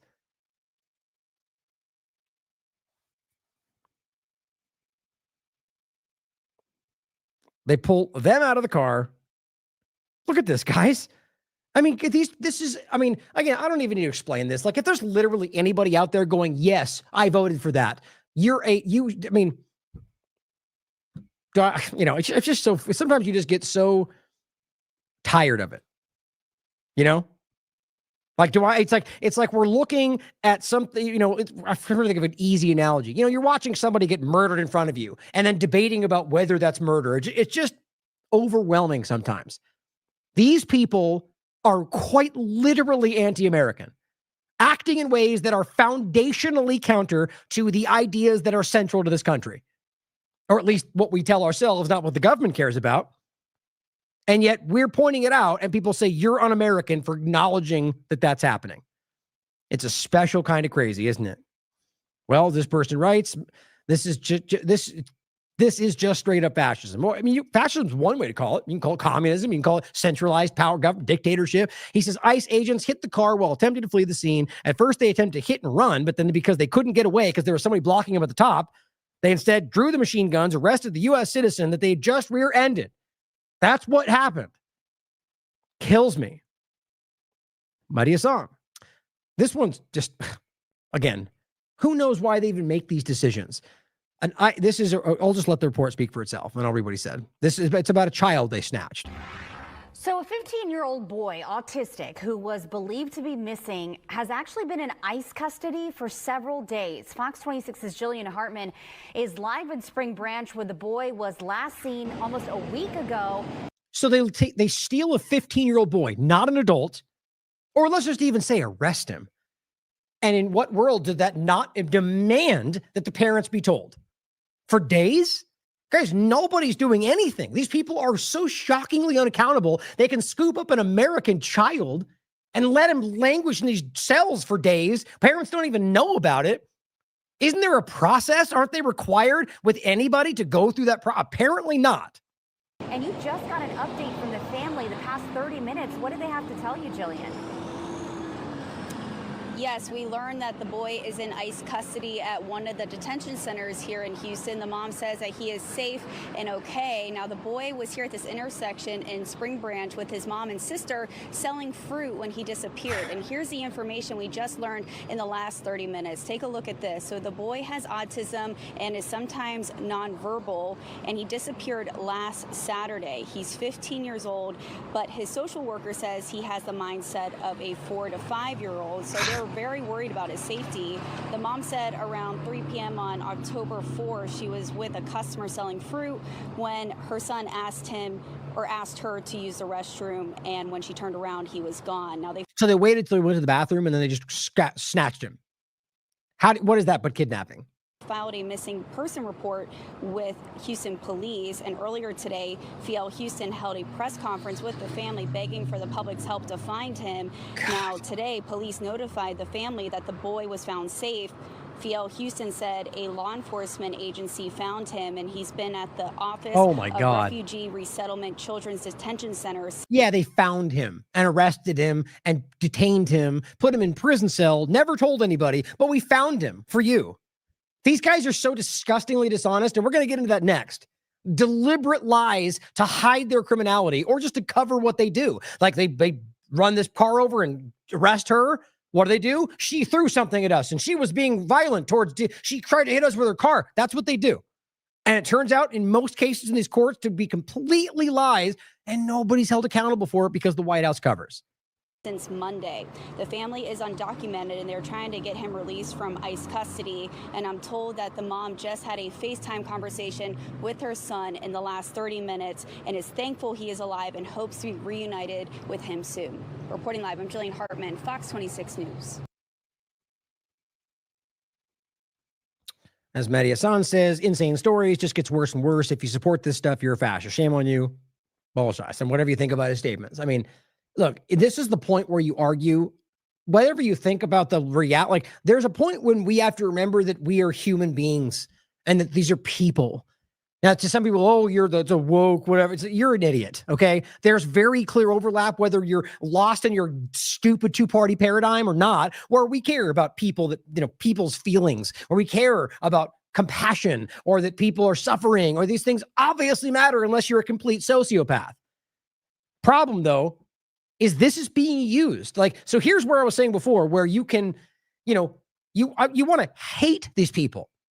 Clearly, you're being driven to go, you deserve what you get. So guess what? So people, unless you're on guard to this, people like myself, you find yourself in the next position with the next current power structure and you go, get them for it. Right? I mean, in my case, like, look, if they commit, these are crimes.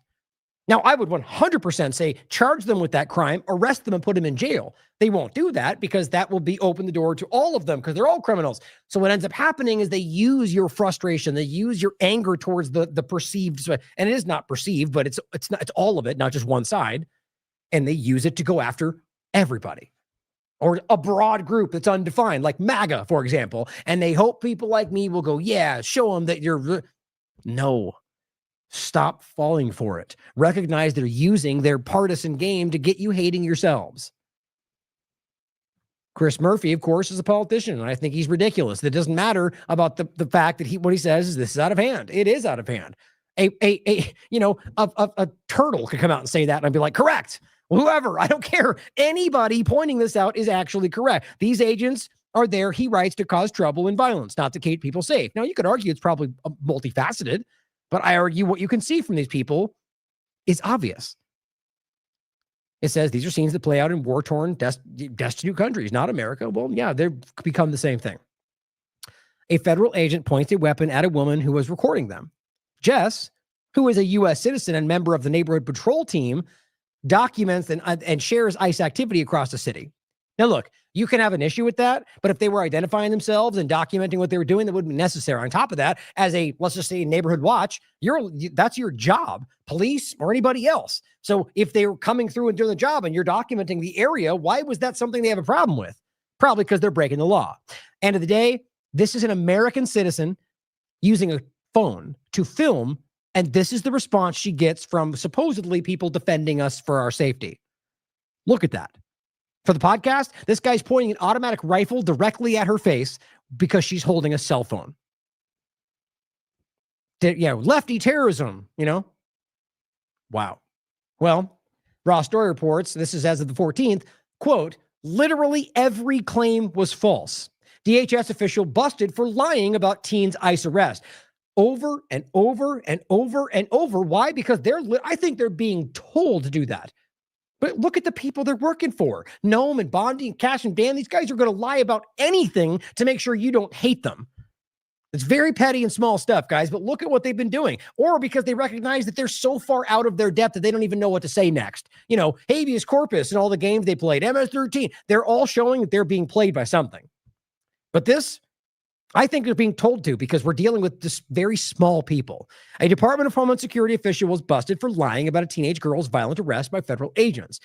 DHS Assistant Secretary Tricia McLaughlin claimed, she's lying, that a video of the arrest Friday actually showed Chicago police detaining a burglar last year. So you see what we keep getting, because this is happening a lot. Where partisan idiots on both sides of the paradigm will come out and show you an old clip of something from a year ago and go right now, and everyone gets all mad. That happens every day. So either she used that to lie to you, or she was told that by some other Republican manipulator and she didn't even care to check. Both make sense to me. But it says, but the Daily Beast analysis confirmed the teen, a U.S. citizen, it was an American, was violently thrown to the ground and taken into custody by officers from a department outside the city with help from DHS and their removal operations. So immigration and ICE. So she lied, or she doesn't know she was wrong. Now, it says, quote, imagine being so desperate to demonize law enforcement that you post a video from burglary from a year ago, says McLaughlin. Remember, she's wrong, guys. This isn't even ICE. Yeah, it actually was. It was both. But it says McLaughlin's misinformation fell apart quickly as separate video clips were posted on social media taken from Hoffman's estate, where they were, a village outside Chicago. The 18-year-old's parents confirmed to CBS News that their daughter and two friends were held for hours in the parking lot outside the suburban police station without explanation. Videos also show an officer wearing body armor affixed with ERO, enforcement and removal operations. Branding and Hoffman, the same branding, and the state confirmed to the Beast that immigration and ICE were in the area. McLaughlin, of course, did not respond to comment because she's pretending it didn't happen, hiding behind the White House, and her misleading post remains on her official government account as of right now. Tricia McLaughlin claimed the video was a burglary arrest last year by Chicago police, and ICE wasn't involved. said the lawyer, an author, expert of whatever the person's background is. Literally every claim she made was false.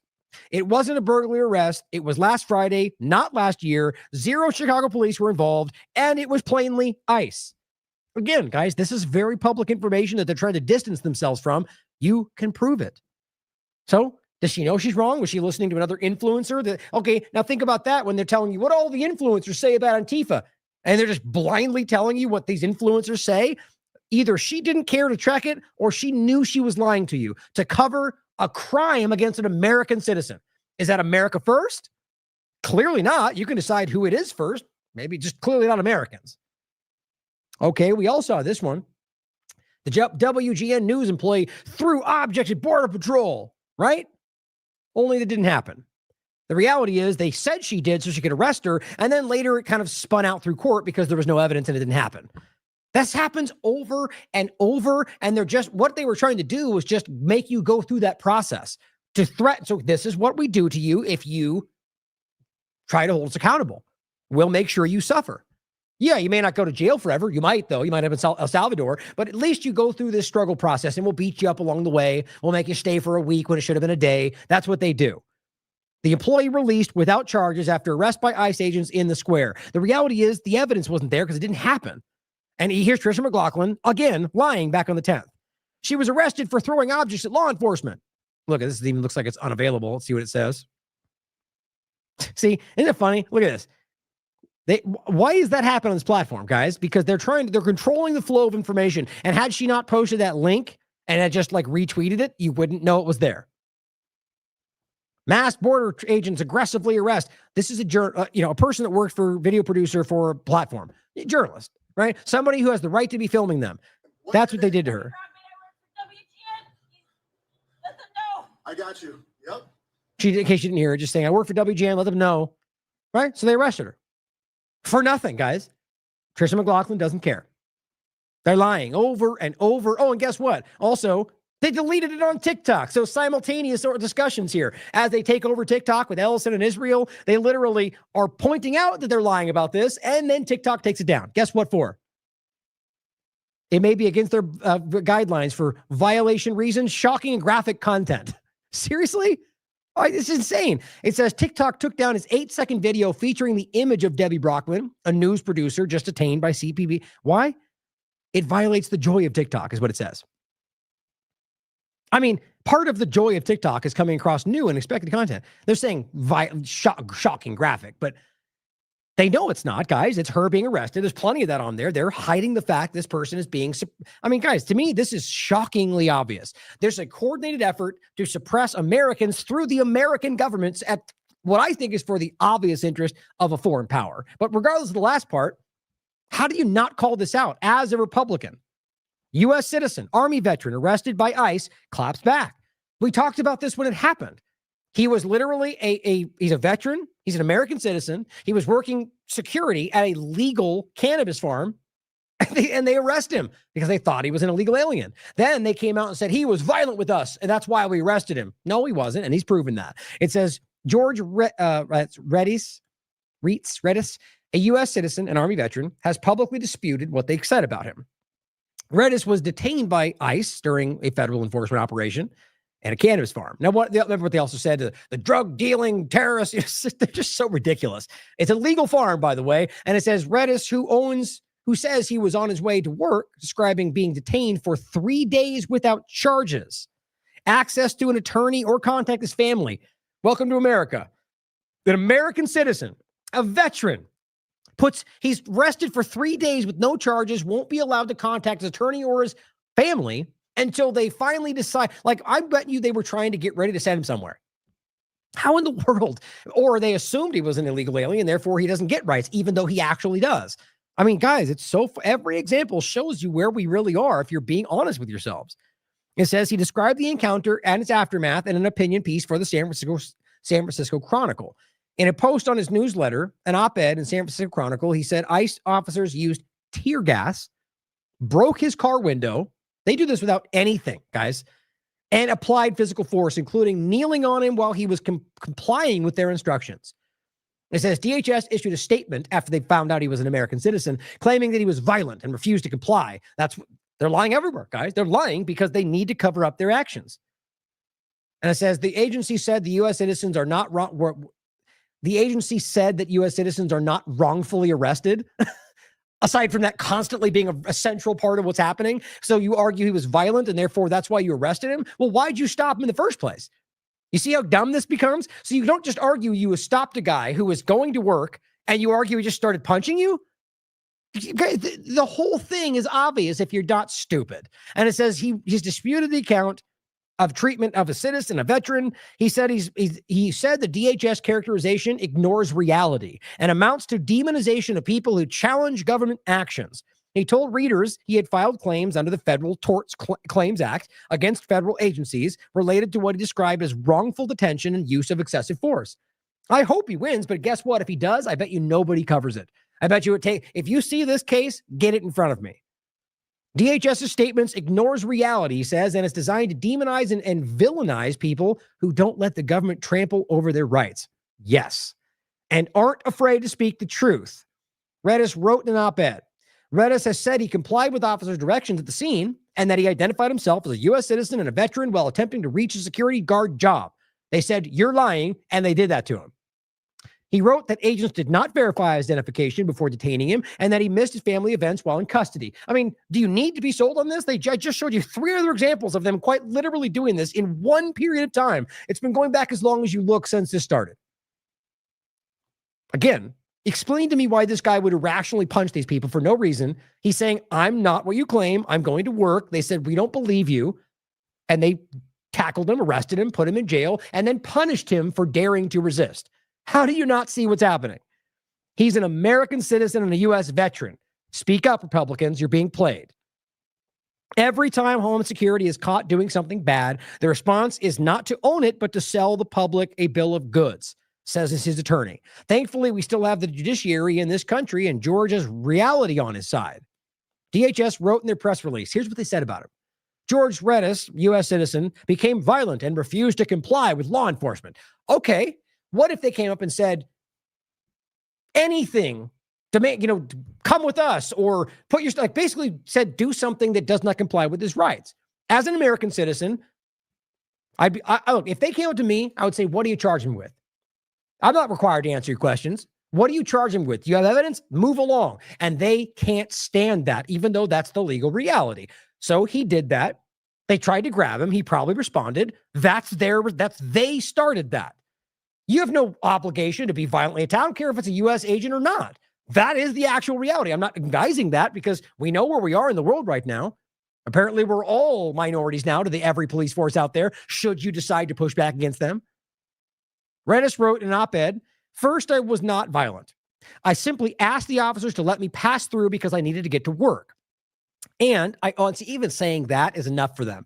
These people are so charged up. These are the nurses and doctors during COVID-19. It's the same kind of power-hungry obsession.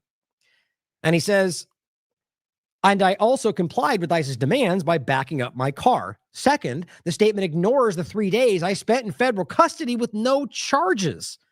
No phone call to my family, no access to a judge or an attorney. Guys, can you imagine if that was Iran or Russia or China with one example, or Israel, or rather in Gaza, they would lose their minds forever and be like, this is what we're fighting. No judiciary, welcome to America.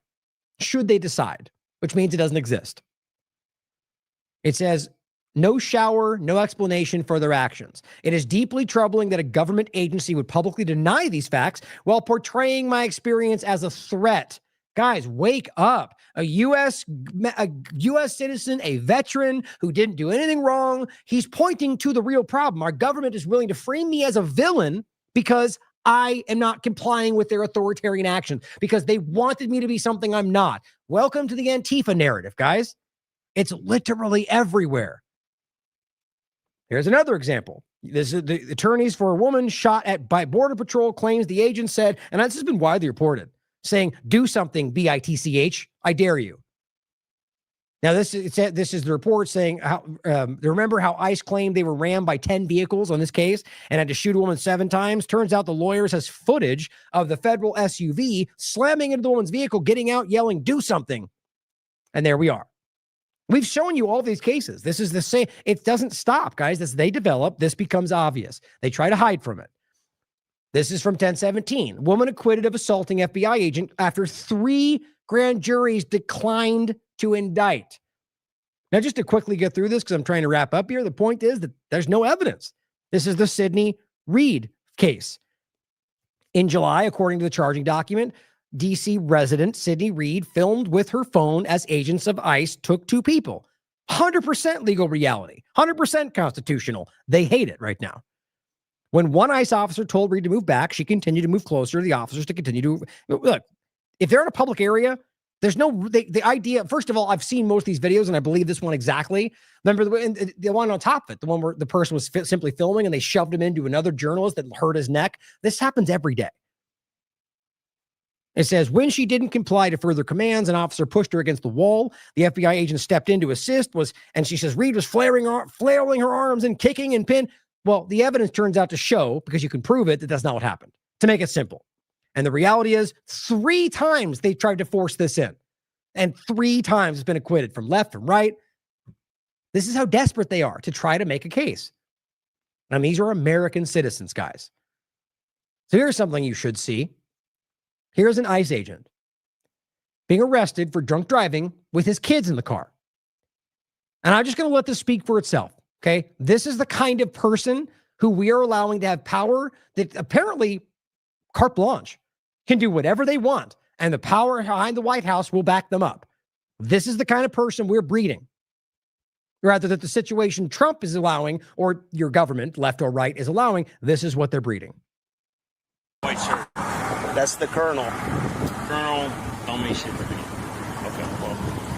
So a colonel don't mean S-H-I-T to me. A colonel in the military doesn't mean anything. I mean, he believes he's above everything. That's the kind of swagger he's putting off. He's drunk, but that's what he thinks. I'm federal. Okay. I'm trying to get home. I got my boys with me. Who do you work for? DHS. Do you have your ID with you? No, I don't. Okay. But if I called them, they'd verify that you're a 100%, department. bro. Okay. You don't have any type of credentials or anything that say you're DHS? Not on me, no. Okay. All right. I only bring my weapon with me if I'm. What's that? But you don't have any weapons on you right now? No. No, that's a crime. I don't care if you're DHS or not. If you're requiring everybody else to be identified, he just has this swagger. He's above it all, right? Okay. So what I want to do, I want to talk to you away from the kids. So I'm going to ask you to step out of the car, and we're going to walk back to the back of your car. Oh, and there's cussing. Be prepared for that. If you got children in the room, there's cussing coming. Okay? Are you fucking serious right now? Yes, sir, I am.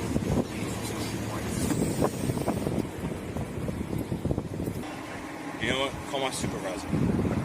Okay. So at this point, and they do say it, but just in case you miss it, he's been standing out here for a while, and they gave him time to wait. He doesn't want to do the exercises because he's very drunk. And then he called me, I'll let it speak for itself. Do you want to do the exercises or no? I'll do it. But you know what? What's homeboy doing down there? You know, guys, come on. Make sure we all sit because we're inside of the water. You don't want to get hit. You don't want you to get hit. That's why I'm trying to do the exercise. That way we can move on. Are you Haitian? That's nothing to do with my wrist, buddy. My question was, are you Haitian? It doesn't matter. It doesn't matter where he's from. Okay. How disgusting. So why does that matter? The guy's an authority figure. He's there. So, I mean, at the end of the day, so it matters to him whether or not you're a certain race. Does that not speak for itself? Like, this is a Laura Loomer level thing, guys. These are disgusting people. They're of the mind that you are lesser than if you don't have a certain kind of person. This is driving their actions every day. Look, man, I really need you to do the exercise. Guys, come on. Make sure we all sit because we're inside of the water. You don't want to get hit. You don't want you to get hit. That's why I'm trying to do the exercise. That way we can move on. Are you Haitian? That's nothing to do with my wrist, buddy. My question was, are you Haitian? It doesn't matter. It doesn't matter where he's from. Okay. Look, man, I really need you to do the exercise. If you don't do it, then I'm going to say that you're refusing to do the exercise. I get it. You need a minute. I gave you a few minutes, okay? But let me talk to your supervisor. Not right now, sir. Yeah.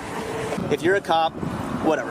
Yeah, I'm a fucking law enforcement, Okay, dude. then stop talking and sit in the back of the car and stop. Stop this. Come on, let's go. Stop this. What about my kids? We're gonna take care of it. No, But I'm first not I need- going in there. Let me talk to your supervisor. Again, you can talk to him in a second. Nope. Not going in there without my supervisor. Okay, let's go to the other side. Come here. Come on, man. Don't pull against me. Let's go over I'm here. not moving, bro. Don't fucking do this. Let's go. Lane. Okay, I'm gonna... Hey, come on, buddy. We're not doing this, man. Come on. Let's go. So you guys are fucking Come on, put your feet in. Stand up. Stand up, come on. Stand up. Put your feet in, man. No. Man, Put don't your be a feet in. kid. Come on. Stop. Where are my kids? Stand up. Put your feet in. What? Put your feet in. Put your feet in. You don't want to make this worse already. Come on, man. Let's go. You gotta sit in the car, You're man. going to jail for DUI, which is a misdemeanor. If you don't cooperate, you go to jail for resisting. It only makes it worse. Come on, put your feet in, buddy. All right, your kids will be fine. This will pass. Listen to me. No, sir, not on the side of the road. Come on, let's go, man. We gotta sit down, Scott. God damn you guys. You know, just so desperate to get what he's always got, it seems. A lack of accountability, right? Flash your badge right now, you know, everything goes your way. He was so insistent about this. And finally, after all that time, oh, dang it. Like he just finally it came through to him that this is not going to go your way. I mean, my God. Now, when I first saw this, there was some dispute about whether he was a federal agent. My point in the first part was if he's not, that makes our case. People out there just kind of brandishing this idea, and it probably works in a lot of ways, right? But it turns out that he was specifically identified as ICE. Here's the article from CBS News. You can read it for yourself. I mean, guys, think about how wild that is. Not only is he putting his children in danger, but that's the kind of manner, the kind of way that they view, are you Haitian? Oh, it totally matters. Come on, guys. We need to be better than this, and we need to stop allowing the worst of our society to rise above and above us all and dominate the way we're allowed to view the world. Now, unfortunately, I do have to wrap this up right now. I don't want to, you guys might have heard my pup's in the room with me today, and she's being so patient, and she's basically trembling over there with anticipation about me about to be finished. So I'm going to have to wrap up right now just because it matters to me, but I'm going to get into these in the next show, possibly tomorrow. But I do want to show you this. Maybe I'll end with this clip. ICE's use of full body restraints during deportations raises concerns over inhumane treatment. And it's horrifying, guys. I mean, not only they call it the burrito, it's called the wrap, but they make it racial, of course. And the point is that on top of that, the people have died with this. And it's deemed torture when done in excessive ways. Now, I'll show you why. Because the point is that when you do this too hard, that your neck is pulled all the way down to your chest, you're tightened. People, it blocks off your airway. And they're with the kind of mentality we're seeing, they deserve to be punished. Kind of, whether they're a U.S. citizen or maybe you think they're an illegal alien, people are being hurt in a lot of very serious ways. So I'm going to play that on the way out. I'm going to go through this. It's really hard, just clip, but I'll let you see it. We'll talk about this in the next one. U.S. revokes, if you maybe not known this, 6 visas. People who had a legal visa who were in this country over things they said that they've deemed insulting about Charlie Kirk. Sort of like, he's not the person you think he is. He's not a hero. That was one of them. And they got their visa revoked. Guys, look, that's a shockingly obvious constitutional violation. The game they play where it's a privilege. Well, yeah, to be given it, yes. And you could decide to not give it to them. But once they have a visa, they're legally here and they have constitutional rights, like an illegal immigrant does too, despite your ignorance of the situation. So when they do this, you're showing you're the broflake to the snowflake. You're the exact same thing. You're deciding to clutch your pearls about the words, but you see, it's not about that. They don't really care about Kirk. They don't really care about woke ideology. They care about using those for the agenda.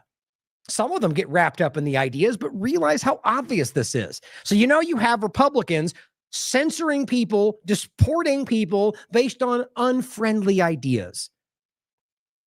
Just see that. Recognize that you are not that. If you're a conservative and you believe that you're not censoring people based on flimsy woke speech, hate speech, or whatever else is happening. We will go over this again. I want to make this point more than once. I'll go over these examples of even Stephen Miller, of even Jack Posobiec stupidly arguing no foreigner has a right to travel to America for any purpose. The Constitution is explicitly clear on this. God, these people are dumb. In fact, realistically, I think he knows as a fact that's not true. He either doesn't understand the inherent reality of constitutional literacy, or rather the literacy around the Constitution, because of how, I mean, look, we do shows every Monday with Bruce Fine, who is a constitutional expert. He'll happily tell you that's false, or the reality that the idea was always about inherent ideas for humans. And here's where we can enforce that idea.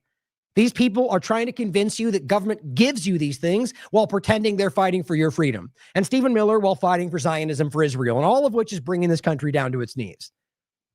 Well, I'll make this point when we get to it tomorrow. It's a very interesting overlap of what Don really said. Don Lemon made a point about this, and Matt seems to inherently, willfully misrepresent what he's saying. It's insane to me. On top of that, it's just a funny point to make about the overlap of left, right, and how they oscillate between their situations. But no King's protest. The point was to end on very quickly. Let me see really quickly if we got anything else. What this just says. Let's see. It's in regard to if there's any violence. So, as of right now, today, when they told you this was going to be them overtaking everything in communism, no kings at their fight. Okay, guess what? Zero verified incidents of violence at any No Kings rally across the entire country, just like last time. See, now, is it about that, or is it about the organized element to push back against the power who is ignoring your rights? I'm not saying that's, I'm not talking about Soros. I'm not talking about Elon Musk. I'm talking about just the way that they're framing anything that even they create to use that to stop you. That's what's happening. Now, this is Eric Doherty, but pointing to Fox News. We'll get what they were saying. I mean, who are you protesting? Spain? Denmark? You don't have a king, dumb Democrats. I'm just going what kind of dumb argument is this to argue? I mean, that was my point earlier. The only way you're going to find that is where people on corporate media are saying Trump's a king.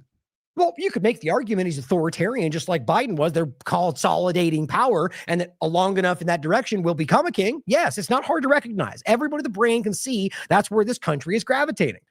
So when they make this case, it's just insulting to your intelligence.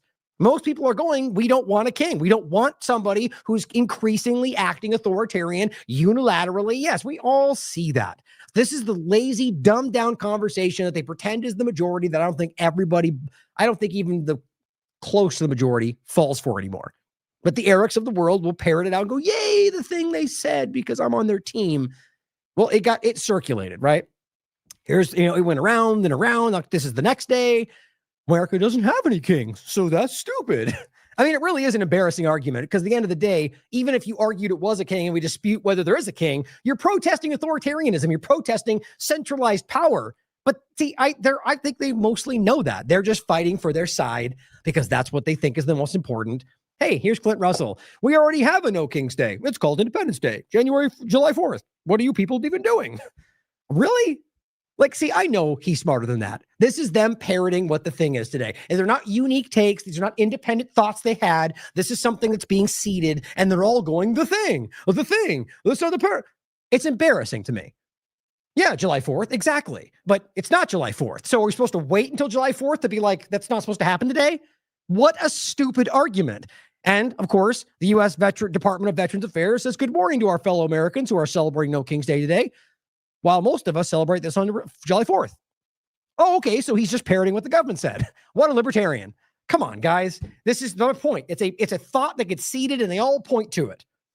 It's also a dumb argument because, of course, we should care that there's centralized power, whether it's left or right. See, the people that love to present themselves as seeing beyond the two-party illusion seem to promote it more than anybody. I'll point this out later. I just wanted to get this is like the epitome of the stupidest, the most uninformed person standing up and yelling the thing and getting 500,000 followers for it. Or Owen Schroyer saying, good morning, Pam Bondi. Here's a list of the groups funding left-wing protests that you've been looking for. Now, I like the point that they're not actually doing anything. I agree with that. They're going Soros and funded and terrorism and then not arresting anybody.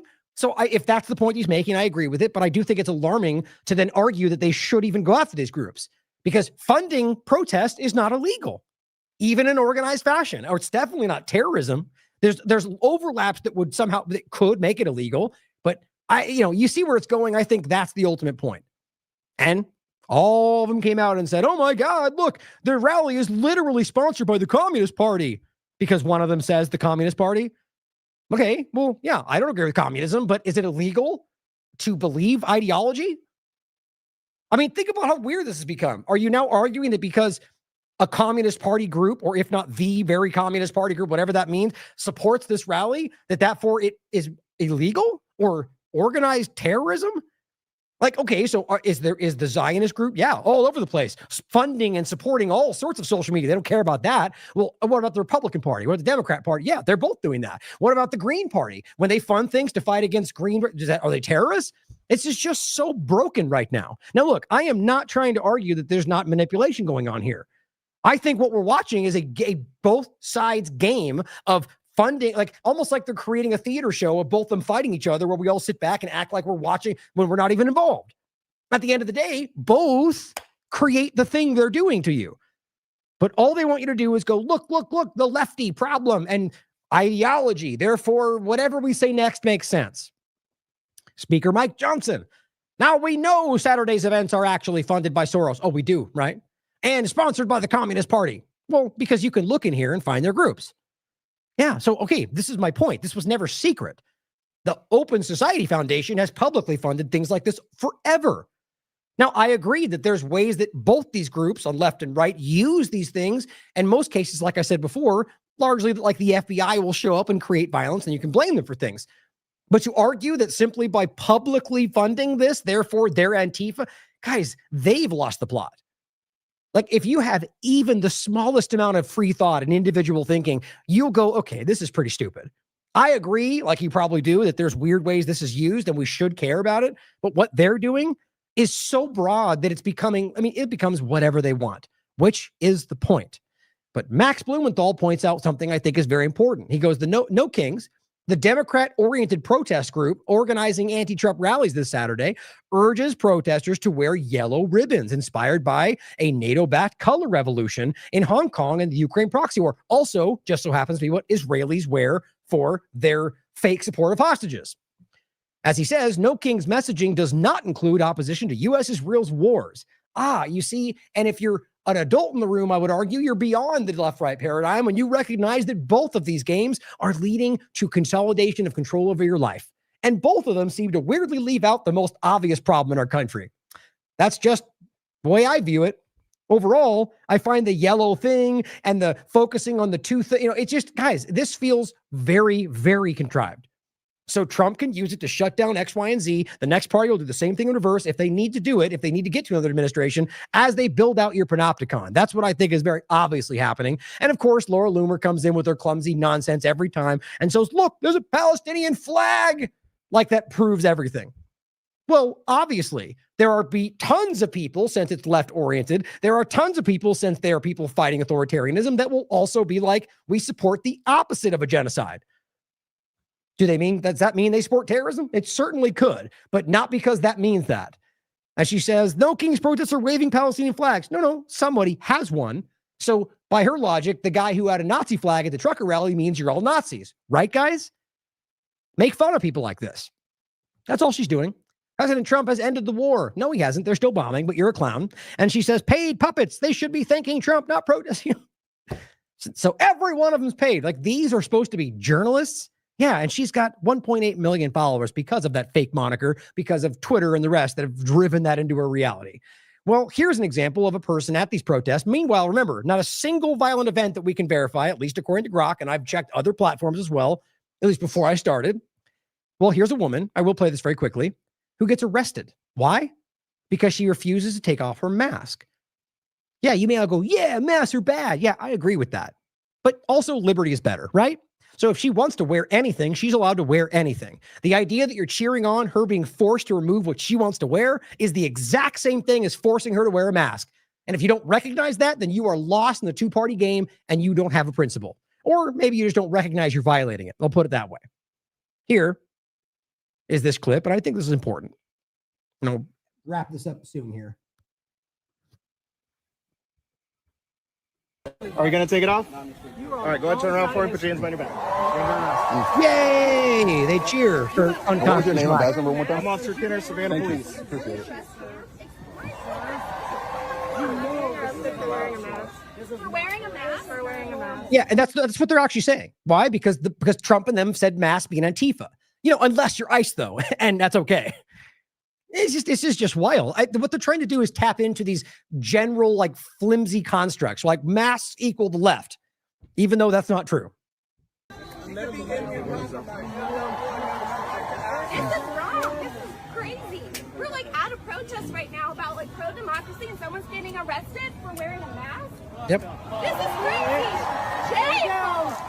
Right, and don't expect the Elon Musks and Tommy Robinson of the world to shriek in how it's they're shut. Like, if this happened and it was the UK doing it about the other way around, they'd be like, "How dare you, freedom! Oh, they're censoring around all this stuff. Look at how much they censor and cover this up." Except when it's about anti-Semitism or anything else, they ignore it entirely.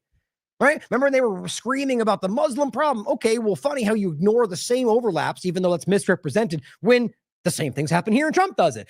These guys are absolute hypocrites. They will pull the punches everywhere they can. Elon Musk is out there doing all the same things. You're just not getting seen as much because he's not immediately next to Trump. Every single day. I hope that really resonates. Like the idea that, she can wear whatever she wants. Why would it be illegal to wear a mask in the public area, especially with the argument that some people believe that helps them? It's their choice. I know they're wrong too. It's their choice. That's what freedom and liberty looks like.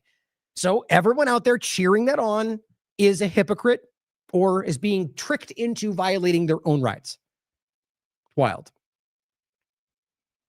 No verified incidents of violence all day today. I think that very much matters. Jack Posobiec comes out and says, excited to announce that I'll be speaking with Turning Point at the New Jersey rally tomorrow. And that is tomorrow. So when they use Turning Point, which is largely Zionist funding, to fund a massive rally, isn't that the same difference? No, but they're the good guys, Ryan, so it's okay. See how dumb this becomes? There's no violence, there's no evidence, there's no argument of organized crime. Soros did everything, and then nothing happens. They're not doing anything, they're not charging anybody, and then he comes out and, okay, so neither of them are exempt. They're just trying to use it. Now, it seems like it didn't get enough momentum, but either way, guys, it's the same difference, and I wouldn't call them terrorists just like I wouldn't call the other side, unless there's evidence of, acting like a terrorist or committing a crime, I should say. But here's an example of Sarah Rose, and she comes out and says, me driving past the No Kings rally. And all she does is show as she drives past and dumps a bunch of, I guess her truck is pumping out a bunch of exhaust. It's just a dumb, meaningless, petty thing. And it just makes a perfect sense for how the left and the right regard each other. You're all children and you're being used by the power while you think you're fighting the other side. It's embarrassing. But the point is that, imagine if this was the other way around. What would they call it? Incitement to violence and terrorism. They've done that with everything else, and I would disagree, just like I would on both sides. But Sarah Rose, you are literally, you are playing into the worst parts of this whole thing. Be better than that. And here's what Leavitt had to say about the Democrat Party. The entire thing. Wait, is that the one here? Let's see. I was going to play that last. Oh, wait, did I miss? Let's see. I was going to make a point about free speech somewhere in here. Oh, that's right. Well, I'll come back to it then. The point was that I forgot in the article I was going to go over about Charlie Kirk. There's a point to, where Bondi's out there going, free speech is absolute and it matters no matter what. And then, of course, is out there going, but hate speech. It's so embarrassing how they're just, I don't even think they recognize that. But we'll end with this. Or let me play this first and I'll end with something else. But I'm going to play this clip for you. Just very short. So here we are acting like, all these things and all this evidence. And then she comes out with such a subjective, broad statement like this. That the Democrat Party's main constituency are made up of Hamas terrorists, illegal aliens, and violent criminals. That is who the Democrat Party is. Okay, first of all, that's not the majority of this country. Like, even the left and right paradigm is like 40% of the country. That's true, and it's easy to prove. Something like, or no, I take it back. I think it was something like 40 to 50% of the country doesn't even partake in the elections. And then of the people that do, 40-something% of them are independent. Like, we're being lied to in every possible way. But even within, so let's just even say within mainstream politics, she's saying that 50% of that conversation, 50% are made up of Hamas terrorists, illegal aliens, and violent criminals. So Hamas terrorists, so apparently people that were in Gaza, okay, that makes no sense. Or what she means is people that support Palestine. So it just shows you how completely flimsy she is with her dumb smile. Like, these people know they're lying to you and they just scream. But, no different than KJP. They're all ridiculous to me. But Hamas terrorists, illegal aliens that support them, even though the proof is that, I mean, isn't Trump the one saying that they all support him now? Isn't that funny how that works? But it works either, whichever way they want to. and violent criminals. Violent criminals. So the entirety of the left-wing conversation are all Hamas terrorists, violent criminals, and illegal aliens? I mean, how is that not exactly what they're always pointing to? And no, I wouldn't argue it's incitement to violence because they can say what they want. But it's just disgusting. So if somebody goes out and then does something to people they deem as illegal terrorist aliens, is it their fault? No. I would argue they were responsible. It's not their legal fault, responsibility. Right? They did something that caused it, so you could argue that they should be called out for it, but it's not their legal responsibility because people are responsible for their own actions. I'm just showing the hypocrisy of the way they will push something and use it to go after Americans' rights and then ignore the fact that they're doing exactly the same thing. In fact, in many ways, far, far, far more extreme than calling somebody who rightly is acting as a fascist, left or right. Calling someone a terrorist is just like, it's not even debatable. It's so far over the top. In fact, it inherently argues that you're infiltrating, that you're violent, that you're dangerous. And that's not inciting. You know, it's these people are everywhere you look, and the entire left-right paradigm is driving you into a situation where you will lose everything if you don't wake up. Wake up. Happening everywhere. Now, long show today, guys. Thank you for tuning in. Thank you for staying tuned.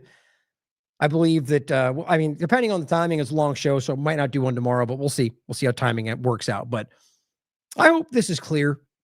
Cut this out. You know, if you watch today, cut it out, clip it, tag me. I'll share it. People need to see this stuff. But fight, guys.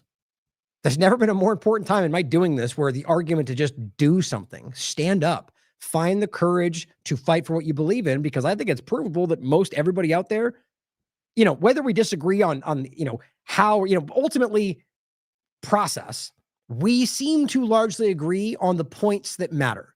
And that's why they pretend to be doing those things, because they know we collectively care about those things. So stand up and call it out. If you don't fight for those things, they will soon be gone. And then it'll be our fault. Thank you for tuning in today. I love you all. As always, question everything. Come to your own conclusion. Stay vigilant.